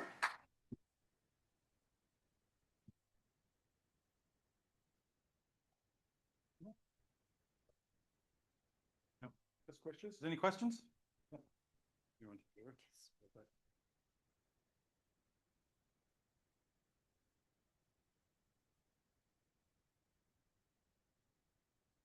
Is that one of those things you can just throw at him? Yeah, just throw him. Thank you very much, Martin. That was great. So one question I have is products that come from quantum are not like clothes or food or whatever. These are national strategic situations. Like if you're making a quantum computer, if you can make one, I don't think the government's going to let you just sell it. If you're making sensors for submarines. So these are very sensitive things. If you're a private investor, what are you getting out of this if the product can't be sold down at the Walmart? So if you are in a country where the government will not let you commercialize innovation, you're in the wrong country, okay? And so, I mean, I'm not gonna lie that a lot of the quantum tech have military application. And historically, military around the world have been investing or supporting the development of quantum tech for sensing, for reconnaissance, for cybersecurity. But within the NATO countries, there's sort of I think it's a written agreement that the tech has to be dual use, okay? So us as an investor, okay, you can actually go on our website and see our statement. We're never gonna invest in a company that is building a technology to kill. This against our value. Does that mean we're not gonna work with defense? No, because defense invests in radars, in medical imaging, in cybersecurity, right? Because historically, defense has been a very early adopter. So it's really good for us as an investor because they fuel non-dilutive money so that it can make our company grow quicker. Once they want to do some bad stuff, they take over and we don't know. But our company still exists because the technology was dual use the whole time. It was always, even if they were receiving funding for defense, it's not to do the defense thing. It's just to push the tech. And actually, if you talk with folks at the DRDC, which is the Department of Research, Research for the Defense Canada, they're the first one to say that when we invest or when we support a certain technology, we always keep in mind their civilian roadmap. right? And then for all the things that are not so nice, then they do that internally. And then that's it. So that's kind of Canada. Like we don't build killing machine in Canada. So I like that. You cross over to the States, it's a whole different, but they also invest in dual stuff. So that's how we see it. Like we always look at the civilian opportunity. If the entire opportunity is entirely defense, we're not as interested. But this is our values. There are funds in Canada that are purely defense. That's their thing. But they're usually people from the military. Yeah. But the defense, and especially like when Prime Minister Carney, and I'm leaving all my political affiliation aside, when Prime Minister Carney announced that they will significantly increase investment in defense, for the quantum industry, it's a fantastic news. Because now we know, we hope, because it haven't come out yet, that we'll have the support that other nations are already giving. So now we're going to elevate even more the leadership of Canada. So it's a good news. And the strategy in Canada is it's all about dual technology. Yeah. What should the government, many things happen, including this Canadian quantum champion program. So are those things helping you as an investor? So Canada has so the first phase of the national strategy, which was 3 years ago, I think, 4 years ago, was $380 million. They just announced again $300 million in the last November. They're going to announce some more throughout the year. But most of that money, the new money, was going, to your point, the quantum champion. And for those who don't know this, it's essentially they invested $23 million in 4 Canadian companies that are building a quantum computer. So how does that help us as an investor? Well, if I tell you you can invest $1 in a company and then that's the only dollar it has, versus you can invest in a different company that does the same thing, you can invest $1 and the government puts $2, which one are you going to invest in? That's it. It stretches our money. It also shows that the government has the back of those companies. It will also help those companies grow much faster. So as an investor, it's strategic. We love this. It's like it multiplies our investment. That being said, if a company was funded only by government money, I would not touch it.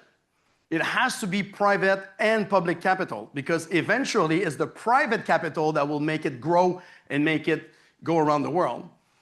And governments, I don't say that in a bad way, they cannot understand everything of every company everywhere in the country, right? So they invest in the promising, but at the beginning, but when it starts, it's not the government, it's not your tax, your income tax job to pay for those companies that are generating millions of dollars, right? So that's where the private comes in. So it has to be a combination of both. And then right now in Canada, there's a good balance, but that balance needs to grow at the same time. We need more private and more public to work well together. So the strategic needs to align.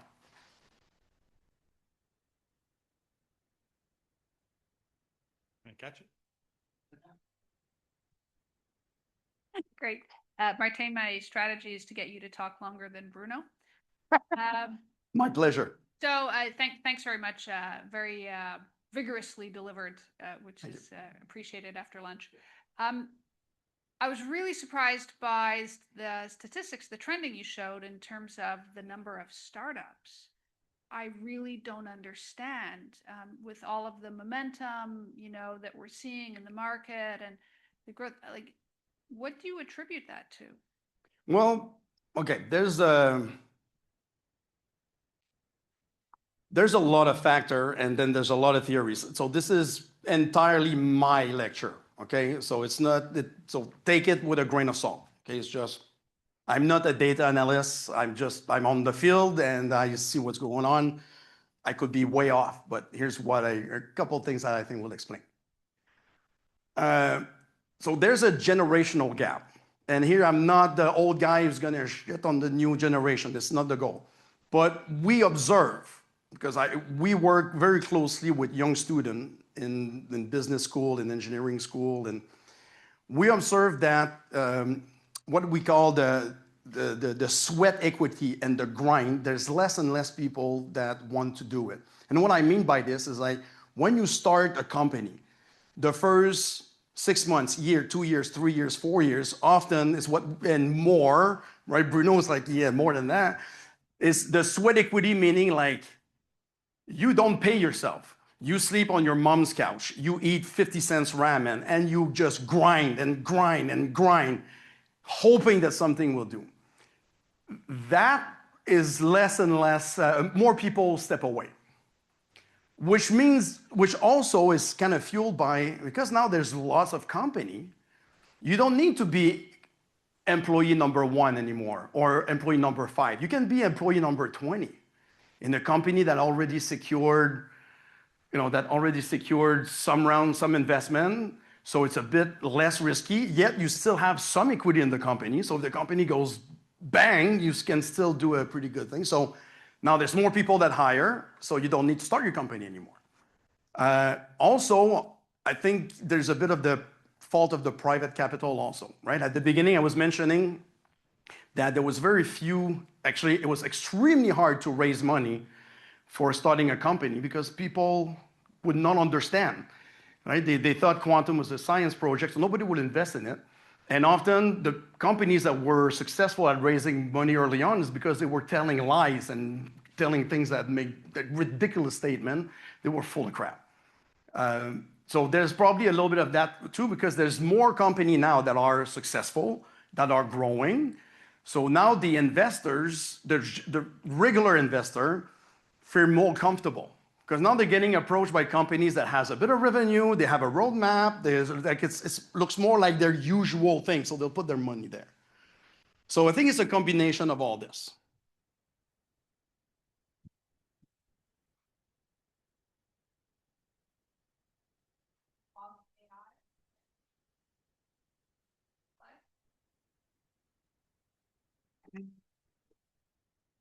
I don't think so.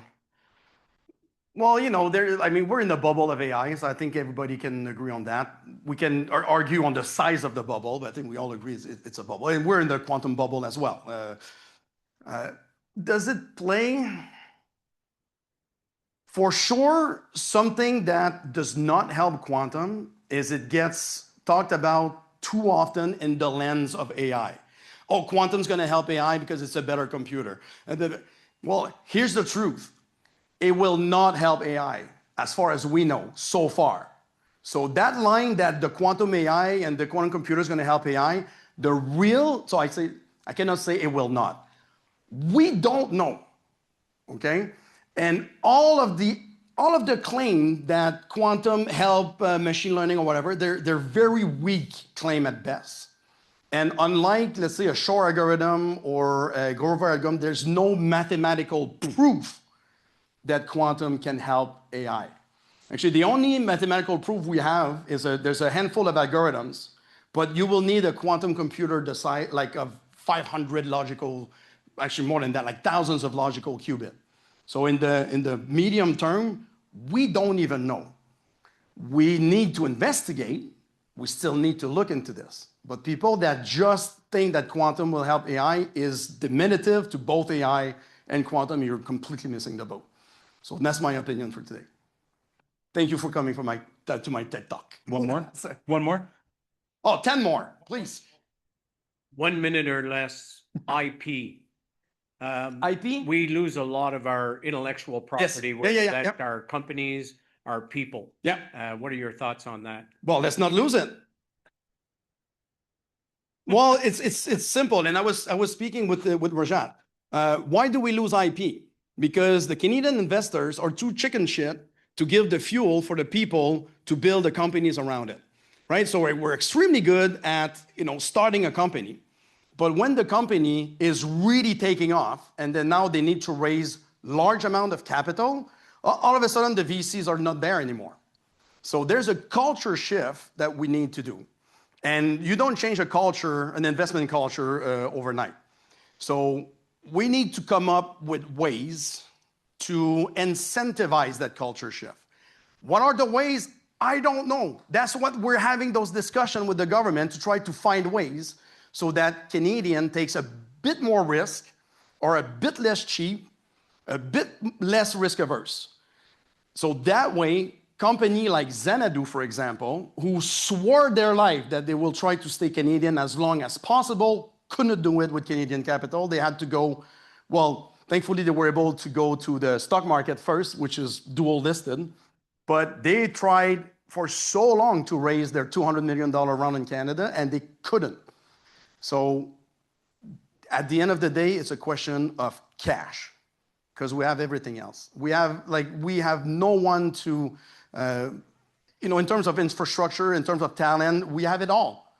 But we need to support those companies, whether through government grants, not government grants, government procurement, buying stuff, through private capital, through infrastructure. Infrastructure, we're pretty good.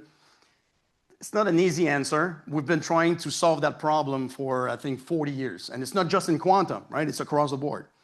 Yeah, but now that's my personal opinion.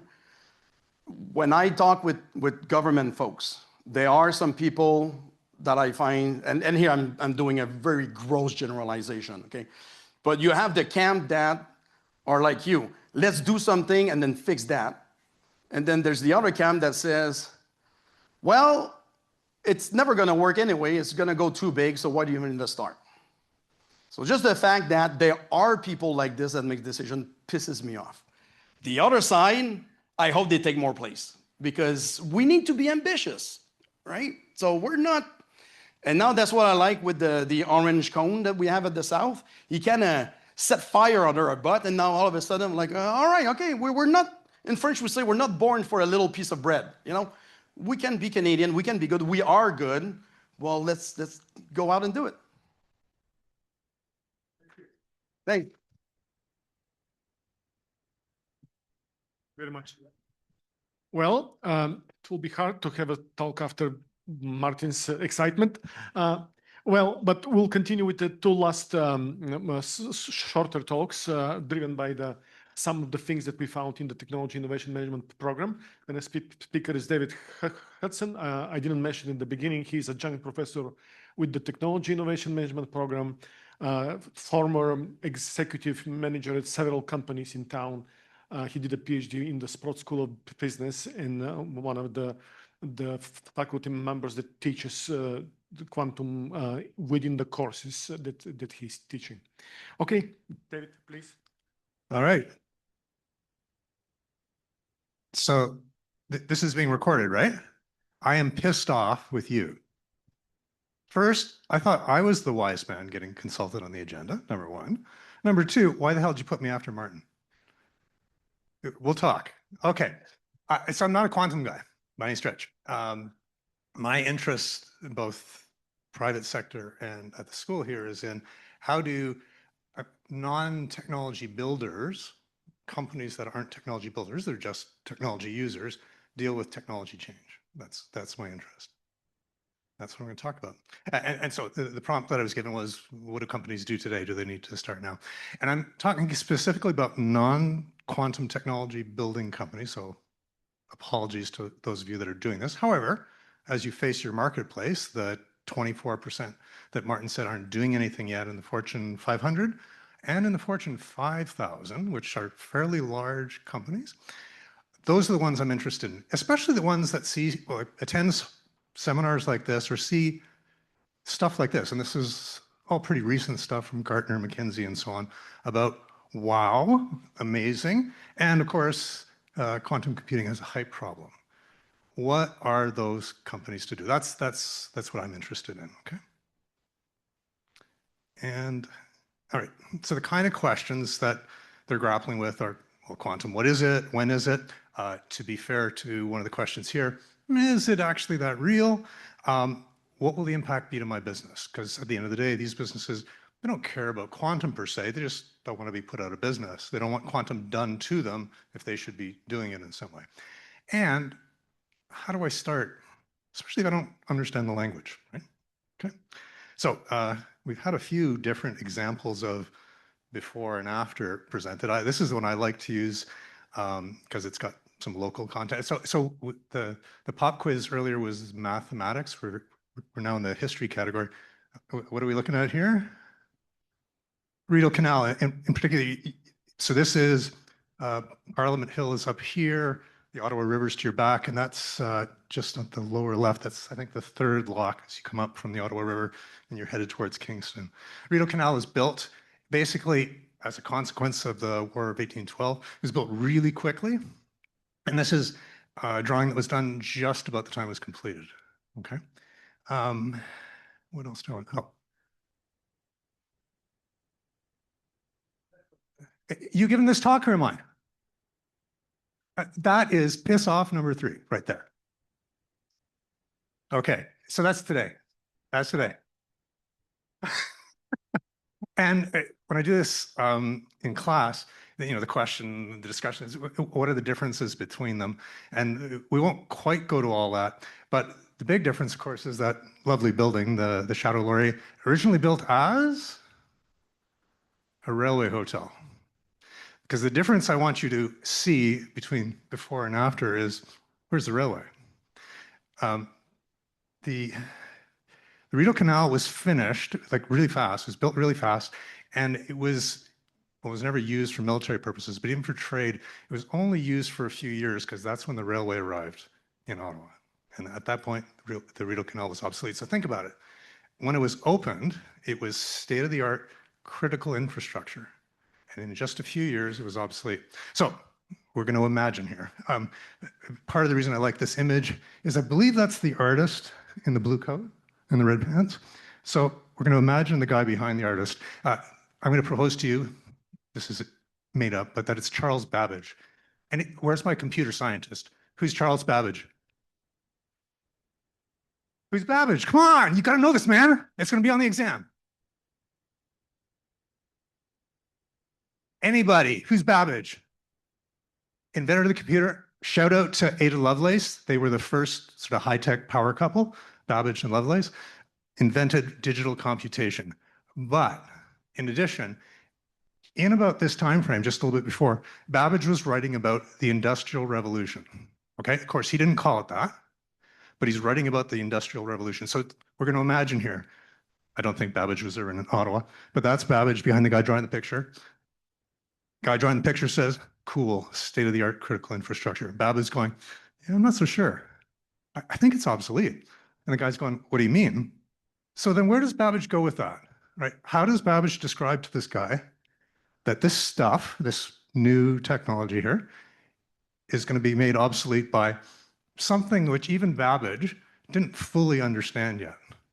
What words does he use to explain locomotives and railways and automation and everything else that went along with the Industrial Revolution to this person where, at this point, this is a craft industry in Bytown, right? Moreover, this guy says, okay, I don't know what you're talking about, but this isn't just about the canal. Look around you, man. So just up a little bit from this lock and past the bridge, there were boat builders, barge builders, rope twisters, whatever, I don't know what the right word is, and you could hire a boat, and you could send those boats, as soon as you hired them with your cargo, wherever you wanted to go on the canal. Whereas the railway, they talked about things like schedules, and what do you mean everybody's stuff goes all together on that? How does that work? A whole bunch of things that hadn't come together. Main point here is this idea of disruption, new, novel, disruptive technology, is at least a couple hundred years old from a business school perspective. Charles Babbage is arguably not only the father of computing, the first sort of business scholar who studied disruptive technology. And that's kind of the lens that we apply. I'm just going to make 3 points from the sort of the academic stuff that we are using to look at what's going on with quantum in order to help those non-quantum builder organizations, everybody else. So point number 1, and this has already come up, disruption kind of means something specific. Now we're making an assumption that quantum is disruptive, might be disruptive, And if it does, we expect it to have certain characteristics, okay? And the first is, yeah, you're going to measure it in ways that you didn't measure stuff before. The second is, your customer probably isn't who your customer was before. And third, the first use cases, I'll say, may seem trivial. And so lots of examples we could go to here, but the PC, when it landed in the mid-80s, didn't do what a mainframe computer did, but you could sell it with a much smaller application set to a departmental buyer. It was expense rather than capital. The buyer changed, the use case changed, and it woefully underperformed a mini or mainframe computer of the day. But you could sell it to a whole bunch of other people for these kind of initially trivial use cases, keeping track of the departmental books, that kind of stuff. Okay? We could do lots of examples, but that's kind of key. When a disruptive technology first arrives, don't look for the hero use case. Second, if you kind of query the academic perspective on how do you deal with technology change in, like, hospitals are highly technical, right? But I mean, non-IT technical companies. The second point you'll get to is, well, doing stuff in the lab is great. Love it. But if you really care what the technology is capable of, make sure you're looking at it with your customers or potential customers. You're looking for problems and opportunities. That point was just made. But I really want to emphasize this idea that you're going to experiment with not only the technology, but with who the customer is. You have both in play at the same time. Okay? You're going into this looking for opportunity, and the opportunity, according to this disruption stuff, may not be where you used to find opportunity. So you need to have a wider lens. Okay? And this word experiment comes in here, and that's kind of the third thing we draw on, is that in this context, we need something specific about experiments: cheap and cheerful. You're getting your hands dirty with the technology, but you're doing it in a way that lets you move quickly. This is a learning process, not a product building process. It may lead to products or services that you do for your customers or you do internally, but initially, it's about learning. And not learning in a random sense, but learning in a way that's directed towards finding, however you measure value in your organization, but presumably commercial value. Okay? And it has some features. Learn early. Short experiments always better than long. Be fast and iterate. Assume you're going to do lots of these.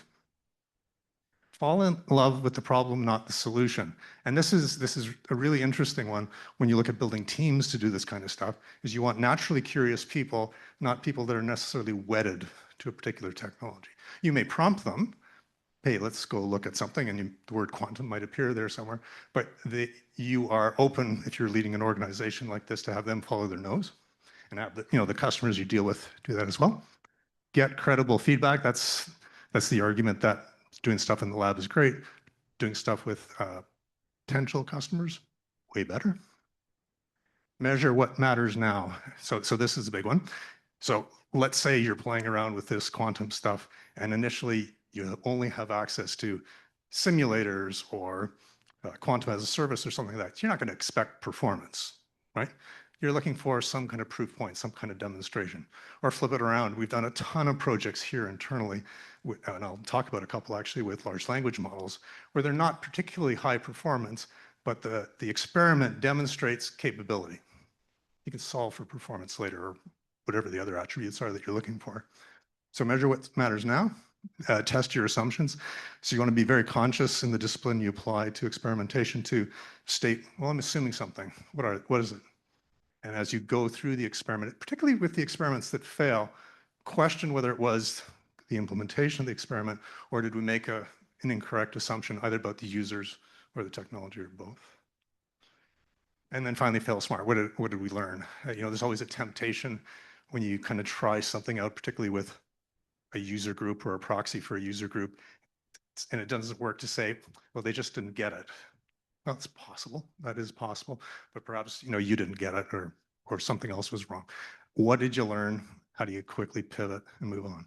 Okay, so that's really quickly 3 things that the academic literature would say. Right? Babbage would agree with all of them.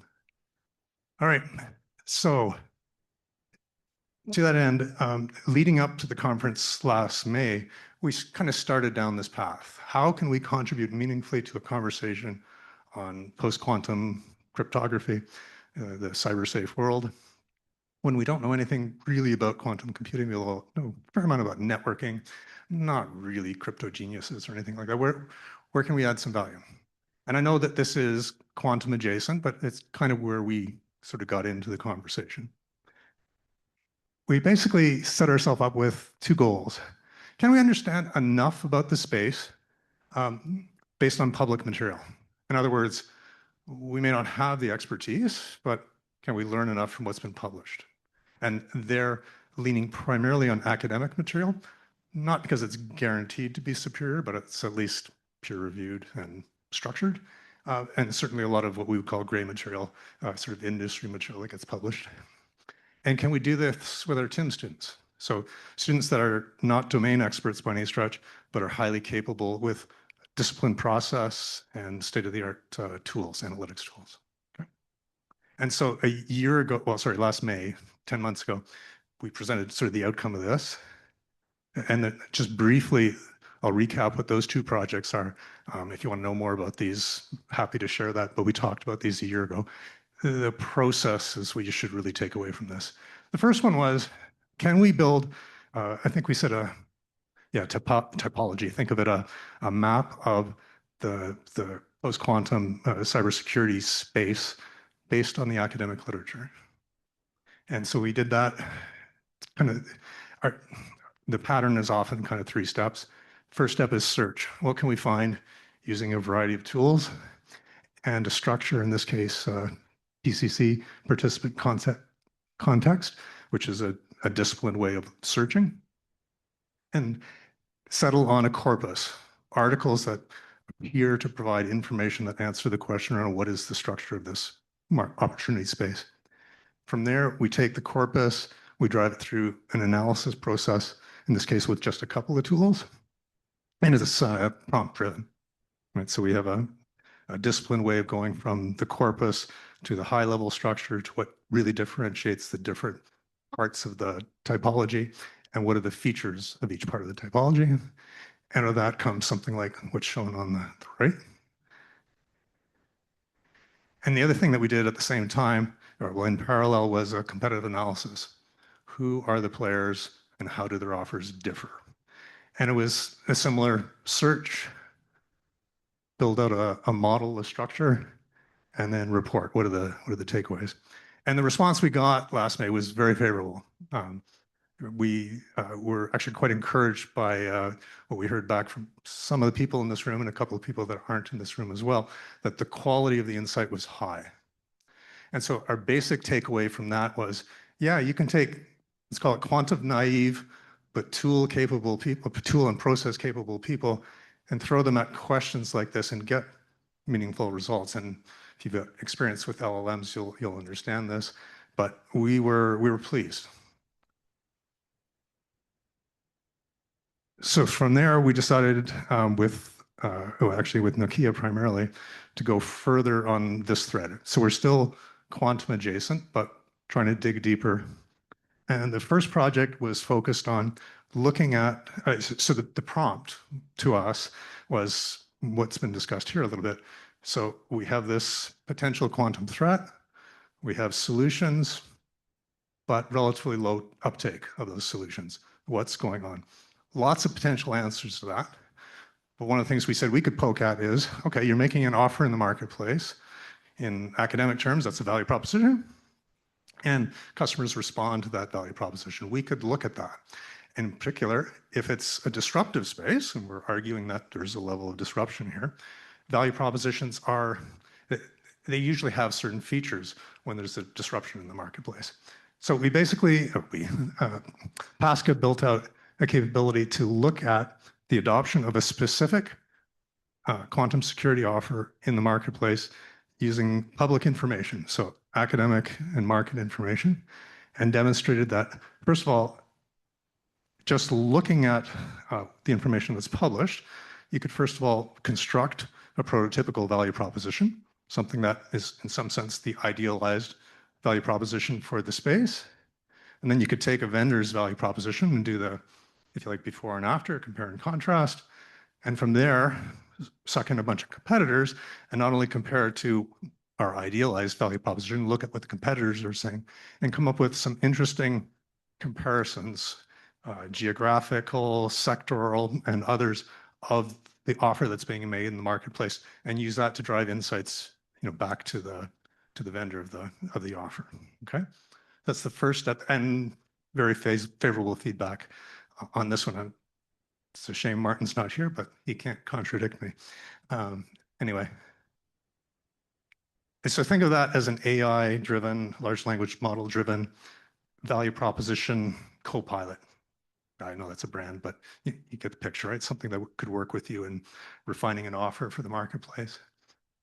Some work that's ongoing right now is to go one step further. So these offers, generally speaking, they're sold to institutional buyers, so formal decision-making organizations with, if I say C-suite, I mean CEO, CIO, CFO, and so on, who make decisions. Their organizations make decisions. And what we've done is we've taken the theoretical literature that talks about how organizations like that decide and applied that to the offer that's being made, actually the offer that was generated out of Pasca's work.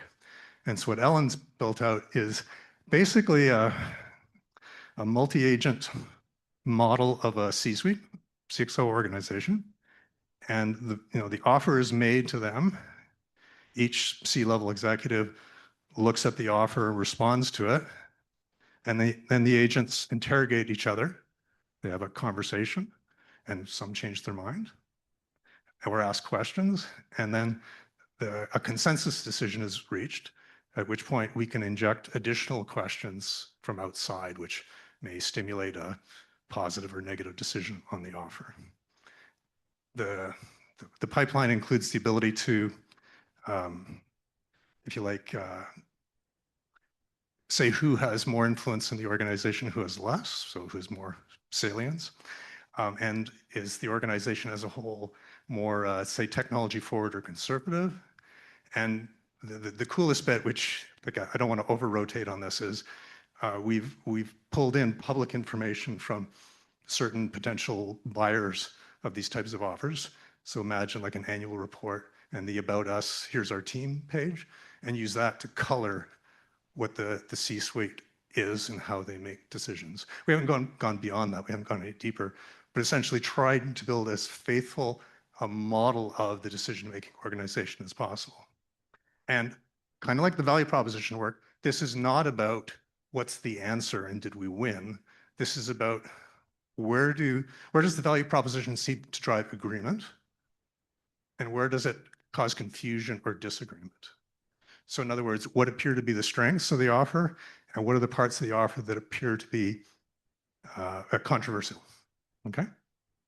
And in both cases, the other power of this is you can easily test scenarios. I mean, we're running on public LLMs here with public information, and each run takes a few minutes. So you can run lots of scenarios in a small amount of time. And just by comparison, when I've done this type of role, out in industry, you would set teams loose on this, and they would take days to months to run scenarios, that type of thing. Or you'd gather in a room for a couple of hours to try out scenarios. Okay? All of this kind of proved to us that you can look at this space in good depth and with strong feedback from people that are living this, and it's sort of validation that the insights are strong. Okay? So where we're going from here, and we started this late last year and it's continuing now, is, okay, how can we identify realistic firms and opportunities and propose practical experiments? And again, this is in not the quantum builders, but the user community, potential user community out there. What can we do? And I've only shown quantum computing, communication and sensing here. You can add software and materials to the list as well. Now, one of the things that it personally causes me to be more interested in this, more excited about this, in addition to other stuff that's been said here today, is there's things that I'm seeing reported that demonstrate a level of early maturity that I think suggests that things may move quickly. We've got other data points today, but the emergence of something of a stack, so you're not necessarily locked into one solution top to bottom. That shows a level of maturity for me and the possibility to innovate at lots of different places. Had a little debate at the side here, but I'm going to go ahead with this anyway. I've been reading about, in another area of what I do, working with a couple of companies on, how software development's being turned inside out by large language models. Software development for quantum is going to be AI enabled from the get-go, right? Just because that's arrived at the same time as quantum appears to be arriving. And then we have some early quantum as a service type offers. Okay. And so we've been, looking at that with the students and asking students to go back to whatever interests them and make proposals. What are some realistic companies? What types of experiments could you do? And we're at the, initial idea stage, and that's what I'm going to share here. So one of the first ones to come back was, this turns up in a lot of the conversations around what a quantum computer should be able to do. After you've talked about cybersecurity, it's the traveling salesperson problem, right? How do you come up with an optimal route for a salesperson who has to visit a whole bunch of locations? Where optimal may be based on the salesperson's time, customer's perception, or some other criteria. And the types of experiments that this little team was talking about included building a data set and then looking at quantum as a service with appropriate algorithms to test kind of before and after type scenarios or alternate optimization schemes. This group, at least one of the members, has a financial services background, is interested in the potential of various algorithms associated with the insurance industry. How do you do risk assessments and determine what you're going to charge, how much you're going to make, what risk you're prepared to take against various demographic groups. So some modeling, some machine learning, some optimization algorithms, and how to put in place a capability for a company to begin to test these. And again, we're talking about not quantum builders, but potential users of this. Where do you start? And this is basically an argument to figure out, well, what are the basic analytic components of our business? Let's identify those, and let's come up with an approach that lets us begin to test those in a before and after sense against a quantum future.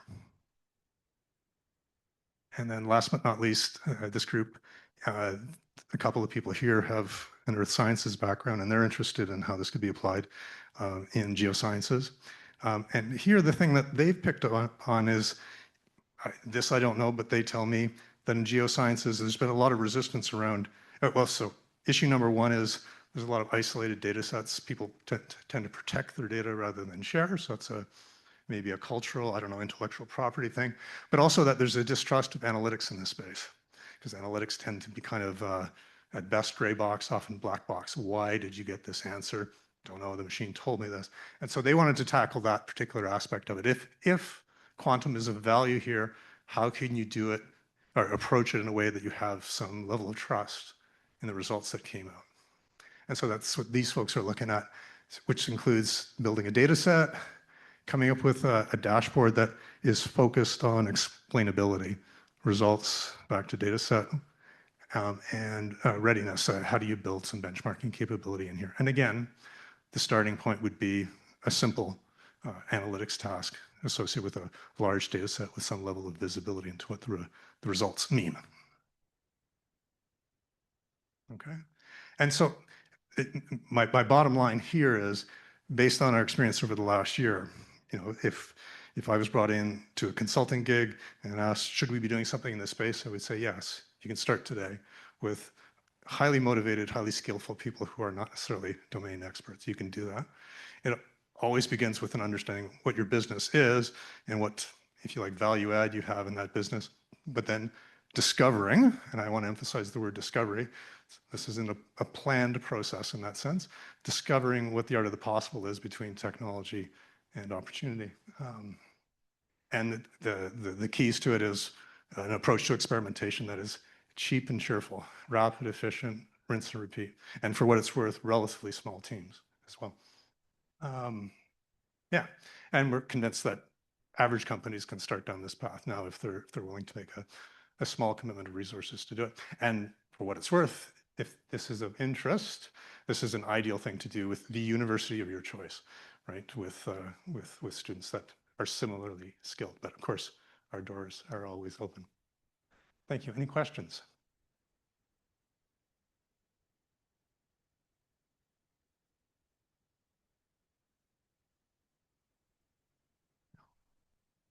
You put me afterward.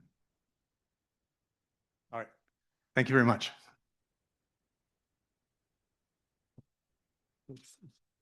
So after him, well, we have another 15 minutes before 3 o'clock, so I'll try to summarize the point that I'm trying to share with you today. Okay. Here it is. Yeah. So again, a little bit the context. We're part of the Technology Innovation Management Program, which is for professionals, students with minimum 2 years experience. I have completed the program in 2005. After coming to Canada for a postdoc, having done my PhD, working for the industry, I joined this program. So I don't want to confuse you when we speak about students and what they do. Those students are, younger than us, but they are mature people. They had experiences in the industry with 5, 10 years. Some of them managers, some of them the developers, and so on and so on. So if there is a message here, it's not just, we can use our students to help you guys. It's actually an opportunity to explore your own projects in the company or your own new venture, and so on. So this is point number one. Point number two. I was split for today. I had 2 things that I could share. After 3 years ago, when we started getting deeper into quantum, because of the director of the program, Tony Belletti, who couldn't join us today, and we miss him very much that he's not here today, but he was the one pushing 2 things, generative AI and in parallel quantum. And what we did, we practically are combining both, using generative AI to learn more about quantum and explore opportunities in there. So for today, I was split between 2 things. I have 2 classes. I'm teaching 2 courses. One of them is called Customer Value Creation for Technology Firms.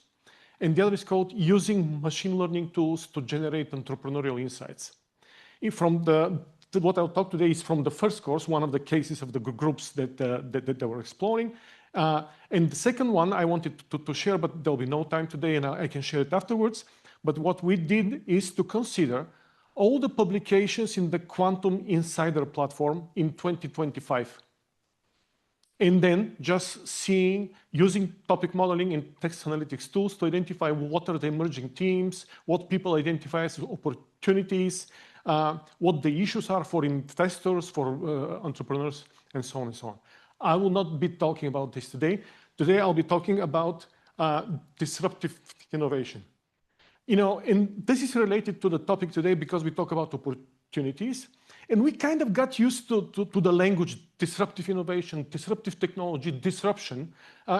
Just wanted to put us a little bit back to the theory of disruptive innovations so that we can kind of see how this could be applied to a quantum startup that we'll discuss. Here I'm referring to a Harvard Business Review article by the founder, Clayton Christensen, together with her trainer and McDonald. This is the 2016 article. So this is after 95, his initial, the inventor's dilemma. So they already reflected on the theory, how it applies. They corrected some of it. So this is what I'll be using disruptive innovation with this narrow sense where people apply it to as a theory of innovation. And then we'll see how this applies to a quantum startup. Traditional saying by Feynman, a good theory is the most practical thing that you can get. Yeah. So let me just find a place so that I don't. Yeah. So what's the problem with the theory of disruptive innovation? Well, the term is used too broadly. People use it for anything that's a big change in the industry without specifying what exactly they mean. And there is a place to speak about disruption of businesses, disruptive technologies, and so on and so on. The point is that when we use the term, we need to specify what we mean.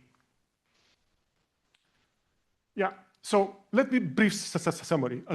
In a product category, the typical market has mainly three components: the low-end market, the mainstream, and the high-end.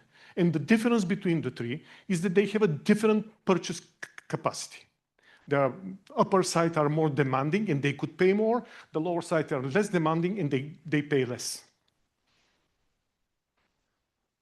So what the theory of the disruptive innovation says is that every product category starts usually underperforming with respect to the mainstream market. If you see the red line, incumbent sustaining trajectory, usually starts being okay, but engaging in a technology development in life cycle, in adoption life cycle that makes it better and better, to the extent that in one moment it overshoots the main market with respect to the performance it provides. We can see the examples with the iPhones, with laptops, and with other things that are offering a lot more to the mainstream market that we have today. The point of the theory is that by doing this overshooting, it opens a space on the low end for a market that becomes overshooted by the developed sustaining technology, which opens opportunities for newcomers with the new technology to consider the low-end market as an opportunity and come up with technology that is not competitive, highly competitive on the same performance parameters, but it's good enough for the low-end market.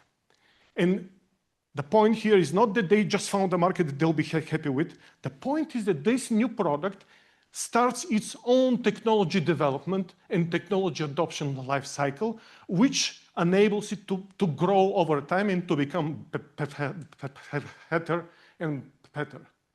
To the extent that one day, after it engages its own development, it reaches the demands of the mainstream market and could become attractive to the mainstream customer. And there are multiple examples in history when after the new entrant disruptive technology comes and enables a new market offer that is initially attractive to the low end only, it becomes attractive enough to the mainstream customers, they start preferring it, and the market flips from the sustaining established product category to the new one. There are multiple examples, the internet, telephone, the one example that I have usually is this diabetes kit for people that need insulin. Providing insulin to people, injections to people, was a very kind of a relatively sophisticated service that people needed someone to build them to put them on injection. One day, with this kit that was become mobile, affordable, transportable, enabled many people to travel without the need of professionals that could provide those services, to the extent that it's a mobile offer now. So, in addition to the low-end market, there is another aspect of disruptive innovation, which is called new market. Those are people that who have never afforded this particular service or product. The development of the theory puts low-end market and new market in a relatively one category, because the low-end market are usually people that cannot afford the existing product, so they are becoming kind of a non-consumers. Okay, so what are the characteristics of the new market offer? They are usually accessible, simpler, they have lower performance with respect to the established high-end offer. They target non-consuming or overshooted customers, and they usually have a novelty parameter that could be related to mobility, access, ease of use, and so on and so on. In addition to this, the theory, so we have sustaining innovation, which is the products and services that have been on the market for a while. Then we have the disruptive offer, which is disruptive with respect to the sustaining offer. And then we have the low end or the new market disruption as two types that are different from the sustaining innovation. In addition to this, there is an additional classification that was developed for modular industries that says that out of all novel market offers, the ones that are most dangerous for established companies are the ones that provide the new architecture. Those are the ones that are really can make large firms fail as compared to the other type of disruption. The point of the people, and I particularly mean Joshua Gans, a professor in Toronto School of Business, who has examined the theory and says, if you have a new market or a low market offer, usually the established firms can find a way to cooperate. It's not that dangerous. They could develop it on their own or something like that.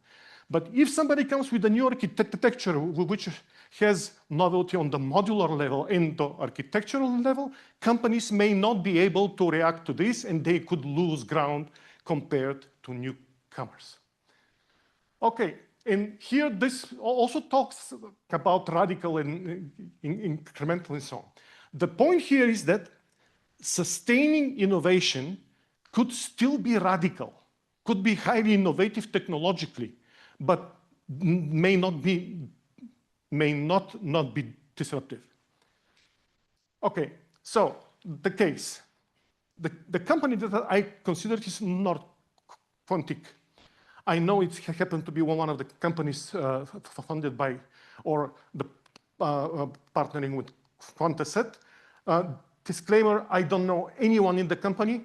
I've heard once a comment by Martin saying that they are trying to address the quantum error correction problem in a different way compared to existing companies. And this was my basis to choose the company to see how disruptive innovation theory will apply to them. Or to ask the question, do they have a disruptive innovation and why? So in this sense, my interest here is just that I finally found an example where I could examine on my own if disruptive innovation theory could be applied. One of the critiques of disruptive innovation theory and of Christensen was that, yeah, it works, but you only see it afterwards, post factum. Only then you can say, you know, this happened. Here we have an emerging technology so that we can see if we try to apply the theory, if it will help us to qualify what the offer of North Quantic is. And it's a company in Sherbrooke, and it is working with superconducting qubits, the ones that were on the right side of John's presentation, focusing on a particular type of bosonic technology. I'll not dare to explain what this means, but we'll see what it does. Okay, so why them? Well, it's a well-funded company. It was selected by the US Defense Advanced Research Project Agency as one of the companies for them to monitor and support for the opportunity to develop a quantum computer by 2030. It was just supported by the Canadian Quantum Champion Program. So it's a company that's definitely in the radar of many organizations that are in the domain. So they developed a new way to deal with quantum error correction on the individual qubit level. So we'll see what that means. What errors are we talking about? The two major types of errors that they address are the qubit phase flip, when a qubit dephases, loses its phase, or it changes its bit from 0 to 1 or 1 to 0. The typical story is that today, the physical qubits, they have an error level of 10 to the minus 13 to the minus 4. But in quantum computation, the qubits need to have 10 to the minus 15. So there is a 12 orders of magnitude difference in what physical qubits they could provide and the need of quantum computing. So what do people do? In order to understand this, we have to make the difference between a physical qubit and a logical one. The logical qubit is the one that is actually used in the computation.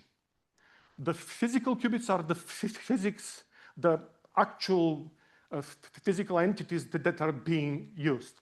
The problem is that the physical qubits are incapable to provide on the demands of quantum computing.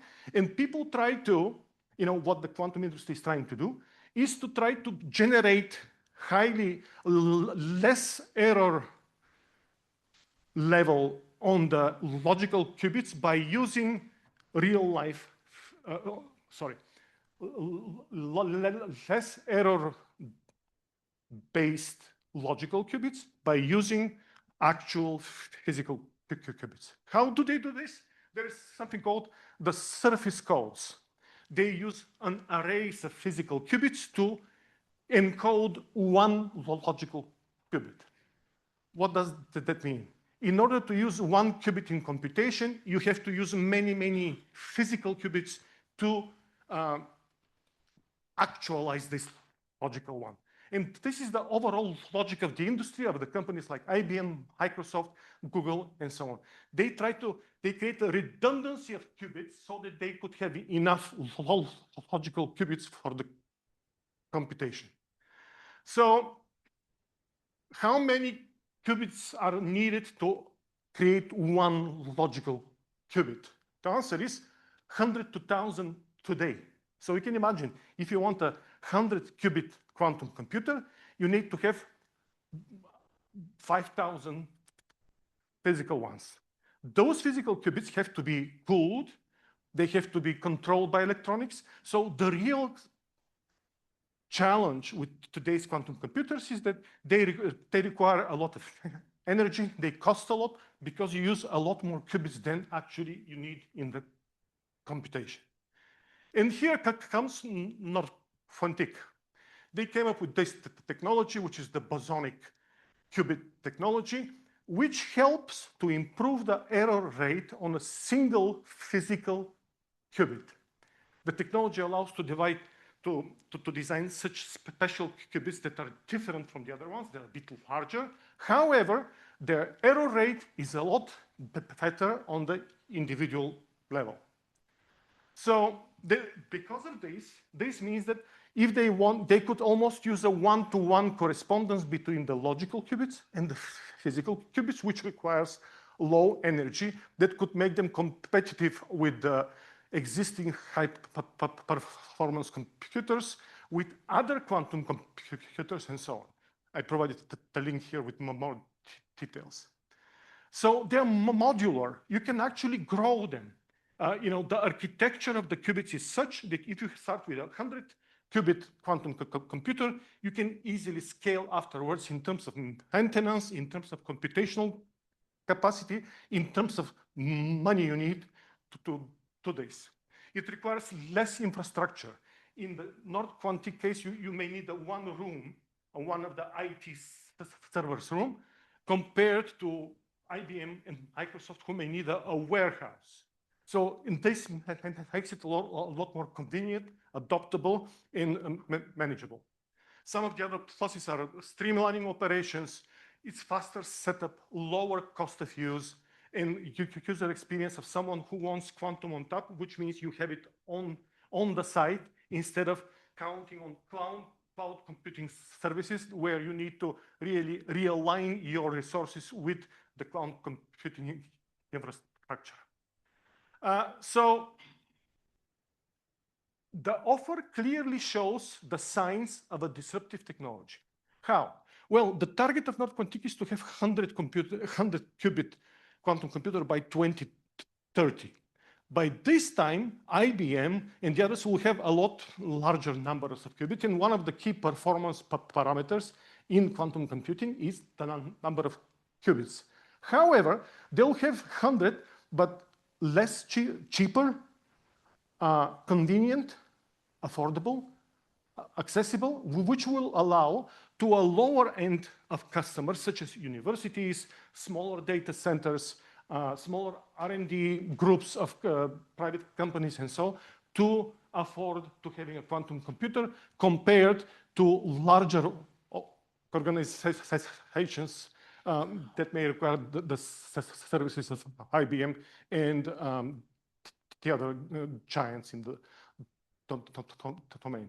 So based on the classification that I've done, I clearly see that the offer of Nord-Quantique manifests the signs of a disruptive innovation offer. And it has both demand-driven by people, companies, lower-end customers who will need this, plus it has an architectural component because the way that they have built a qubit allows them to make it modular, scalable, accessible, and affordable.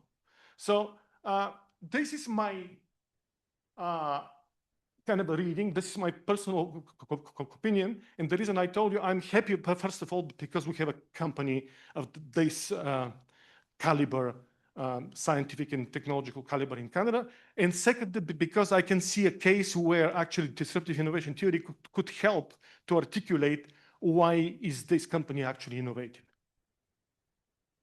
Thank you.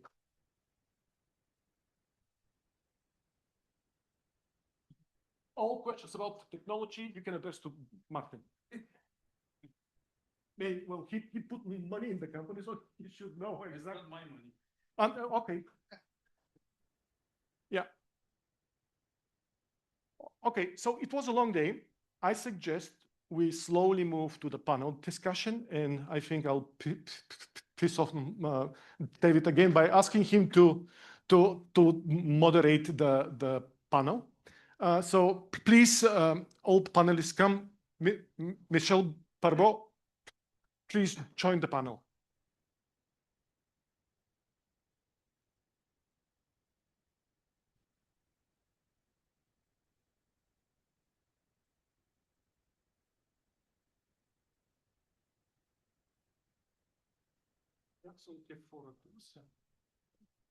Well, so the signal wise, only 2 mics, no matter how many have to be on at one time.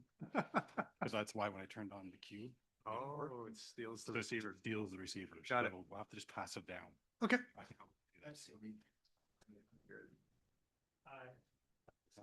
I'll take it off unless we mute it. It's an intermittent issue. It seals the receiver. All right, we'll get going. You want what's to that? sit? Do you want me to get your chair? No, I don't think so. Okay. Maybe we'll start with introductions, but we already know who you are. You know me, I talk. No, seriously. Bruno Couillard, and I was presenting earlier today. Hi, everyone. My name is Niki, and I work for Quantum Security Defense. I am their North American representative as well as policy director. And so we work with a lot of companies to help them prepare for and adopt quantum technologies and thinking about the quantum threats. We also have an education platform and do a lot of the pre-sales work to help people think and understand what are quantum technologies. And yeah, I would love to talk more about what I do as well. Hi, I'm Rajat Ghosh with the Government of Canada, manager of the National Quantum Strategy Secretariat. We coordinate most of the quantum activities across the government, both internally and with external stakeholders. Right, and you're a quantum physicist. Okay, you've been outed. I'm Jeff Lundeen. I'm also a quantum physicist. I've been doing research in this area for 25 years. I'm a professor at the University of Ottawa and the director of our Quantum Institute, which is called the Nexus for Quantum Technologies. Hi, everyone. My name is Michel Barbeau. I'm a computer scientist here at Carleton. I teach a course in quantum computing. I've been teaching that course for almost 10 years now. And I do research on quantum computing. I've explored several topics in quantum, and that's it for me. Hi, everybody. My name is Khaled Mnaymneh. That's my picture for Dr. Strangelove picture that my daughter took. But I'm a research scientist at the National Research Council, where we do quantum. My research center is the Quantum and Nanotechnology Research Center, led by Peter Mason. So yeah, we do everything from research itself to also supporting the ecosystem, collaborating with academia, industry, and other government departments. Okay, so the goal here is questions from the audience. I'll ask one to get things started. But the focus for today, or at least our desired focus for the day, and we've seen a lot of this already, is on opportunity. So to the extent that I can prompt you to come up with questions that way, let that soak. But maybe just to start, so we've got vendor, industry association, government, research. If you're going to deliver one message to a non-quantum audience about what the opportunity is here, what would it be? Me? Well, and set it down. Actually, yeah, great. No, if you look at quantum technologies, they're really built on classical conventional technologies. In order to actually make them come to life, you really have to make what's already there that much better. So I'll give you an example. Like, for example, a lot of the technologies require, for example, FPGAs, electronics. All these things are conventional. And so that type of technology is going to be demanded on it even more. So the infrastructure that requires quantum needs to be that much better.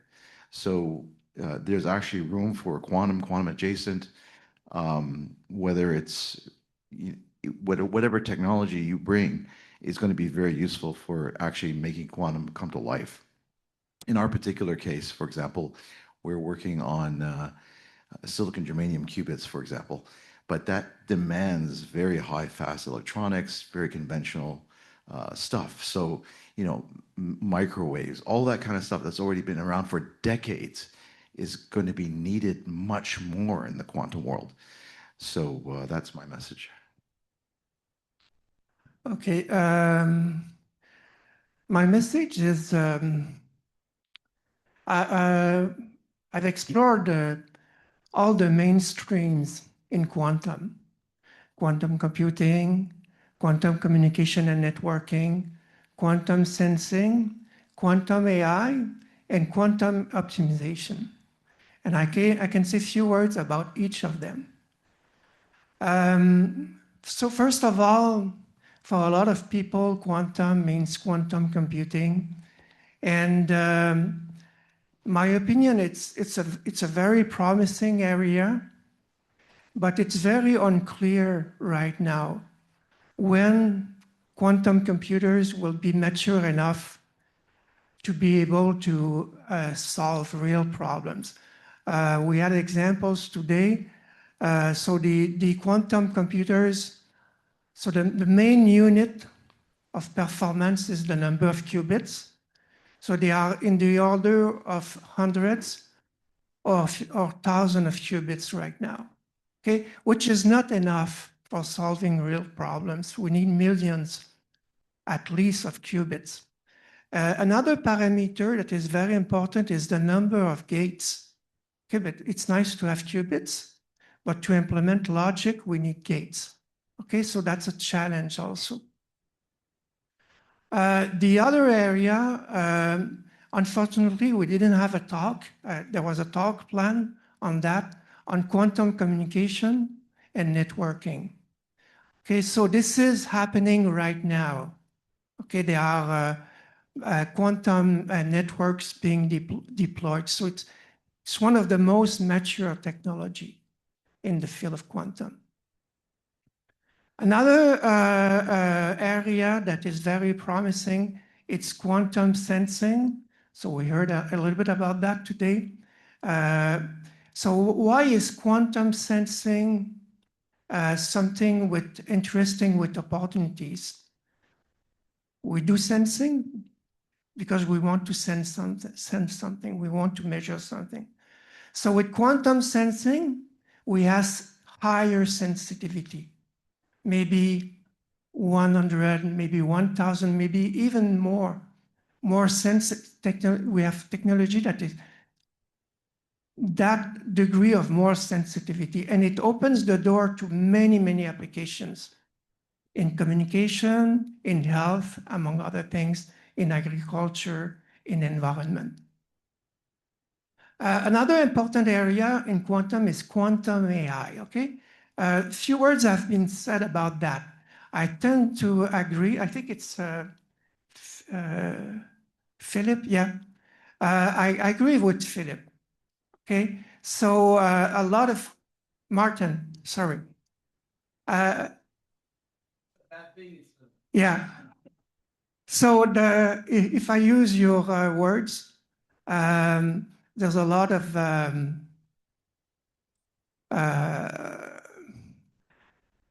like excitement about quantum AI, but it's except for very, very specialized problems in AI, it's far from being obvious that quantum AI will beat classical AI.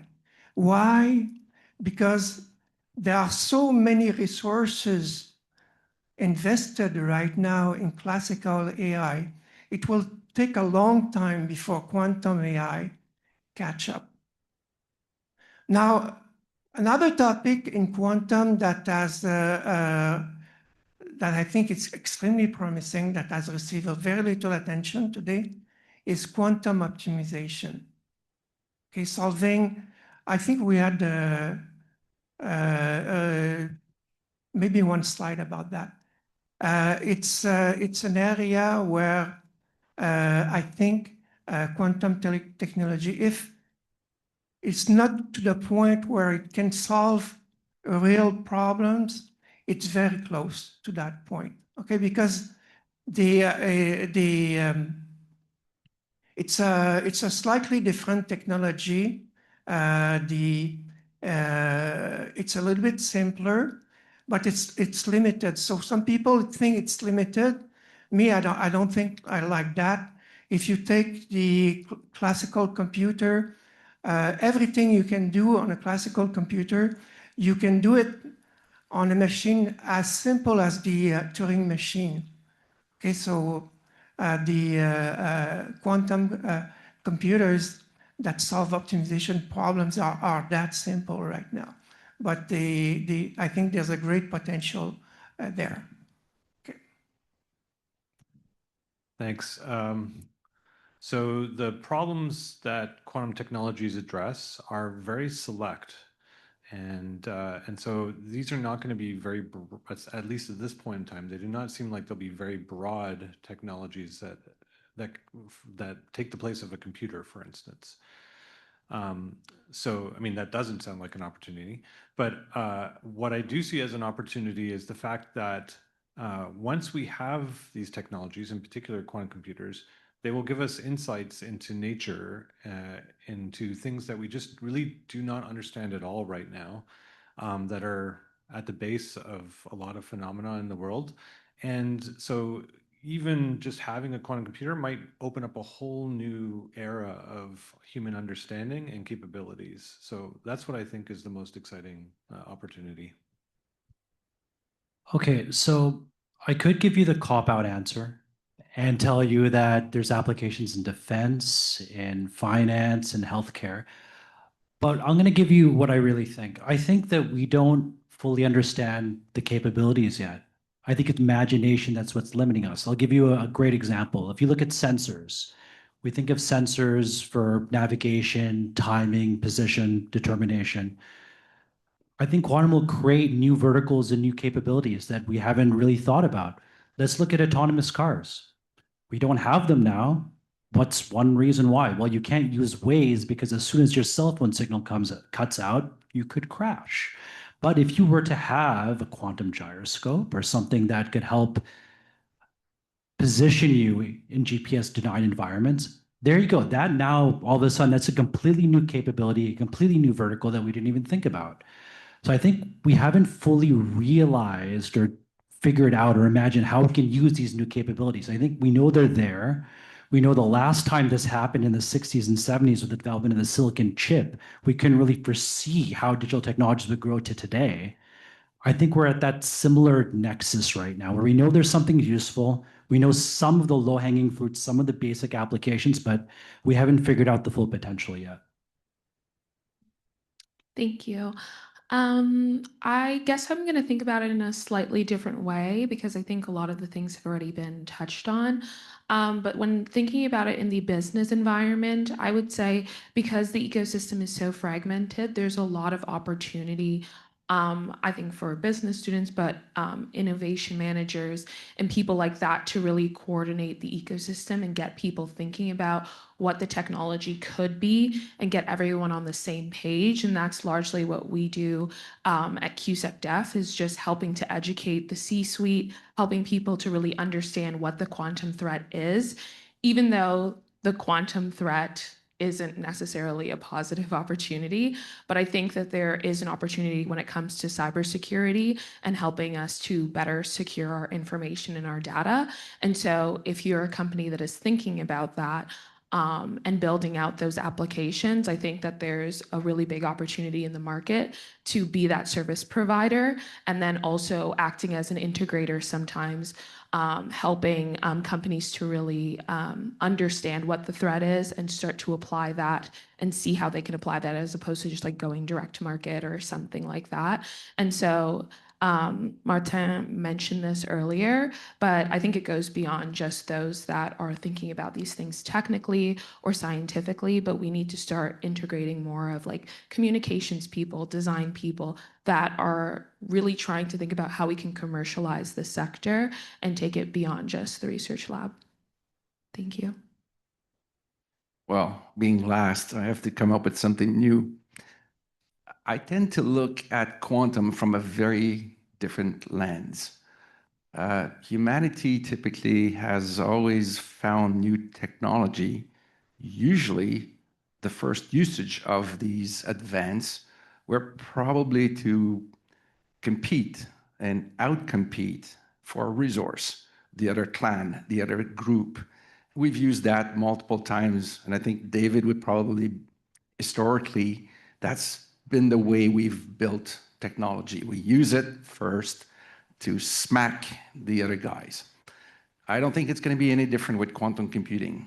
If you look at nuclear power, it was not used initially to warm our houses. It was different usage.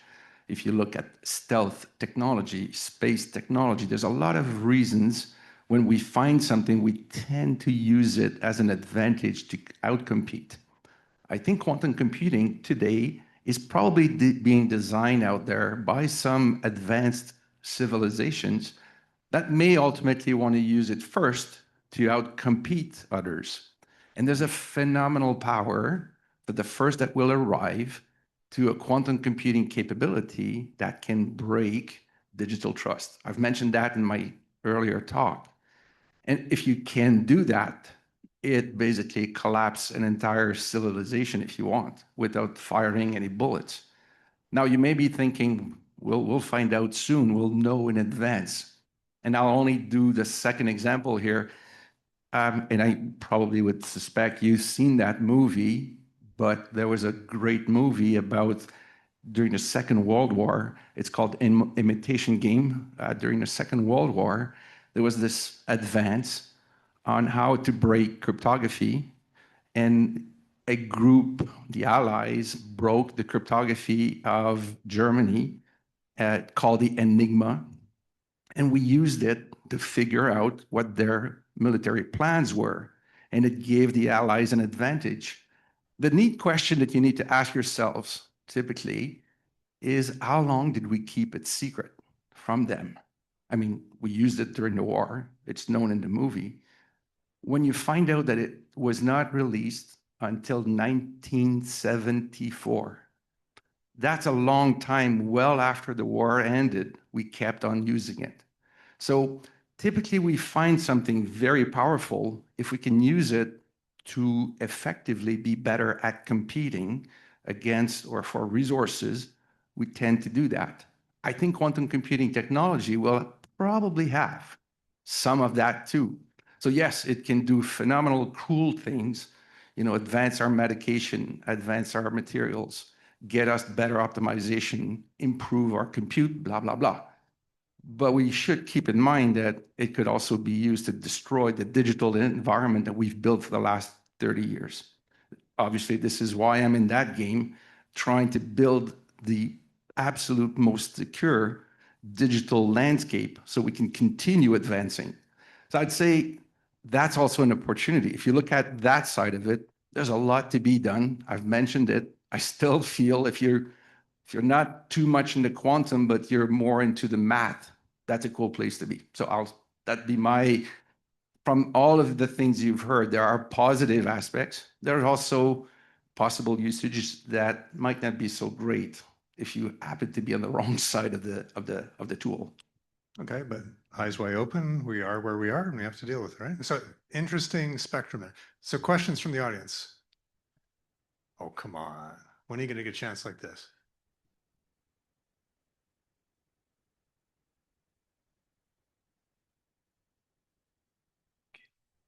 I guess this isn't specifically about quantum purely, but sort of a hybrid quantum classical question. We've sort of heard some pessimistic views on quantum AI, but what about quantum sensors or quantum communication systems, either having classical AI applied to their data or just in support of those communication systems? Are there sort of new use cases around that? Thank you. So anyone AI expert?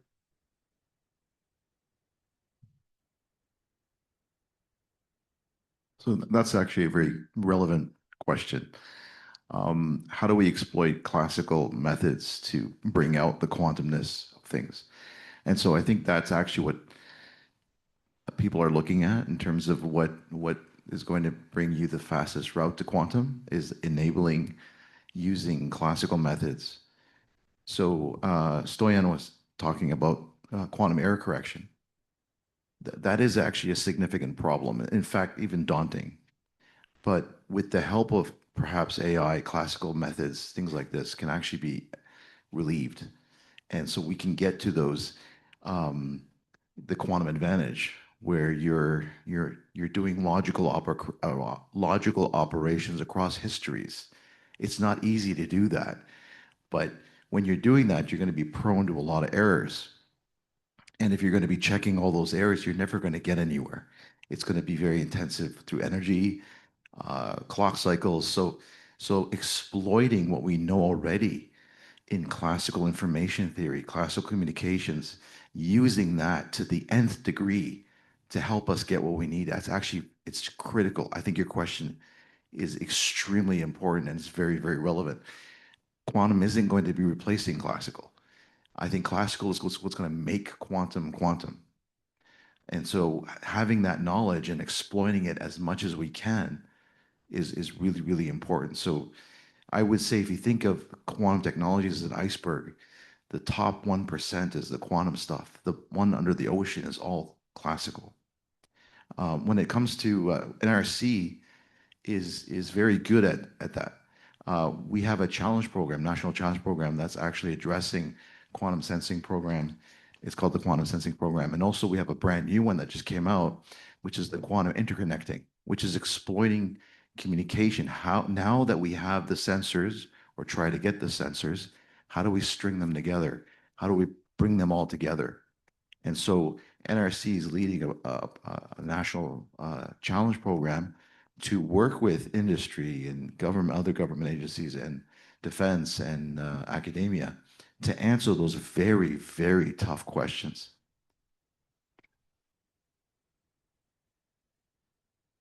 I'll just tack on with a really quick example.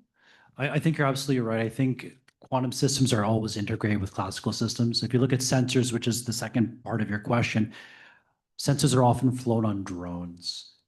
So when they're flown on drones, you actually have to stabilize the drone. There's a number of other, you have to zero the sensors. That's often done with classical AI. I know NRCan, Natural Resources Canada, is looking at that and has run some projects with that, looking at exploiting those capabilities for mineral detection.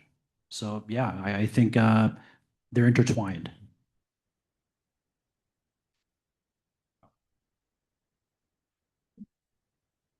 Hi, thanks. I just add something. Nick is one of my students. He's doing a master with me. I just want to add something about quantum AI.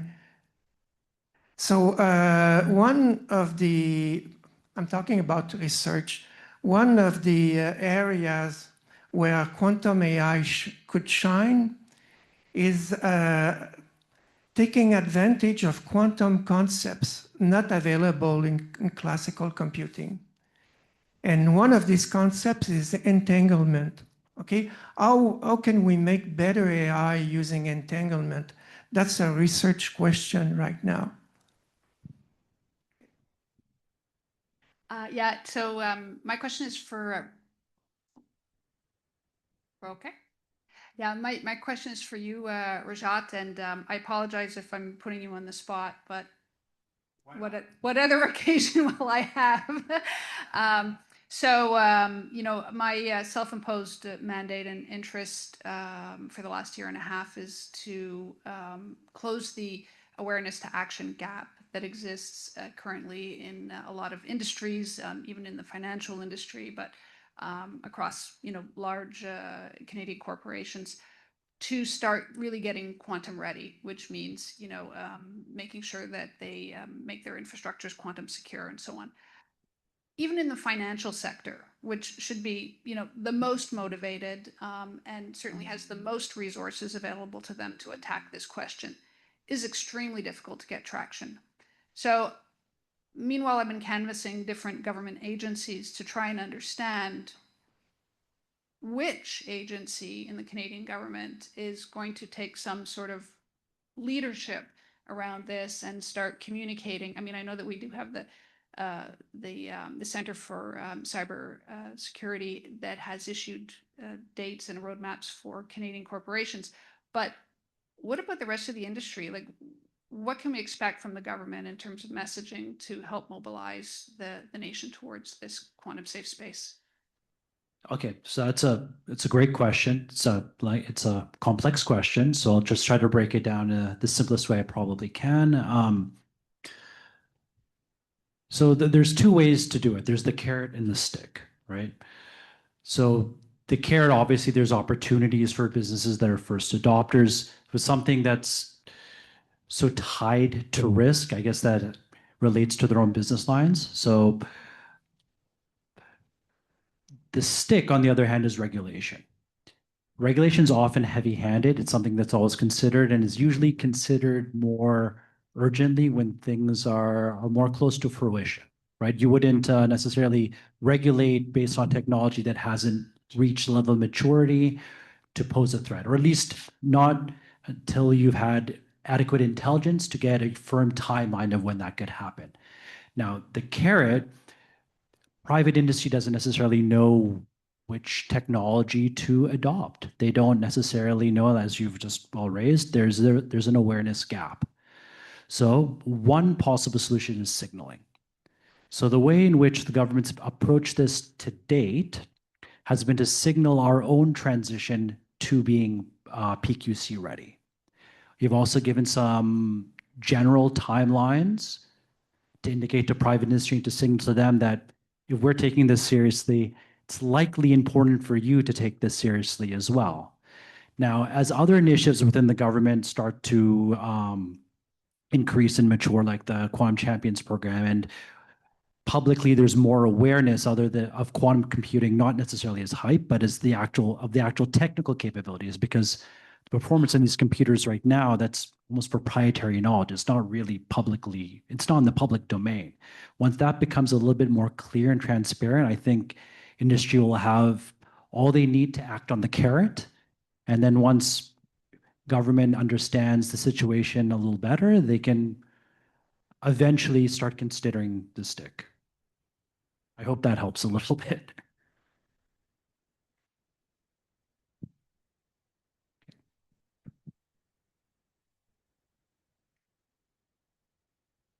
Hello. So I've met some of you on the panel at various different events. I'm Sienna from Invest Ottawa. I cover cybersecurity programs, so I'm a little bit more familiar with the quantum security side. But I was curious from your perspective, I guess I'd open this to anybody on the panel, but what advantages or opportunities do you think that we specifically have in Canada, and where do you think we're falling behind globally? I speak like I know, Bruno, you're always going around the world, going places. It looks like you might have something to say, but anybody who has something to add to that, I'd be very curious. And yeah, where is Canada doing well? Where are we falling behind? And then maybe what do you think would be needed for us to succeed?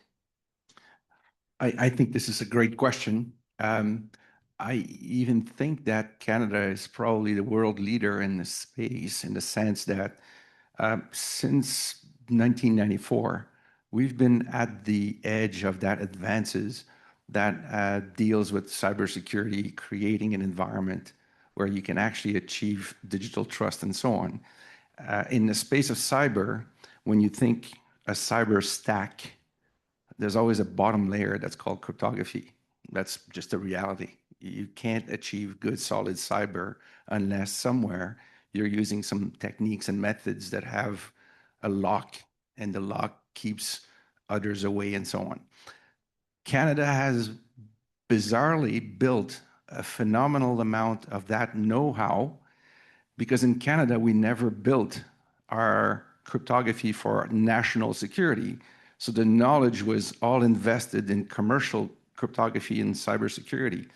There was Entrust as a PKI company back in 1995, Chrysalis ITS, we did HSMs, and we've always had this nucleus of knowledge and have always punching much higher than our weight class from a global point of view.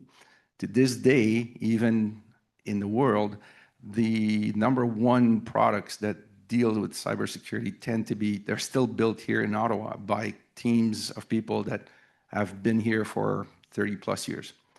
I would say we have that as a super strength. It's a superpower. We also have we've never been the greatest country to help companies. We've heard that multiple times, to buy from our own company. That was the truth or the case up until a few months ago. Things are changing extremely quickly. Martin alluded to that earlier. The difference, the dynamic, the global shift, all of it is actually putting Canada in a really cool position, because we have the know-how and now the strength and desire. And that are two really cool, really cool things to have. The third one I would even tap on top of that is that ultimately, when you're dealing with the things, cryptography, security, ultimately there's a word there that you typically hear. It's called trust. Trust is a bizarre thing. You need to earn it.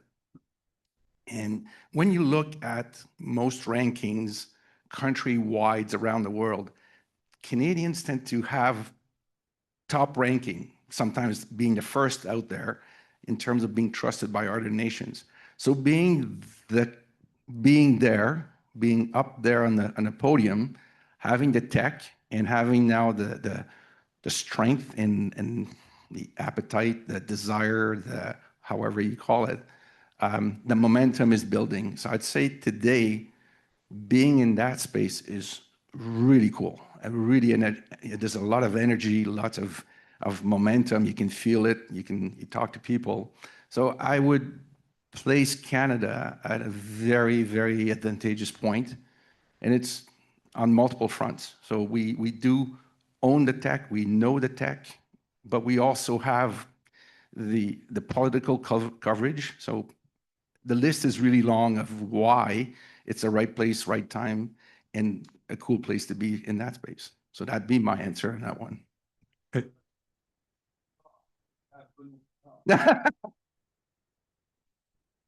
People might not realize Bruno is a top notch engineer at HSM. So other perspectives? Modesty. I owe you here. You're an asset. Other perspectives?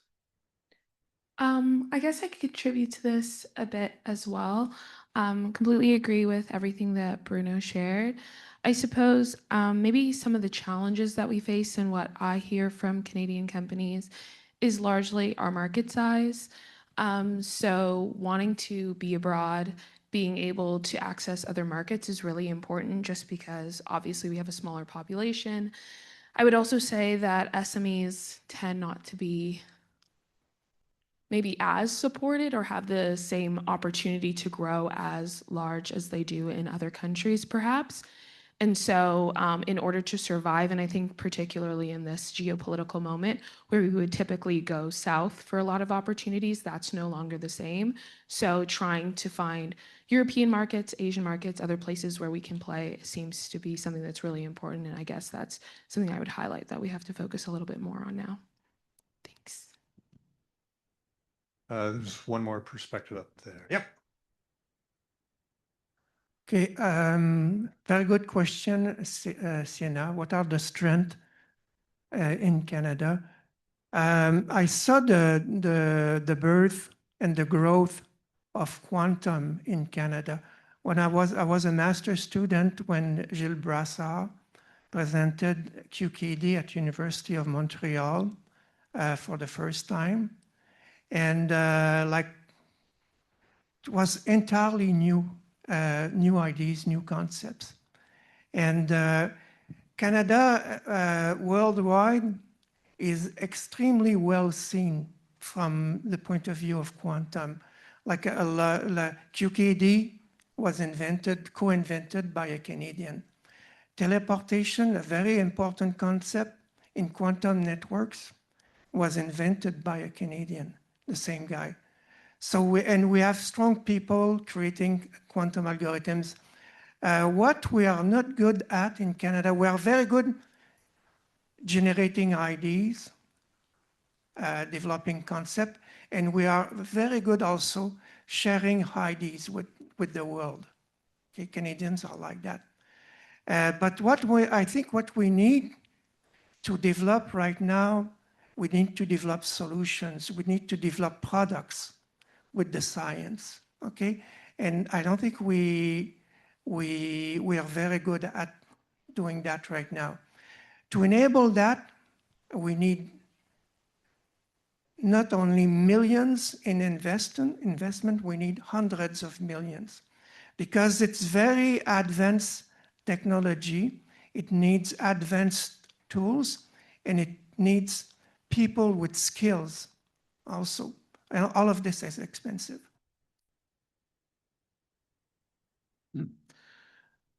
I come from a finance background, so I've been involved in planning and financial management. This is the first time I've heard anybody mention the need for financial expertise and marketing and all of that. So those of us who are in that space, what are the next steps? Like, how do I get involved? How does anybody who wants to get involved? Because, like Bruno, I went to your website. There's no mention of finance anywhere on the website, right? And yet you're mentioning that there's a need for financial experts. So what do we do? Okay, just my idea. Being here is the first step. So meeting people in the field. So we need people from various domains. We need scientists, we need engineers, we need business people, we need people in health. So you need to meet and team with other people.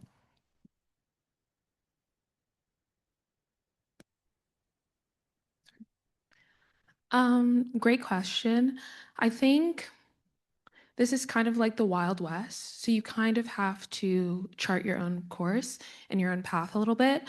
In terms of how I got into the space, because my background is in public policy, I was just really keen and interested. So I did a lot of research and tried to connect with as many people as I could in the space. And that is kind of how I created something that didn't exist. And so I think there has to be people, especially when you're essentially in some ways like a pioneer in the space, you have to be willing to just go out and try to create something that doesn't exist a little bit and be a first mover, because I think that's the stage that we're at in the industry where we need a lot of first movers that just believe and that you see the need and you have the vision and you try to create that with other believers that may think about the technology in a very technical way, but they don't see the value, for example, for marketing, but you know that that is the next step. So you help them fill that gap and fill that niche space. So an interesting thing here for your side of the house, like looking at it from a financial point of view, you could be looking at it from how does this affect me from securing my client's data or my sensitive data. That's one way of looking at it, the defense of what you've got. Another way of looking at it would be, how could I use quantum computers to improve my Monte Carlo applications? How do I get to have an edge on my market validations and things like that? There are things that quantum computers will help you be better in your financial game, and there are things quantum computer could destroy your financial data. So you have to be looking at it from those two sides. Depending on where you're more comfortable, there will be places where you could start thinking further, like if you want to go and work with banks to help them migrate their systems to be quantum safe. That's a completely different space than using quantum computers to enhance all of your banking systems and capabilities to be better in your game. So very different things. I completely agree. Being at these types of conferences, listening to what seems to be under the hat called quantum, and figuring out what are those pieces and which ones do I feel more attracted with or by.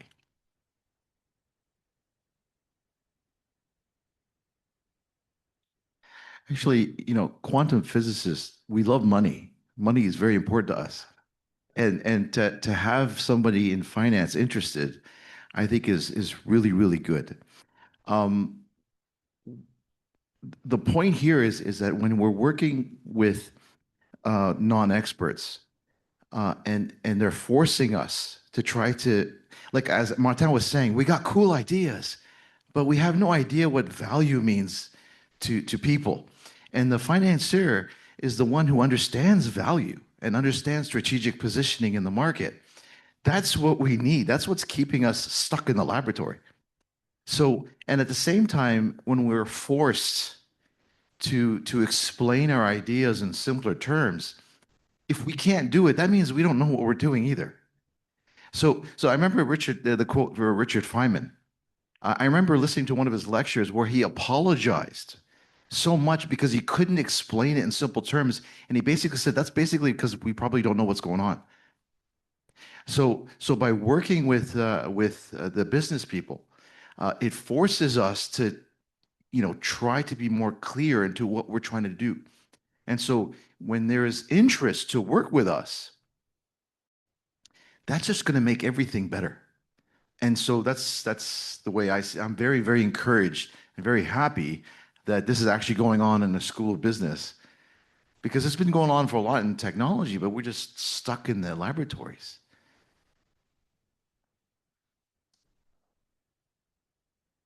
So I think I know we've got more questions. Try and grab people as we close, okay?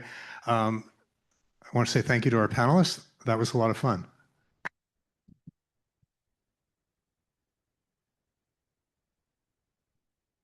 Okay. Thank you very much. It was a long day, so I hope that everybody benefited something. When I was talking to Tony Belletti about this, he said, focus on the outcomes. What are you going to get out of this? And I could like to point to a couple of things. One of them, everybody will get the slides, which is something. Everybody will get the video, which is another something. But just wanted to share something with you, something that we were discussing with Khaled. We need probably to change the format.